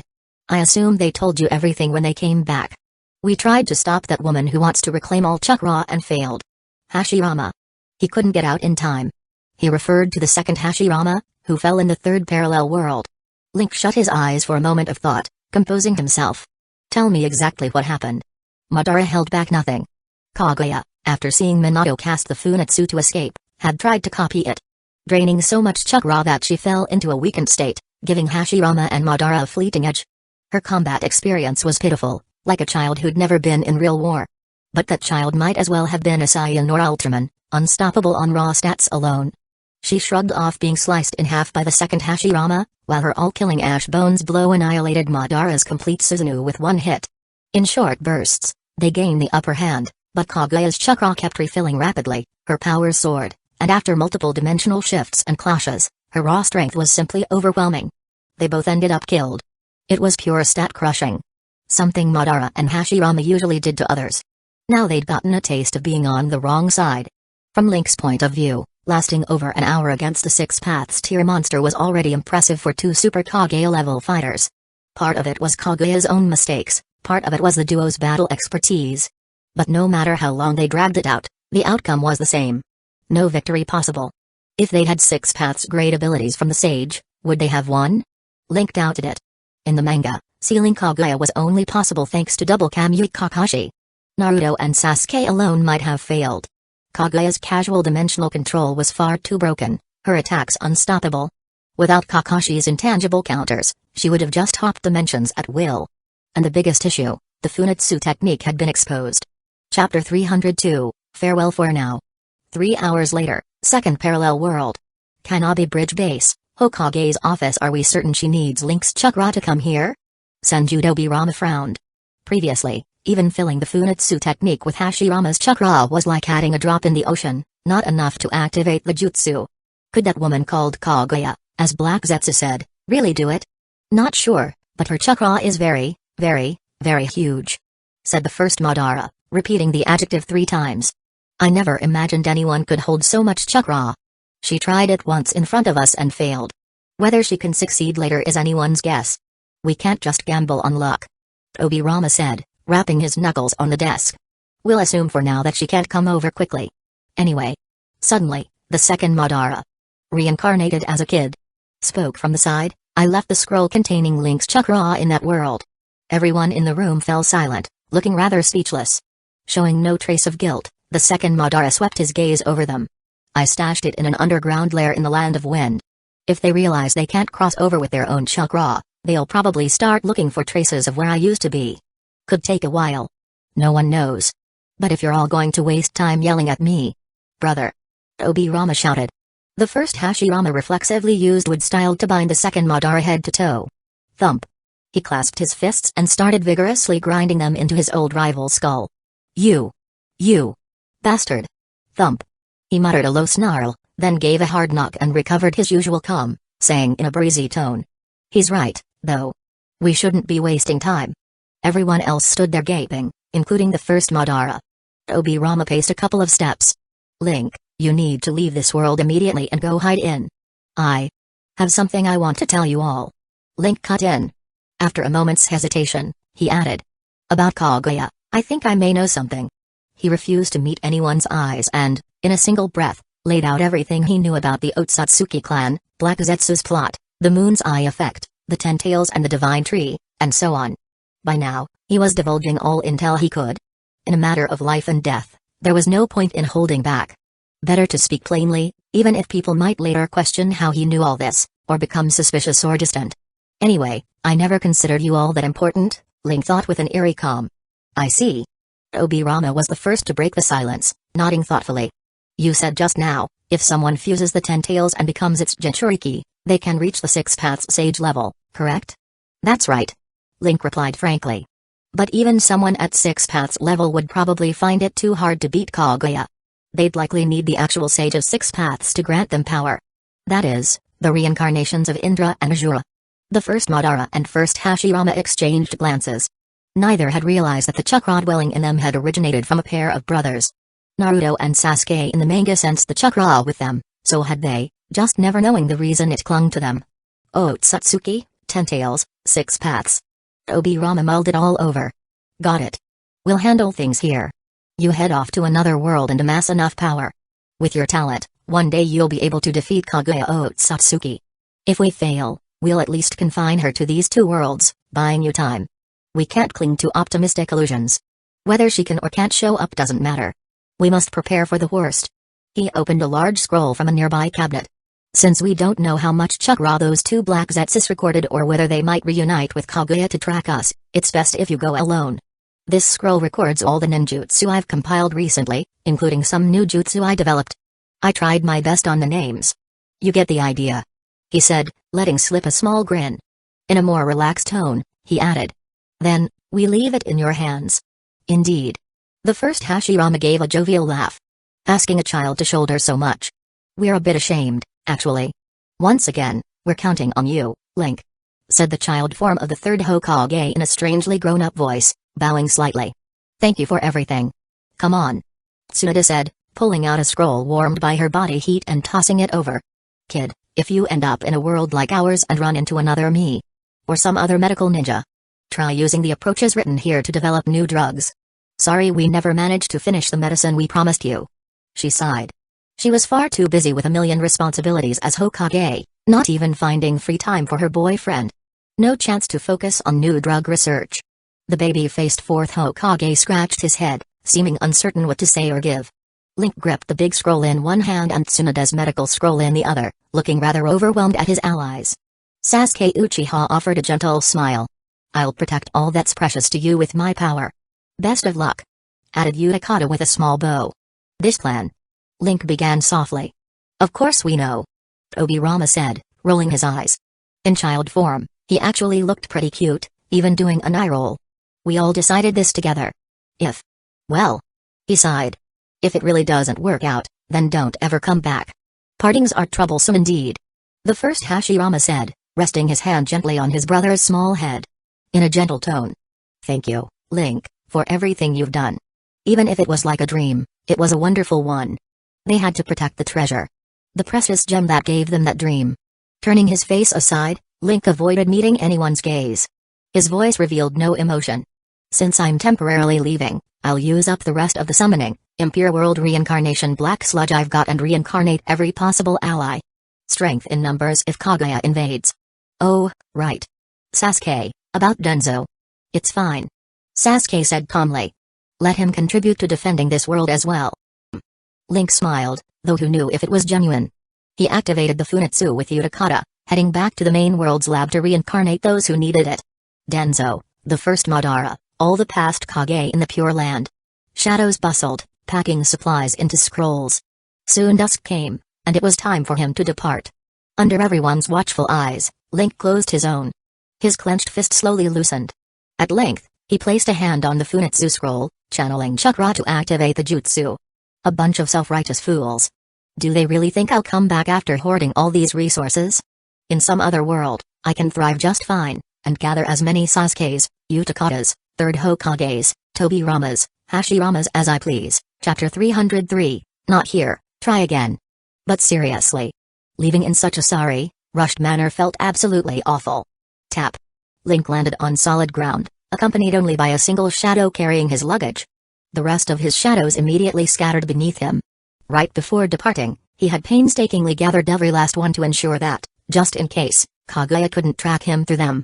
Between the main world and the second parallel world, he'd essentially taken everything that belonged to him. He even retracted his portion of the cast net jutsu.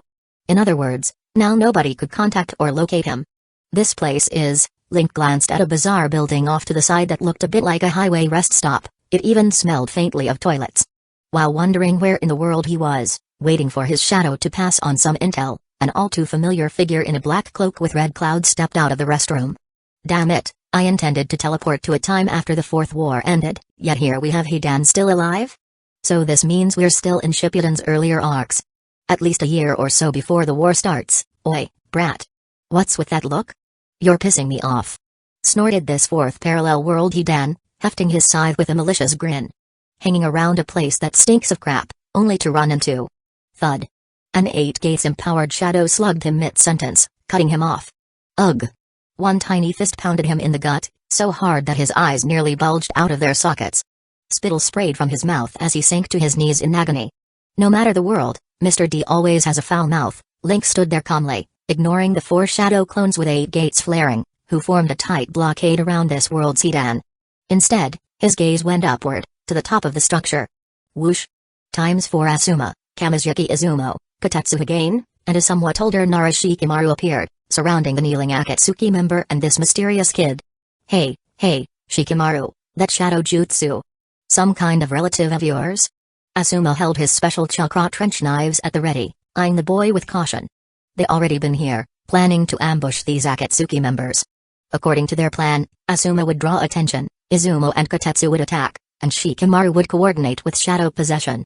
But they witnessed a cute-looking kid arrive via space-time ninjutsu, dispatch a bunch of shadows to scout around, and then, in a flash, the terrifying shadows subdued an Akatsuki member, forcing him to his knees. Realizing these shadow creatures were everywhere, and that the boy had obviously noticed their presence, Asuma decided to make himself known. He wanted to ensure an open space where they could watch each other's backs, not risk a lethal ambush from those ridiculously strong shadows. Those shadows are faster than I am, he thought, still maintaining a carefree front. But inside, he was drenched in cold sweat. Thud. Meanwhile, Hidan quietly tried to feign how injured he was, inching for his scythe. But another shadow rose from the ground and kicked him mercilessly. He flew across the space, pulling the chain taut as the scythe lodged in the dirt. Another shadow stepped on the chain. He crashed to the ground. Smack. The third shadow dealt another blow. Asuma's eyelid twitches. The kid only exchanged a few words with him, then started punting Hidan around like a soccer ball. A bit too petty, perhaps. We've got no real grudge. Your story doesn't concern me. Link said, pulling out yet another Funitsu scroll. His plan had been to jump to a timeline post-Fourth Shinobi War and keep hopping, recruiting multiple versions of Six Paths-powered Naruto and Sasuke. As for Six Paths Obito or Madara, canon made it clear the Divine Tree and Ten Tails belonged to Kaguya.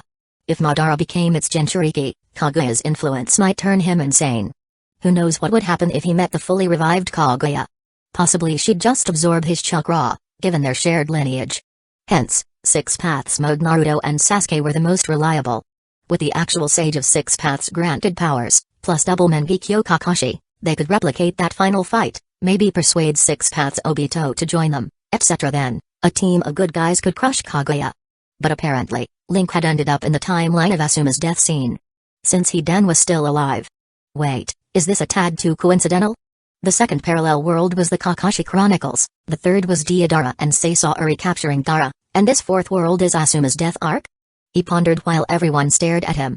Hidan, of course, had no time to ponder, busy serving as a soccer ball. Sensing someone underground, Link shelved his thoughts and said, in a calm voice, "We have no grudge. There's no need to fight." Kaguya's threat in the main world was still unresolved. Link had no interest in meddling with some strange, familiar yet foreign dimension. If not for Hidan's foul mouth, there would have been no conflict. Well, if he spotted old Baki. Maybe he'd meddle a bit, but that wasn't relevant now.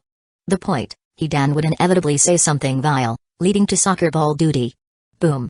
The ground burst open, revealing the fourth Kakazu, eyes glinting green with murderous greed, slamming a fist downward. Thud. But the next instant, Pikachu was booted aside. His body hardened like diamond, sure, but that only made him a sturdy soccer ball. The ball itself evidently disagreed.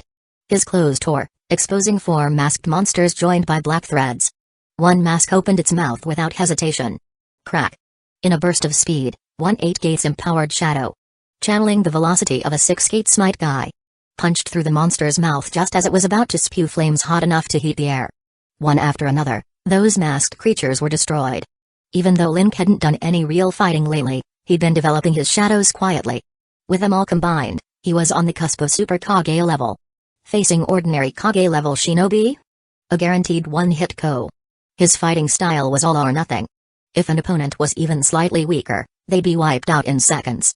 You needed speed on par with 6th gate guy, large-scale ninjutsu, maxed out defense and escape techniques. Otherwise, you had no chance. Getting insta-killed was typical. I said we have no grudge, right? Link glanced offhand at the Undying duo, thrashing in vain and collapsing. He saw Asuma drenched in cold sweat and remarked, "Take these 2 as a gift. With that, see you around." He activated the Funitsu technique again, focusing on landing in the war's aftermath this time. The jutsu began to form. His shadows reconverged, and his body vanished into the twisting vortex, disappearing from this world. Left behind were 4 shattered masks, a limbless Kakazu, and a dismembered, yet still somehow alive, Hidan. Chapter 304, Fine, Main World Situation. Another failure. Why? Why is it always these iconic scenes from the Naruto manga? Link sat on a rock, looking rather vexed. Off to the side, the 7 swordsmen of the mist lay sprawled out, subdued but not killed. The shadows had simply pinned them without knocking them unconscious. Not far away, a younger Might guy, Genma Shiranui, and Ebisu stood in stupefied silence. Finally made it. Might Dewey landed, chakra blazing around him, all seriousness on his face, ready to fight. But seeing the defeated enemies, he looked at his son in confusion. This was the 3rd time. 3 times in a row, and still no sign of the 4th Great War. What was going on? Link patted the spot on his chest where 3 scrolls remained. When he left the main world, he'd brought along 6 Funitsu scrolls. With the 2nd Hokage, 3rd Hokage, 4th Hokage, and even Orochimaru all able to recreate the scrolls, he figured he'd never run short of Funitsu as long as he stayed in the Naruto worlds. But 3 times now, it had failed to send him to the world he'd pictured, so clearly there was some deeper mechanism in the technique he'd never figured out. The first was Asuma's death, the second was Haku and Sabuza's death, the third is Might Dewey's death. Plus before that, in the 2nd parallel world, it was the 2 Mangekyo heroes. In the 3rd world, Gar's death. The common thread is regret, as understood by a Naruto manga reader. Summarizing, Link, from his own perspective, realized the problem. The Funitsu technique was powered by his special spiritual energy, and it was pulling him to dramatic points in these various Naruto worlds that had left a deep impression on him. So it's randomly landing at regretful moments in the timeline? He gave a helpless laugh. The Naruto manga contained countless events full of regret. After the 4th Great War, though, there was hardly anything left to regret. Everyone got a happy ending. Even during the 4th Great War, there wasn't that much regret. For instance, Might Guy's nearly fatal strike against Single-Eyed Six Paths Madara wasn't really a regret. He achieved the very best result he possibly could, with everyone, Kakashi, Minato, etc., supporting him to unleash his strongest attack. Once he brought out Night Guy, that was the end of his strength. There was no controlling the aftermath. Could he have actually killed the Madara with terrifying regeneration? Probably not. Yet he produced the mightiest power any Nanotsutsuki bloodline user ever showcased. Even if he had died on the spot, it would have remained a top highlight for readers, and besides, he actually survived. So where's the regret? The regret closest to the 4th war might be Conan's attempt to kill Obito. Link racked his brain for every detail he remembered from the manga. But all the other potential scenes were too far removed from the war. Was he supposed to keep bouncing around random regretful moments until he finally hit Conan's? Then go through the entire war from scratch and team up with Naruto and Sasuke? That sounded so cumbersome.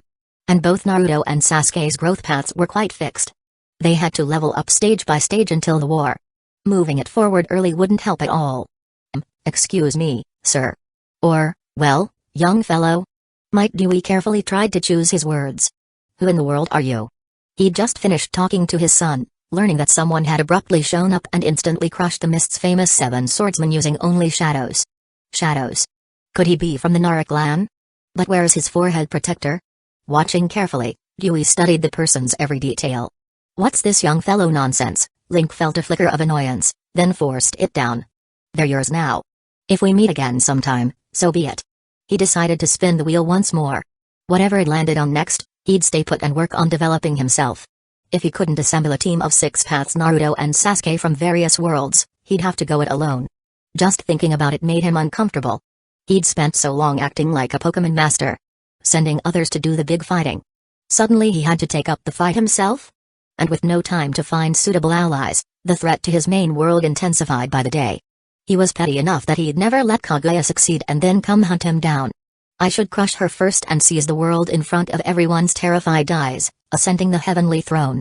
That's how it should be, but if his hunch was correct, he'd need a fresh plan, train relentlessly using the physicalized chakra cubes, learn as many new jutsu as possible, figure out how to recruit different Dobiramas for extra brain power, and start working on synergy between big breakthrough in his stand-like transformations. All this required a suitable world, first, plus a new Jinchuriki battery. Plus a partner to help produce more Funitsu scrolls. 1 month. I want all that done in a month, then it's on to the next stage, exploring every regret in my Naruto memories, farewell. Pressed for time, Link had a shadow deliver a final knockout to each of the 7 swordsmen so they'd be utterly helpless, then activated the Funitsu technique once again. Main parallel world, Land of Fire. Not far from Hidden Leaf Village Rumble. For the first time in who knows how long, the Judo statue was summoned out into the daylight, and under those golden rays, it looked oddly sacred. So this thing is the Ten-Tails husk? Obirama eyed the newly arrived statue. Nearby, the first Madara, who had just implanted the Rinnegan from his previous self, let out a slight, uneven breath. Newly revived, he wasn't back to his old level yet. Though he could use the Rinnegan's fearsome chakra without issue, his body was still weak. Go train. We'll handle this. Obirama said, effectively dismissing him. Once Madara left without protest, Tobirama turned to Orochimaru. Let's get started. Yes, the Ten-Tails was absurdly strong.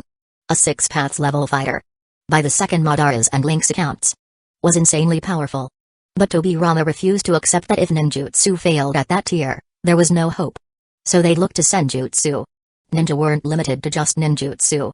With no quick fix for taijutsu, they'd turn to natural energy. Conveniently, Orochimaru was just as stubborn, and they happened to have those cores available. Let Otsutsuki see how ninja resist, Tobirama thought, eyes brimming with a murderous gleam.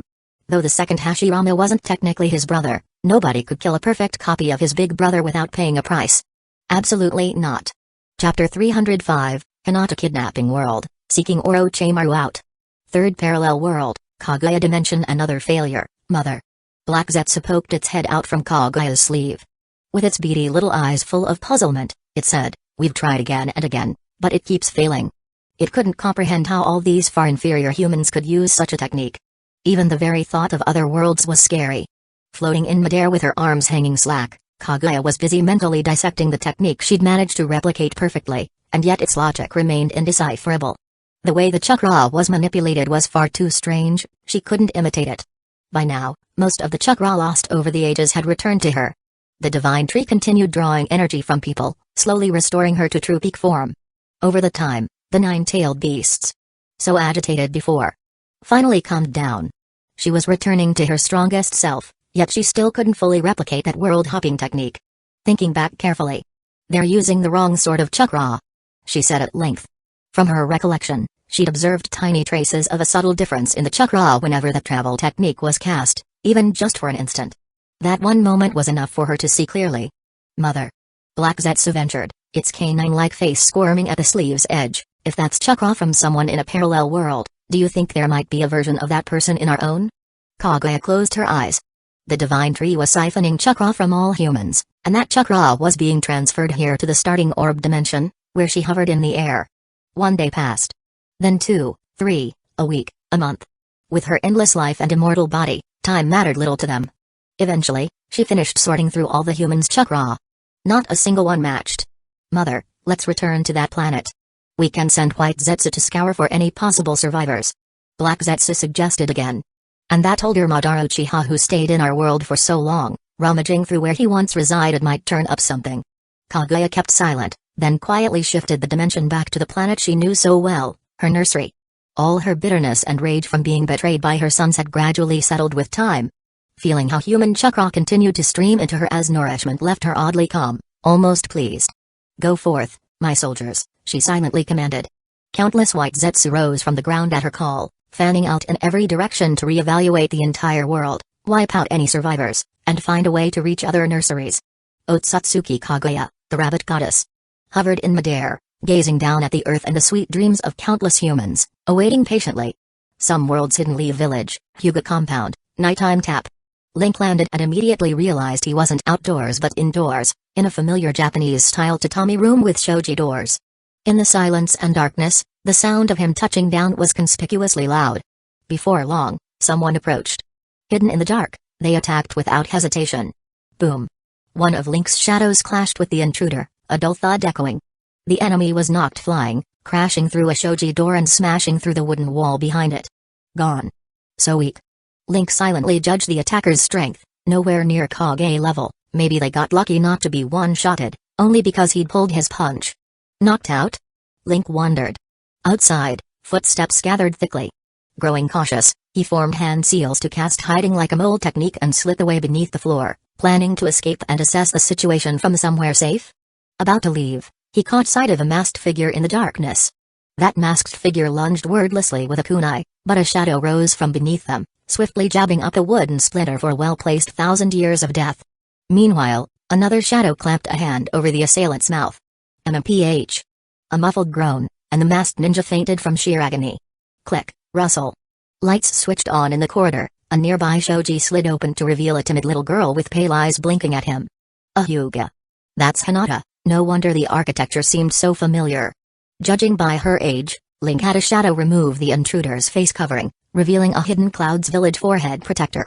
So this must be the Hyuga kidnapping incident. The real tragedy being Hisashi's death? He felt a bit puzzled. If all that was needed was preventing Hyuga Hisashi's death, why not jump to the big fiasco with Hidden Clouds Village's threat of war? Not that he personally felt that storyline was so regretful, it was less tragic than, say, Neji's death in the Fourth War. Sure enough, my guess about regrets might be slightly off. Link briefly met Hinata's gaze, then stomped through the floor. Dropping to the space below, he cast hiding like a mole again, burrowing underground. Presumably, his chakra was already noticed. At times like this, the entire Hyuga clan was home. He'd fought quickly, but they arrived quicker, and with all those Byakugan, they'd see even his shadows. Best not to linger. Knowing he was in the Hyuga compound of Hidden Leaf Village, old school. He knew the map by heart. The only trouble? Hidden Leaf Village's barrier was a giant circle, and he wasn't particularly adept at space-time or high-level ceiling or barrier ninjutsu. Slipping out quietly would be tough. If discovered, they'd chase him. He wasn't worried about the fight itself. This moment in Hidden Leaf Village's timeline was right after the war with Hidden Clouds Village, so the village was severely weakened. But a clash would be way too loud, and he had no wish to wreck the place. Might draw the attention of Zetsu or Obito, which would be a headache. Eventually, he emerged from the earth at training ground number 7. Having no real sense of where to go, he paused. After just finishing the war, Hidden Leaf Village was on high alert, and even if there were celebrations, the streets were deserted at his late hour. So, shall I try finding Orochimaru, or maybe figure out a way to see Tobirama? That's bound to be tricky. He is unbelievably cautious, unless I waste a lot of time fishing for him with the cast net jutsu. Link realized his best bet was likely seeking out Orochimaru, who hadn't yet defected from Hidden Leaf Village. By the current timeline, presumably he was still around. Judging from the timeline, Yakushi Kabuto had the Kikyo Pass incident, was then taken in, became Root's spy 5 years later with Nano. So presumably, Orochimaru was still here in the village. So yes, Orochimaru's en route, right? Having settled on a target, Link's shadows sprang into action. Under cover of darkness, they merged into Hidden Leaf Village's gloom. Chapter 306, Recruiting Orochimaru to Save the World? The next day, afternoon, in Root's laboratory, Hidden Leaf Village. Orochimaru was calmly examining a dissected test subject when he suddenly sensed something and glanced down at his feet. Several small shadows appeared beneath the operating lamp, completely surrounding him. Naruklan? That was his first guess. That maybe the village had discovered the research he was doing on behalf of Root. But then he dismissed the idea. Knowing the old man, the third Hokage, if they'd uncovered Orochimaru's collaboration with Tenzo and Root, they wouldn't just send in Oshikacho to dispose of him. More likely, they'd have the Anbu investigate thoroughly, and then the Hokage himself would come in person. Clack. Screech. One of the upright, pitch-black shadows pushed open the door. The lab's iron door lock twisted like clay, breaking off. A shadow laid a piece of paper on the floor and then melted into a blackish fluid, slipping away out of sight in the blink of an eye. Their speed and strength are quite remarkable.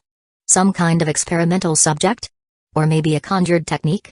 And that paper reads, "If you want to know who you really are, come to Training Ground 7. An invitation? Orochimaru wore an inquisitive look. A small snake crawled from his sleeve, wrapping itself around the note. Neither the note nor the shadows bore any scent or chakra signature. The handwriting was unrecognizable. Like it was from a stranger? Just now, those shadows didn't leave. They merged into my shadow. Looks like they're set on me." His expression stayed neutral, but inwardly he was on full alert. How to counter, though? Trying a ceiling barrier might antagonize these mysterious visitors, but doing nothing and heading straight to meet them seemed dangerous, too. Should I inform Denzo? As he pondered, his body moved almost on its own, a keen thrill showing in his smile. Unknowns were fascinating. And, more importantly, the text on the note was something he couldn't resist. Later, in the future, Orochimaru would leave Hidden Leaf Village with Yakushi Kabuto, even revealing his hidden base to Kabuto first. The reason was that, in a certain sense, they were the same kind of person. They didn't know who they really were. His parents were killed by the village's actions, yet the Hokage trained him to become strong. A ninja's life was full of slaughter and emptiness. Other than missions, who exactly was he? Mindlessly seeking the unknown, he became the village's infamous monster. Feared and shunned by everyone. Eventually, he lost out to that kid. Minato. Over the 4th Hokage position and joined Denzo en route at Denzo's invitation, serving as one of Hidden Leaf Village's roots. His life grew even emptier, doing one shady thing after another, assassinating anyone who threatened the village. Even if they were one of the village's own undercover allies. As long as they might pose a risk, they were to be silently eliminated. Already mired in darkness, he sank deeper into the abyss, lusting for everything. No one could understand him. So if he could understand everything himself, perhaps then he'd discover who he was. This mysterious person had appeared out of nowhere, with an offer Orochimaru couldn't refuse. Whether it was an ambush or some trap. And so, Orochimaru, Root's left hand of the ninja's shadow, found himself inexplicably leaving his lab as though bewitched, heading straight for Training Ground number 7. Seeing a short figure appear in front of him, Orochimaru smiled. "You're the one who beat Hiashi Hyuga last night, aren't you?" A small body, a youthful face, controlling shadows like it was some secret technique. "I'm Link," the boy said, standing atop a rock, looking carefully at this version of Orochimaru. At this point in time, Orochimaru had not yet gone down the path of reconstructing himself after fleeing the village, nor had he been driven to extremes by his defeat at Tatachi's hands, nor was he plagued by leftover consciousness after unsuccessful body transfers. All in all, he was still that eerie, normal person. If that even applied. Or a normal snake? Anyway, from Link's perspective, this Orochimaru really did make sense of Ibiki Morino's remark that the man was something wearing a human skin. Pale skin, eyes that disregarded life, and an emptiness that ran deep in his bones. Coupled with that slight upturn at the corner of his mouth, which made his expression unreadable. He hardly looked human. "Have we met before?" Orochimaru asked, keenly sensing how strangely familiar the boy's gaze was. He seemed intrigued. Such a cliché pickup line, Link inwardly ridiculed the question, then said, "I'm here to recruit you." "Recruit a member of Root?" Orochimaru asked idly. Ninja who served in the shadows were infamous throughout the shinobi world. Root's name was dark and notorious. Only after the Uchiha massacre and Root's disbanding did it fade from the new generation's view. At this point, its reputation wasn't good. Especially since all Root members had Denzo's cursed seal on them, leaving was no simple matter. "So, are you joining or not?" Link asked, without a shred of sincerity. Orochimaru didn't hurry to accept or refuse. "You said, if you want to know who you are, come here. So, do you have an answer for me now?" "I don't." Link answered bluntly. He'd only said that to lure him out. He'd discussed it earlier with the Orochimaru of the main world. If he ever met some other world Orochimaru, that line might hook him in. Entice him. Even with all his composure, Orochimaru's expression froze for an instant, then his grin broadened. Whether this person understood him, or someone else did and taught them how to approach him with that phrase, it was interesting either way. "So, what are we going to do now?" he asked, laughing. His voice wasn't yet as slippery as it would be in the future. "Probably saving the world?" Link said offhandedly. He doubted he had enough leadership skills to make Orochimaru obey him fully. That line was basically just a conversation starter. The rest of the plan came down to either forcibly compelling him or possibly bribing him. In the future, Link needed someone to handle logistics, traveling among multiple Naruto worlds, especially if his main world faced the possibility of an early confrontation with Kaguya. This earlier stage Orochimaru shouldn't be too tricky. Link could threaten him, and once he summoned that world's Tobirama, Orochimaru wouldn't be an issue. So, not a normal person, Orochimaru mused, having thoughts similar to some future acquaintance. Then he said, "If it's to save the world, show me the power that can save it." With that, he suddenly raised an arm, unleashing a flurry of serpents. "Trivial," Link murmured, eyes barely flicking. One of his breakthrough shadows stepped forth and punched, a fierce blow. Boom. With that air cannon punch, not only were the snakes vaporized into blood mist, but the ground under Orochimaru's feet split open into a deep trench. What a terrifying strength. Orochimaru rose from the ground off in the distance, looking more serious now. Quick-handed, he began forming hand signs, but before he could finish, a shadow used a flawless shadow of the dancing leaf approach, booting him skyward. Next, he was caught in a series of aerial combos Kankuro would have found all too familiar. An infinite float. He's not even the strongest among my shadows, and yet he's trying to put on airs in front of a super Kage like me? Link thought, arms folded, watching as his 8 gates-empowered shadows hammered Orochimaru around. Chapter 307, Trade with this world Tobirama, Jump Again. Evening, Roots Laboratory. So, you want me to use summoning, impure world reincarnation? To summon the second Hokage, Lord Tobirama? Orochimaru stood across from him. There was no trace of injury on his body now. He had just experienced the power of the delicate illness extraction. He had already abandoned the thought that this kid was not normal and had decided to temporarily follow him. Unfortunately, that jutsu is far from perfect. Orochimaru continued. Even if I summoned him, he wouldn't have much power. He thought Link wanted to use the strength of a deceased Hokage. The summoning, impure world reincarnation was indeed an incomplete forbidden jutsu. It required elaborate preparation, consumed a ton of chakra, and needed a living sacrifice. Plus, the resurrected souls didn't always cooperate, and their power was often diminished. A bit of a chicken rib technique, hard to use, not much payoff. Cut the nonsense. Get to work. Link snapped. He didn't actually need to summon the dead for battle. He had already sent his shadows to gather Senju Tobirama's DNA. They had even helped Orochimaru break into Hidden Leaf Village's prison to grab 3 death row inmates. Everything was ready. No turning back now. Orochimaru fell silent, then pulled out a blank scroll from a scroll pouch near his chest and began writing slowly. He knew he couldn't escape the shadows. His ninjutsu and taijutsu weren't fast enough. Even summoning wouldn't help, some of those shadows were so fast, he wouldn't even finish casting reverse summoning before they took him down. Besides, this kid was too mysterious. The techniques he used were extremely compelling. Why does he want to summon Lord Tobirama?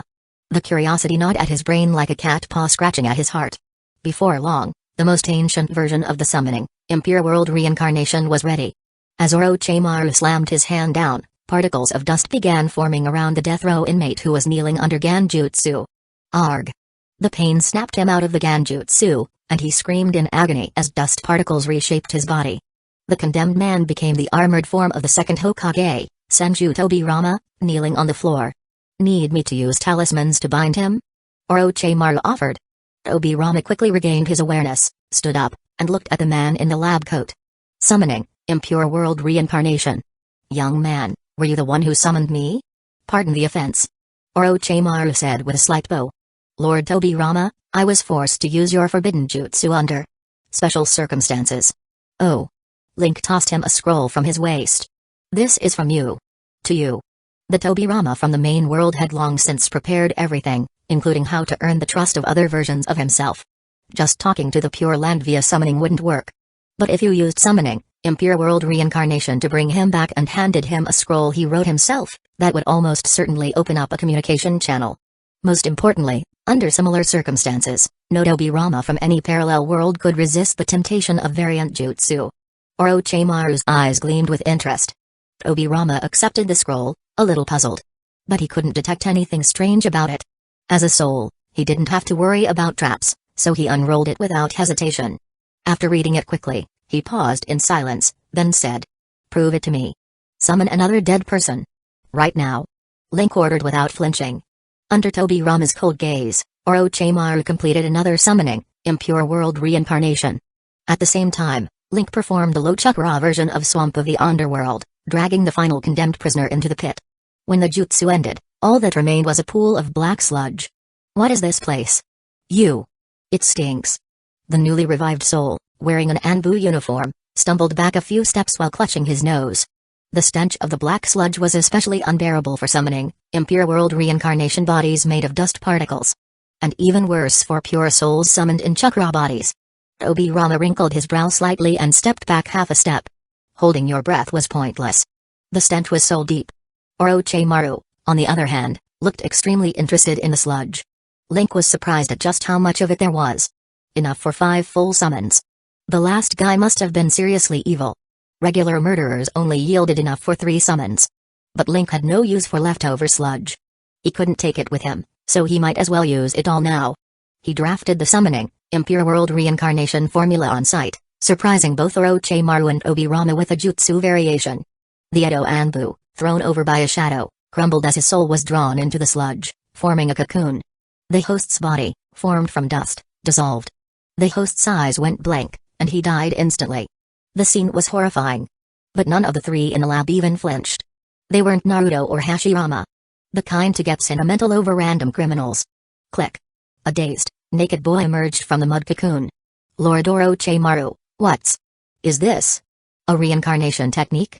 Orochimaru was so excited he nearly rushed forward to inspect the kid's body. Barely restraining himself out of caution. Obirama looked deeply shaken. He furrowed his brow in thought, then said.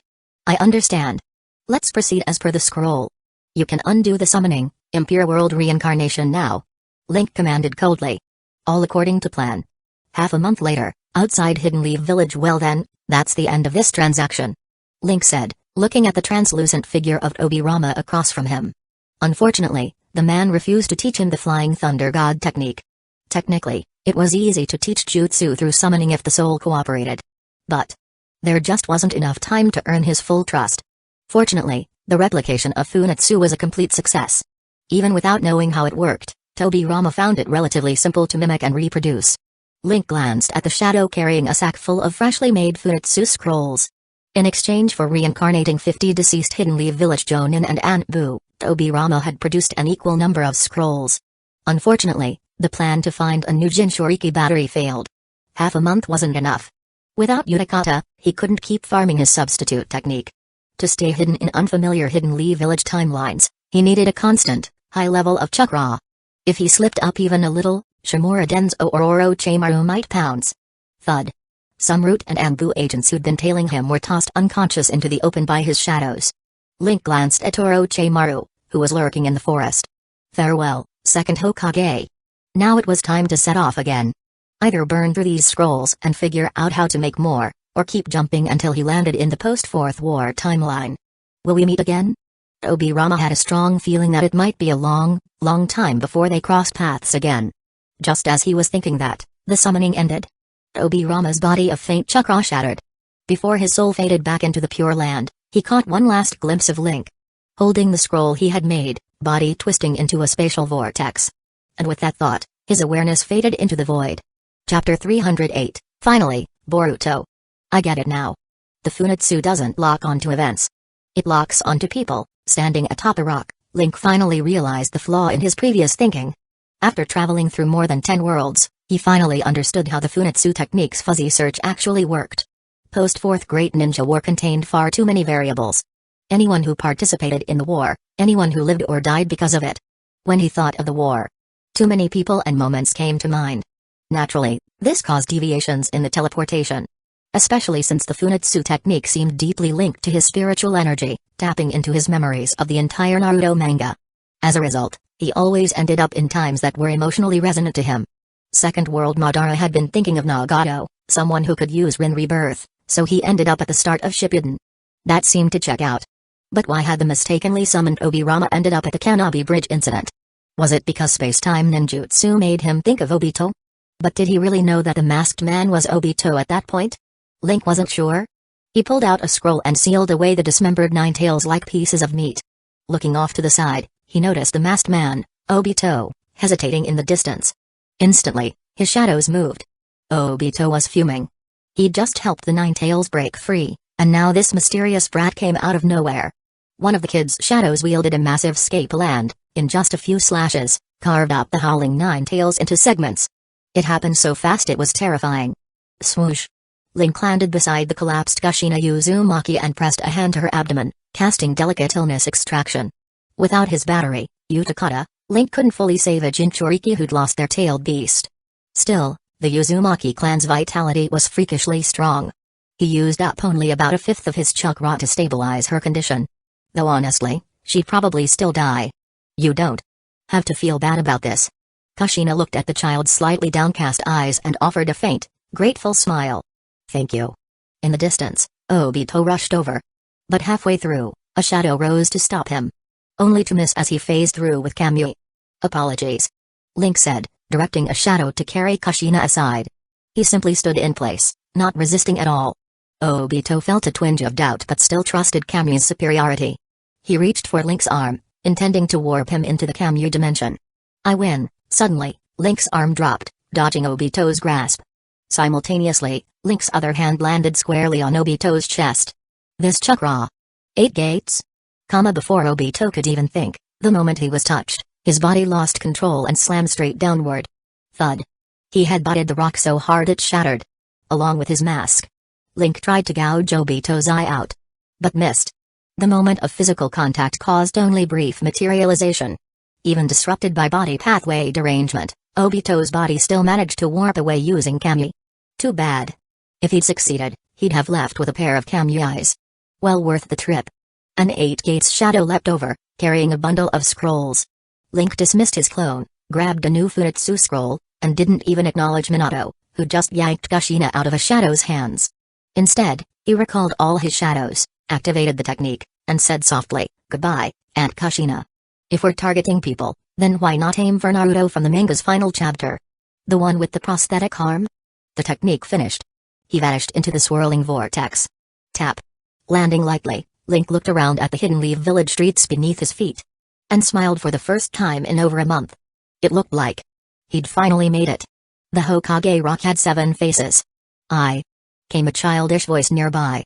Hate Hokage the most. Boruto Uzumaki. Link's smile widened.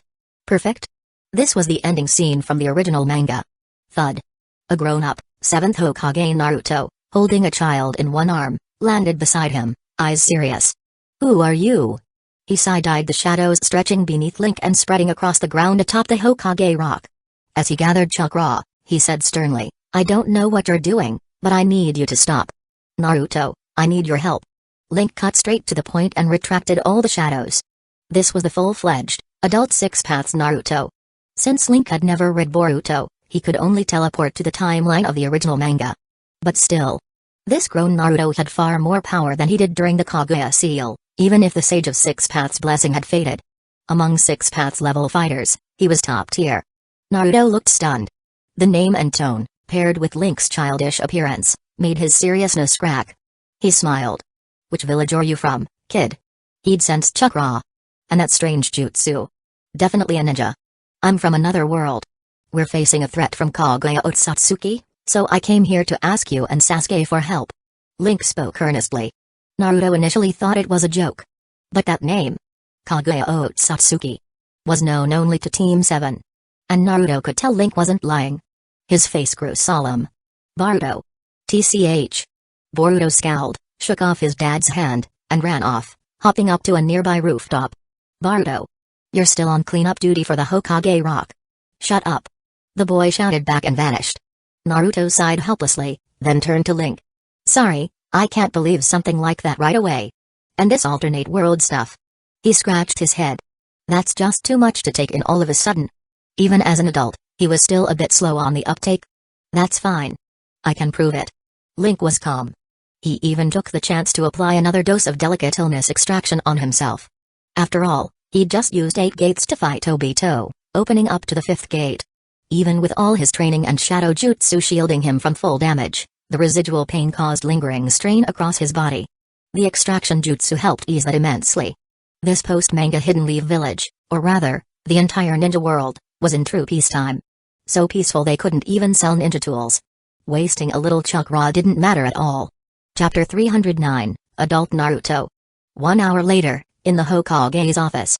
Link sat casually across from the Hokage's desk.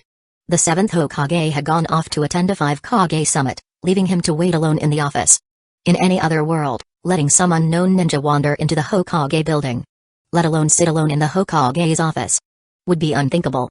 But the future world's Hokage. Life is way too peaceful. He looked around the room in curiosity.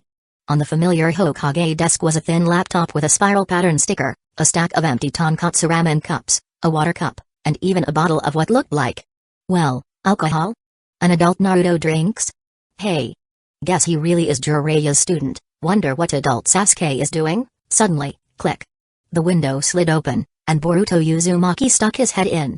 Seeing only Link inside, he climbed through the window and onto the floor. Then he scrutinized the self-proclaimed otherworld visitor who'd come asking for help, saying, "Huh? You look pretty plain."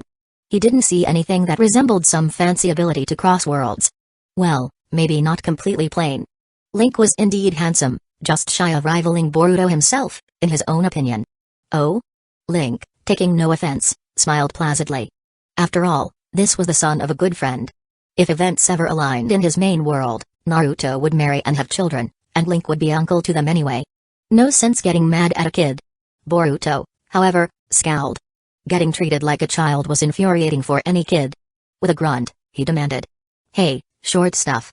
What's your name?" He disliked show-offs, but crossing worlds was definitely intriguing. Despite his annoyance, he braced himself to glean answers. Yet his face remained sour, and his tone was downright hostile. "You can call me Uncle Link." Rising to his feet, Link came over and, quite naturally, stepped on his own shadow while ruffling Boruto's hair. "All that complaining about chores, but you still clean the Hokage rock when told to. You're a good kid." PFFT. From the balcony outside, Sarada Uchiha, who was peeking in, couldn't help snickering.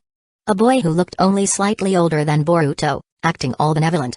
Patting Boruto's head with a childish voice praising him in a gentle tone. The scene was so comical that holding back laughter was impossible. What? Boruto was stunned at first. Hearing the laughter, he slapped that rude hand away and retreated toward the window, pointing an accusing finger.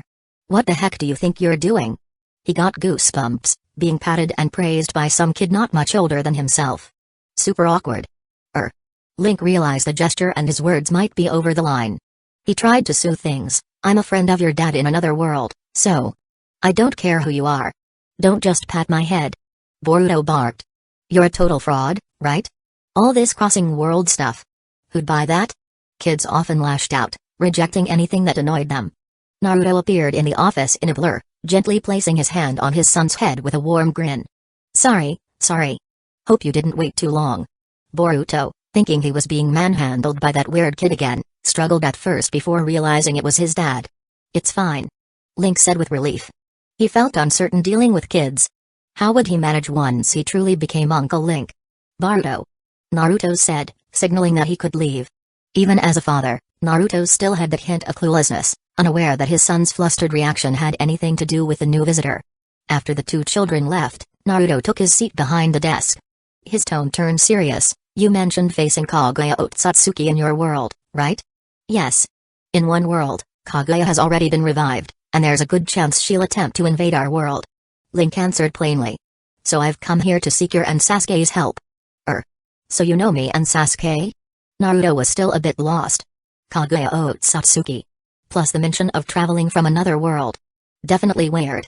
But only Team 7 knew that name, so Link must be serious. Link patiently explained the concept of parallel worlds. The Japanese language in Naruto's dimension had a word for it. Haiko Sekai. Or parallel dimension. But the shinobi world's pop culture was pretty barren. After all, since the Sage of Six Paths died, the shinobi world had been racked by constant wars. Until the Fourth Great War ended, there was never real peace, so technology developed in a lopsided way. Cultural entertainment was basically non-existent. If even Jiraiya's shallow adult novels could take the world by storm, well, you got the idea. Hero books sold so well that Jiraiya was able to pay off Tsunoda's gambling debts. So the concept of parallel universes never really emerged. Oh, I see, so that's how it is. Naruto finally looked enlightened, then continued. But you still need to prove it to me. Sure. Ganjutsu? Or have the Yamanaka clan read my memories, or... Link trailed off, feigning readiness to face any test. Gotta exploit his honesty. Good old gullible Naruto. Okay. Sure enough, the 7th Hokage, arguably the world's mightiest shinobi, wore a troubled look. Let's do this. How about you take my shadow clone along, so it can see for itself? Great. Link agreed right away. So which timeline do you want to see? Huh? Naruto was confused. I've visited lots of different points in time. First Great Ninja War, Second Great Ninja War, the Nine Tails Incident. Link started listing the worlds he'd visited, even if most times he'd left immediately afterwards. He had changed plenty of things inadvertently. Like seeing the Valley of the End fight, or interfering when the Gold and Silver brothers cornered the 2nd Hokage, or saving Nagato's parents, etc. More than 10 jumps, mostly pre-Shippuden, had given him a possible rule: he couldn't visit 2 points in time that were too close to each other in the same timeline. For instance, if he'd gone to a certain death scene for Neji, he couldn't then jump to the point where Naruto overcame 6 paths Obito. He'd be forced back to a world he'd already visited. Using the gap between Kanabi Bridge and Might Dewey's last stand, he'd concluded there was definitely a gap in time. Naruto, quiet for a moment, asked. You went to a timeline right after the Nine Tails incident? Ah, he's thinking about his parents. That's straightforward enough. Link took another Funetsu scroll from a shadow and waved it lightly, smirking. Shall we go see? Chapter 310, Adult Naruto meets Baby Naruto. It actually worked.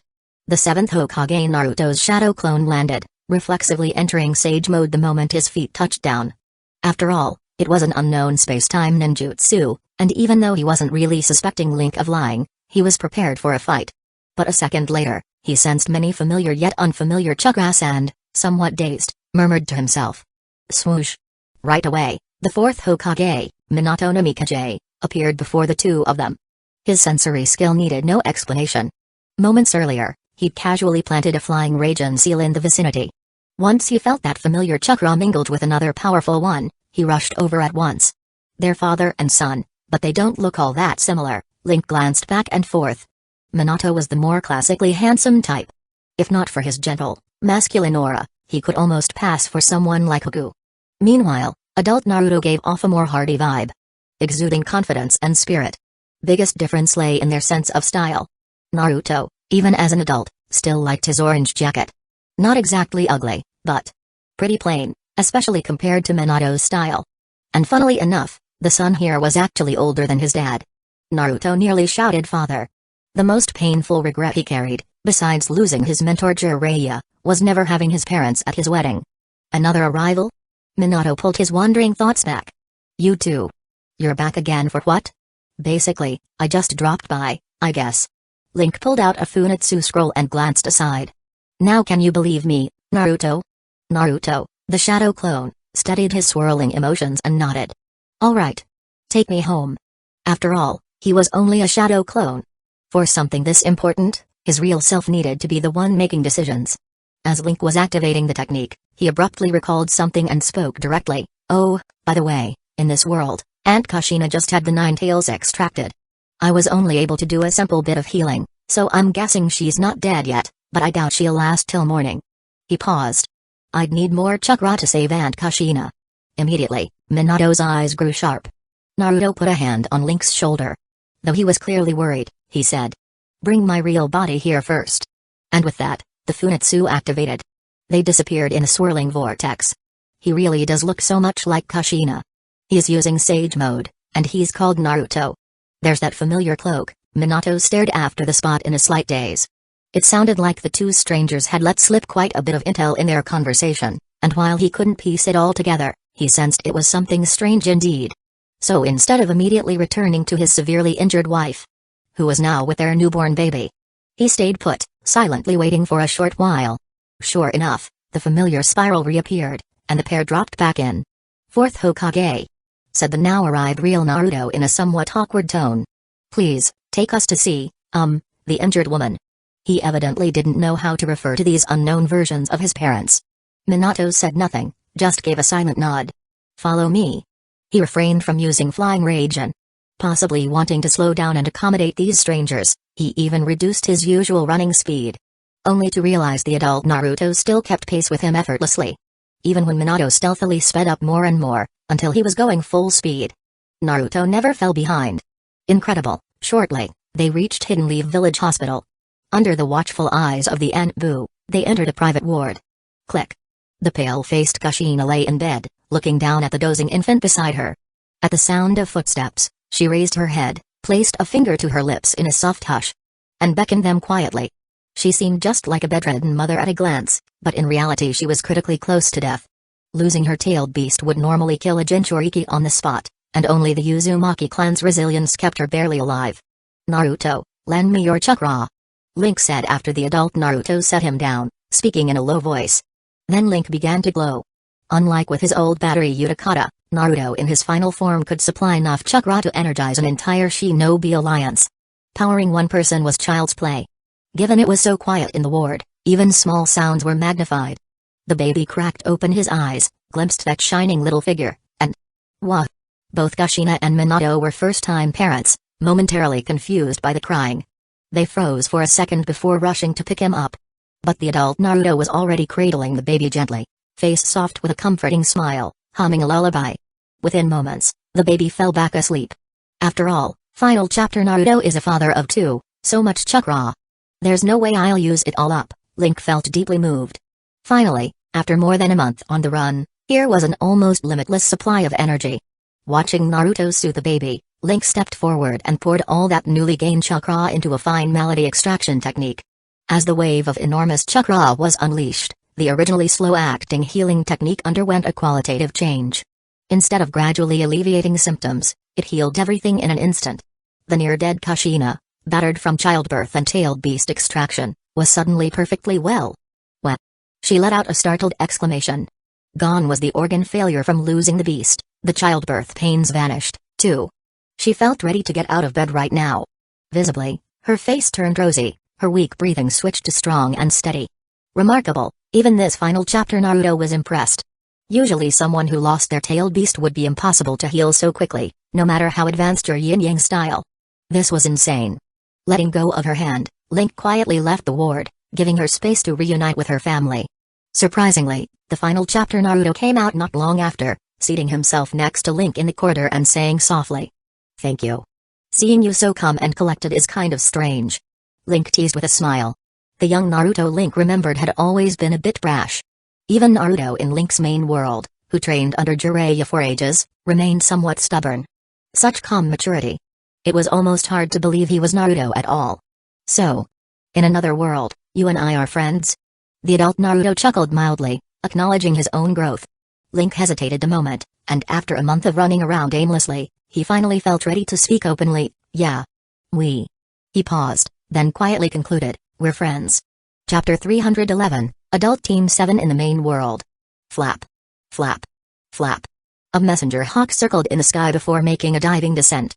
Adult Sasuke Uchiha, his hair falling over his Rinnegan eye, wearing a cloak, strolled calmly along the road. The hawk swooped down, alighting on his shoulder. He removed the letter. On seeing it was from Naruto, his expression brightened a bit, but, after reading, it grew solemn again. A casual puff of fire incinerated the note. He released the hawk and then sped off toward Hidden Leaf Village. With his pace, it took only a few hours to cross two nations and reach the village he had not visited for so long. Without pausing for sentiment, he landed in a rush on the Hokage office balcony. Clack. Sliding the window open, he leapt inside. In the room were adult Naruto, advisor Shikamaru Nara, retired Hokage Kakashi Hatake, the even earlier retired Hokage Tsunade, and Hidden Leaf Village elder Sakura Haruno. All gathered. Sasuke gave a small nod to his best friend, then turned his gaze to the kid sitting across from the Hokage's desk. Sakura eyed her husband somewhat reproachfully. "Sasuke, you're back," adult Naruto said, not at all surprised his friend had returned so quickly. He then continued. "I've confirmed everything. This kid can perform a parallel world traveling jutsu. He and I have been to a world right after the Nine Tails rampage." Sasuke Uchiha's expression stayed cool. He moved his hand just slightly. Understood.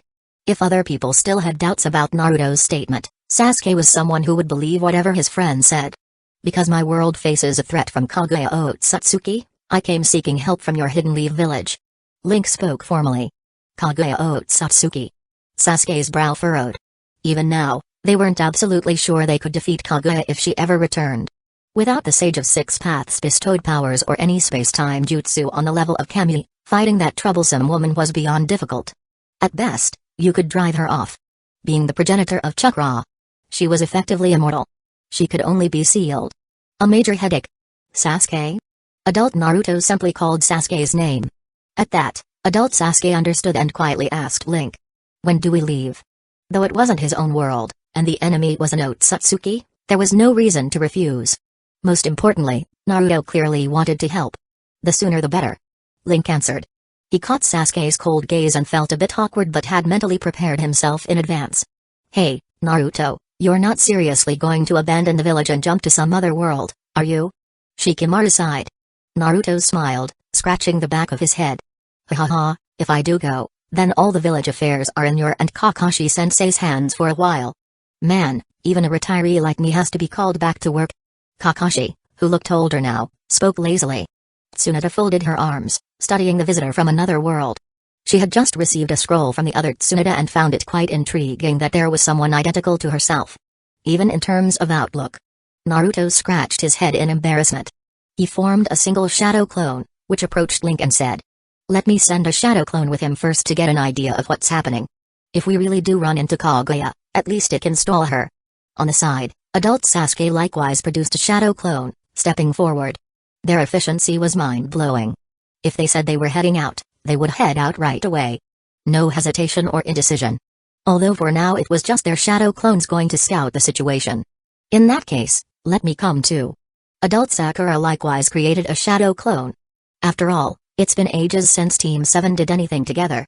As a busy wife and mother these days, she displayed a hint of her old youthful spirit, smiling with excitement. Alright, time to go. Link reminded them, activating the Funitsu once more. The shadow clone versions of Team 7 placed their hands on him. Link focused on the main world. And that familiar distortion and sense of weightlessness came over them. In the next second, their vision cleared. It was the familiar laboratory, the lights bright, and it wasn't lying in ruins. Link breathed a sigh of relief. Tobirama, in his childlike form, landed with flying rage and he'd been monitoring the lab, since it was the arrival point for the main world's Funitsu. Seeing Link come in with three vaguely familiar individuals, he asked, "What's going on?" "I found reinforcements in another world." Link explained happily. "What about the second parallel world? Has Kaguya shown up there?" "Kaguya hasn't come. Sasuke and Utakata are keeping watch over the second parallel world." Tobirama replied, sizing up the newcomers. He realized at once who they were. Looks like grown-up Team 7, yes. Are they here to help fight Kaguya? He could sense their powerful chakra, but... And who's that? Adult Naruto asked curiously. "I'm Senju Tobirama," the little boy said, crossing his arms. Cough, cough. Adult Naruto nearly choked on his own spit, and Sasuke's expression flickered. They had seen the second Hokage during the Fourth Great War. Comparing him to this child right in front of them, the contrast was startling. Child Tobirama realized the three were simply shadow clones. Meanwhile, Orochimaru emerged from beneath the floor, smiling. "Welcome back, Link-kun." So they freed him from his seals too? Link was only mildly surprised at having his old opponent greet him cheerily. Though he found it somewhat irritating. Adult Naruto said. "I'm another world's 7th Hokage, Naruto Uzumaki. These two are my teammates, Sasuke Uchiha and Sakura Haruno. In this time, who is Hokage here?" he asked. "That would be the 5th Hokage." "Tsunade," called out Tsunade as she landed smartly.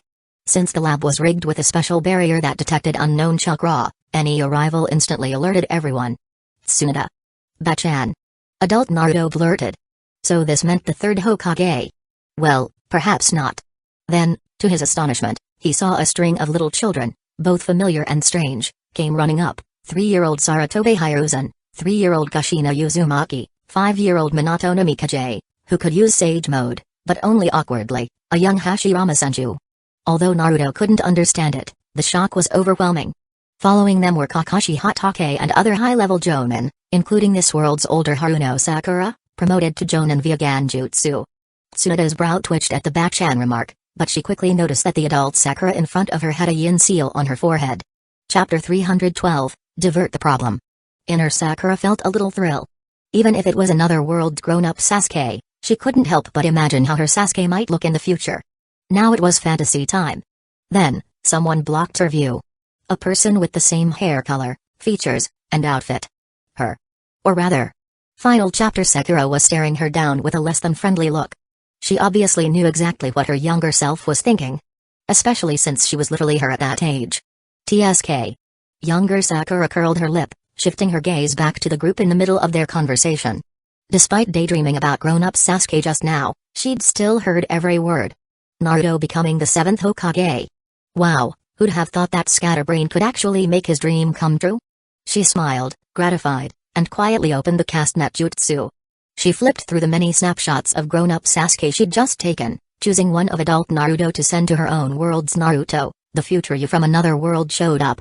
He's the 7th Hokage. They'd recently made interworld travel public, especially for her as a newly promoted Jonin who'd been on a Ninja Alliance standby shift in another world. Since Naruto was a Nine-Tails Jinchuriki, of course he'd been informed, though for safety reasons he hadn't gone there himself.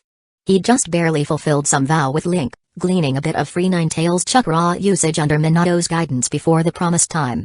Alas, the Kaguya crisis rendered that promise meaningless.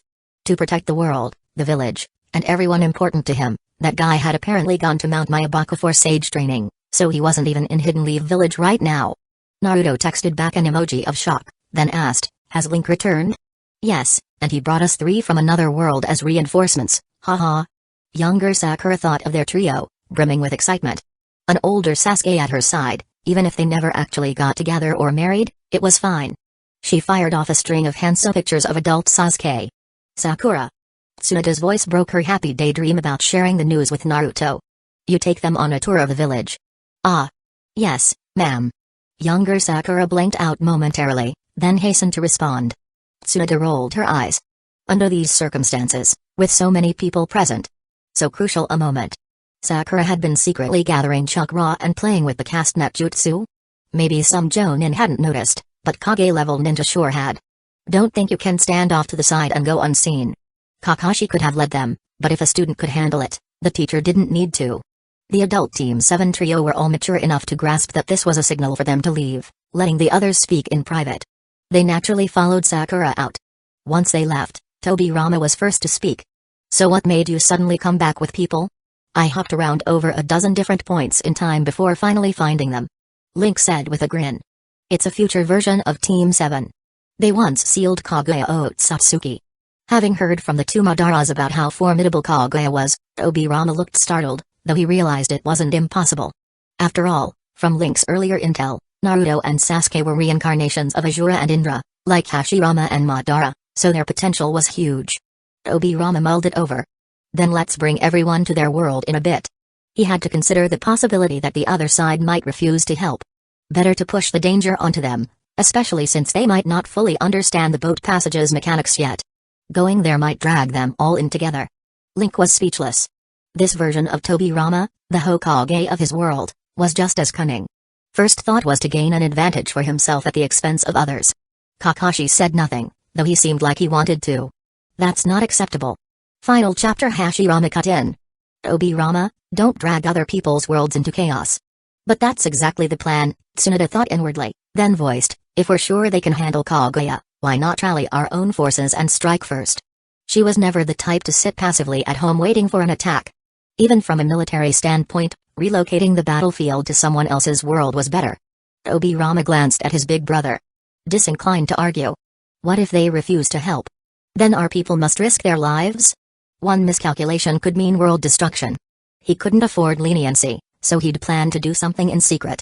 Once they decide to come over in person, we'll gather Madara as well and go talk in the second parallel world, he declared.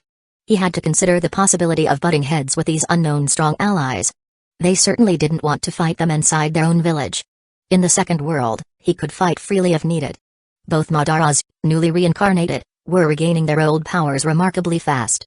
Thanks to the Sharingan's capacity for quick mastery, within days both their physical stats and chakra soared to borderline Jonin level.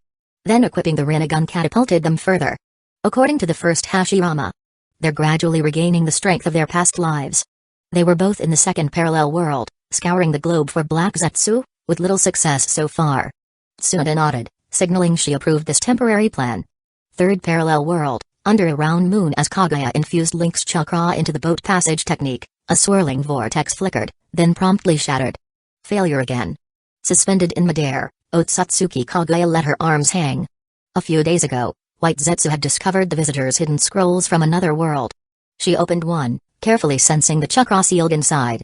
Absorb, fail.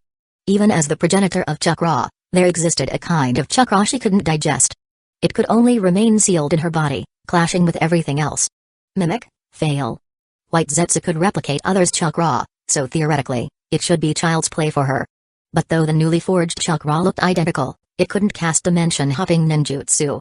It felt strangely empty. It lacked the vibrant liveliness of the original. That a chakra could be described as vibrant was bizarre indeed. Then, at Black Zetsu's suggestion, Kaguya had squandered the first scroll's chakra to test the jutsu, thus gleaning the gist of how it worked. Moments ago, she tried using the second scroll's chakra to pinpoint its rightful owner. She failed again. Never had she felt so stymied. Mother, we have only one scroll left. Maybe we should. Her strategist Black Zetsu began, but she silenced it instantly. Kaguya reached out, taking the last scroll floating in midair, then tucked it into her sleeve. After more than a month, she'd cooled down from the fury of her resurrection, realizing she had to be patient. Especially with only one piece of mysterious chakra left. Impatience would be foolish. Chapter 313, Sasuke 2X Main World, Hidden Leaf Village, Training Ground 7, Dusk Camp. Lying atop the familiar boulder he hadn't used in ages, Link felt all his tense, sore muscles finally loosen. Sweat trickled down, and the corners of his lips tugged into a strained smile. Honestly, he'd first thought of spending time in a parallel world to train and build up his own strength. But in the month or so since, he'd hardly done any all-out training sessions. He'd never felt secure enough. All his life, he'd been short on a sense of safety, first worrying about Orochimaru's invasion, then about Pain attacking the village, then the Fourth Great Ninja War.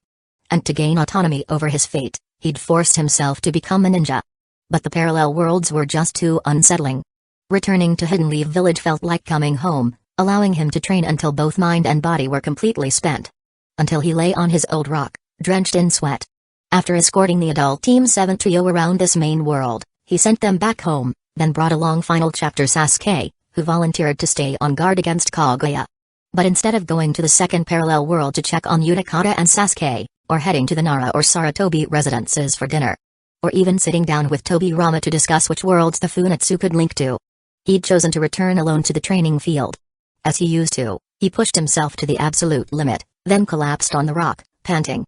Deep down, Link had always told himself he was just using others, that he had grand plans to eventually stand atop the heavenly throne as some invincible dictator.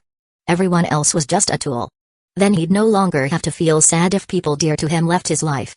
But in his idle chat with final chapter Naruto back in that Ninetales Rampage timeline, he realized he'd failed at that. He'd wound up treating those tools like actual friends. He'd planned to quietly grow stronger, then return only once he was powerful enough. Yet he'd spent huge amounts of time chasing after a six-paths Naruto and Sasuke for reinforcements. Because he couldn't just turn his back on them. He did have something he wanted to protect. Contrary to what he'd told himself over and over. Just treat everything as a stepping stone. He'd been unable to do that. He'd tried to model himself on Aizen but ended up more like Byakuya Kachiki, or maybe Toshiro Hitsugaya. The reason, Link. Hearing his name, Link turned his head. Standing there in white clothing was the younger Sasuke Uchiha, one hand at his hip, the other carrying a neatly wrapped box. He looked over with a bright smile. You're back but didn't say anything. I brought you some sweets and dumplings. Utakata's waiting in the second parallel world for dinner, so I'm here to fetch you. He spoke with all the easy energy of a normal teen. His old gloominess and introversion were gone, replaced by a youthful vibrance. Link sat up, regarding his carefree friend. After a moment's hesitation, he made up his mind. It might cost him this friendship, but he couldn't keep burying the truth. Looking grave, he said. I'm sorry. I've been using all of you. He confessed to how he'd used everyone in the past. After finishing, he bowed his head, eyes fixed on the ground, half expecting Sasuke to storm off or blow up in anger. Oh. Sasuke responded quietly, then said. Well, in that case, you. Haha. He broke off mid-sentence, unable to hold back laughter. Seeing Link's awkward expression, hearing him detail his so-called manipulations, it was impossible not to crack up. Eh? Link blinked in confusion. Sasuke gave him a gentle look, his eyes curving in a crescent smile. Don't worry. Even if that's how it started, we're all perfectly happy being used by you. Is that so? Link murmured, unconvinced. Stripping away the Aizen persona he'd pinned on himself, he realized he actually cared about bonds he once claimed to ignore. Still suppressing his laughter, Sasuke said. Sure.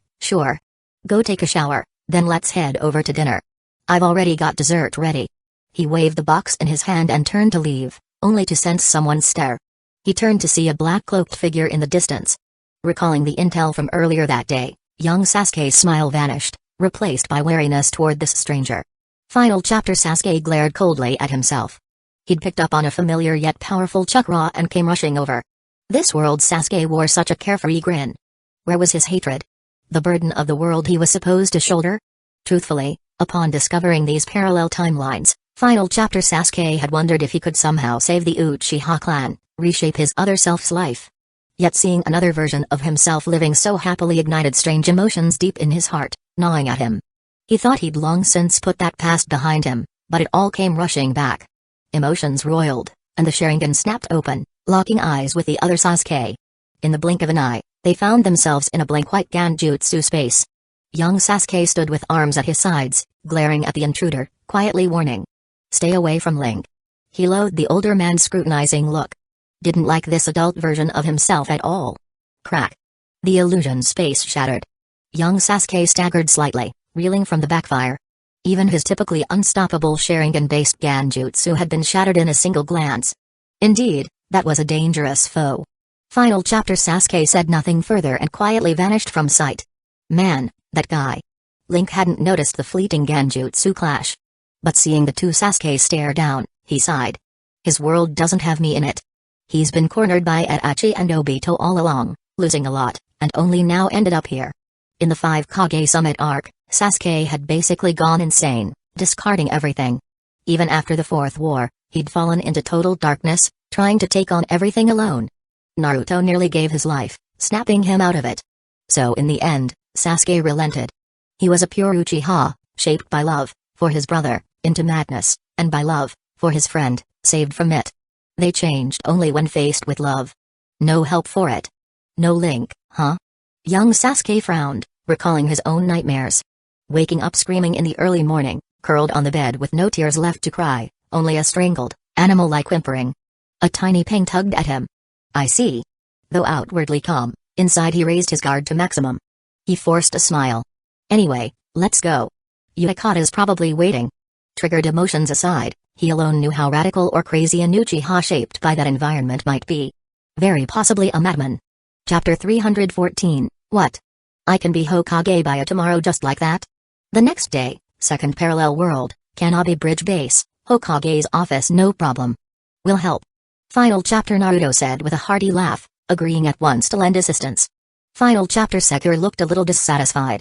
After all, she herself was part of her village's upper ranks, and having her village's Kage run off with rations and manpower to some other world's fight, without any compensation, sounded absurd. But objecting wouldn't do much. Naruto was simply that kind of guy. If someone was in danger and asked for help, he'd dive in without a second thought or any thought of reward. In what capacity are we supposed to help you, exactly? She finally asked. Long ago, on the Land of Wave mission, when the threat level turned out to be much higher than expected, she'd wanted to retreat. But Naruto chose to keep going and protect Tazuna, and all she did was silently comply.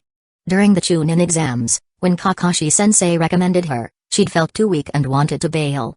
When her 2 teammates decided to participate, she silently went along. She even considered following Sasuke when he planned to defect. Later, she grew a lot stronger, resolved to kill Sasuke herself if need be, fought in the 4th Great War, and experienced so much. Eventually becoming one of Hidden Leaf Village's high-level decision-makers. Deep down, she still wished for the old days, with Sasuke and Naruto both at her side, acting together. But things are different now. 5th Hokage Tsunade glanced at her in mild surprise. Sakura used to be so timid and compliant, but the grown-up her had turned into a determined kunoichi, huh? Senju Dobirama wasn't surprised she'd bring that up, he'd prepared for it. You'll be our allies. We can sign a treaty of alliance. He was genuinely astonished that the 7th Hokage had so casually agreed to provide help for free. All the ninja present knew a treaty was about as solid as a scrap of paper. Only Naruto was naive enough to see no problem with that. That jutsu. The one that crosses worlds. Final chapter. Sasuke said. We want that crossing world technique. Being able to move between parallel worlds would radically change everything. Not having the technique themselves would leave them behind. No. Obirama denied bluntly, then tried pulling out lesser stuff. Resources, for instance. To exchange for their help and an alliance. But Final Chapter Sasuke and Final Chapter Sakura clung stubbornly to the demand, so in the end, Tobirama feigned reluctance and agreed, saying yes, Funitsu would be part of the alliance deal. Standing by, Final Chapter Naruto looked uncomfortable. He'd come wanting to help, out of a drive to protect, but under his teammates' maneuvering it had morphed into a round of bargaining. Yet as Hokage, he couldn't exactly protest. Final Chapter Sasuke subtly frowned. They had indeed pressed the point on logic, but he suspected the other side might have intended all along to exchange that technique. Then here's to a smooth alliance. Tsunade of the main world said, offering a handshake. Got it, Granny. Final Chapter Naruto said breezily, taking her hand. Tsunade felt a strong urge to smack him. She gave him a resentful glare. Final Chapter Naruto gave an awkward but polite smile. Having an alternate version of your own friends and family was complicated. Right, let's connect via the Castnet Jutsu. That way we can cross worlds easily. Main world Tsunade suggested. A half-transparent thread slid from her fingertip, and she began explaining how the net worked. Amazing. Final Chapter Naruto said in genuine admiration. Before he could reach out, Final Chapter Sakura snatched the thread, wanting to keep it under her control. Final Chapter Sasuke, meanwhile, was recalling that earlier traveling kid, Link, who hadn't shown up. Then he remembered seeing his parents and himself that morning. This world had that rebirth technique to restore the dead as children, along with a parallel world transit technique.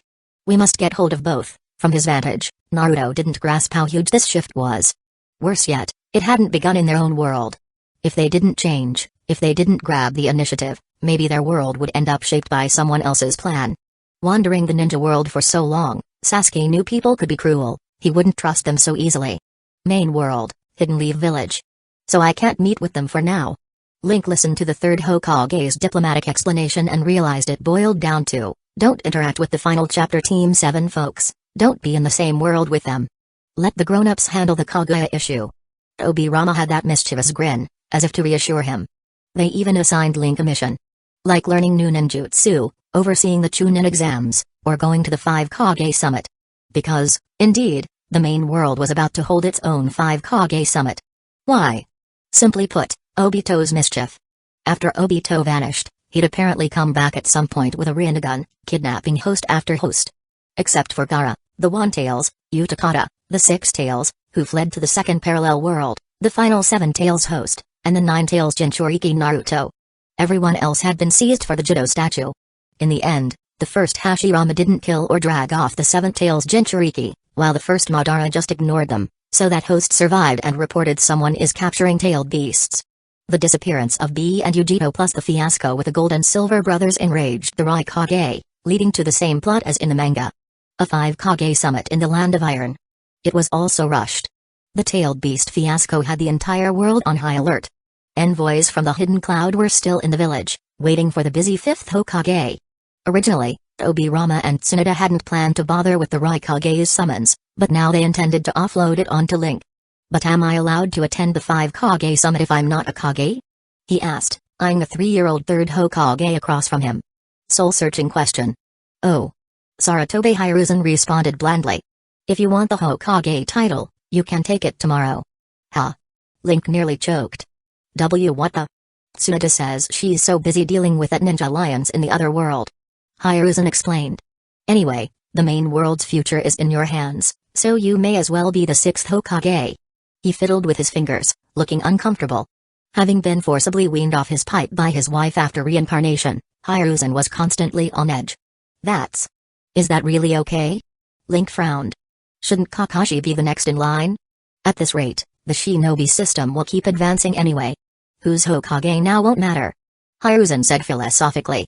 He'd seen how the Ninja Alliance functioned smoothly in the second parallel world, flourishing under the looming Kaguya threat. With the Castnet Jutsu and the lure of reincarnation, the various villages were gradually uniting. A new era was dawning.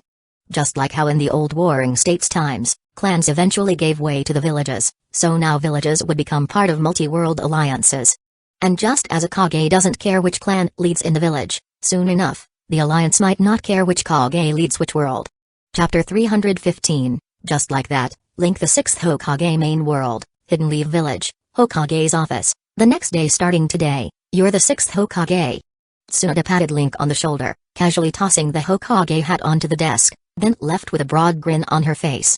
She'd been dashing between worlds daily, swamped with no time to mend her relationship with her boyfriend. She'd only become Hokage as a temporary measure, and besides stamping papers, all she'd done was show up to speak on behalf of the 3 little kids. Her predecessor Hokage selves. She was sick of that. Now somebody was willing to take over as Hokage in this main world. She couldn't be happier. Link stared blankly at the 2 old-timers nearby. Koharu Utatane and Hamura Mikado. Pointing at himself. Just like that. I'm Hokage? Earlier in the morning, he'd been dragged before the daimyo, had a brief talk, and boom, he was named Hokage. What about the traditional Jonin vote? Yes, 6th Hokage. Remember, 2 days from now is the Chunin exams. You need to attend. Hamura reminded him. At the moment, these 2 elder advisors were the main figures keeping the village's mission system running. Ever since Kaguya's threat appeared, many Jonin had taken turns going to the second parallel world on watch duty. Gone were the days of Jonin taking a mission maybe once every 10 or 15 days and then spending a month or 2 on it. Espionage, assassination, infiltration.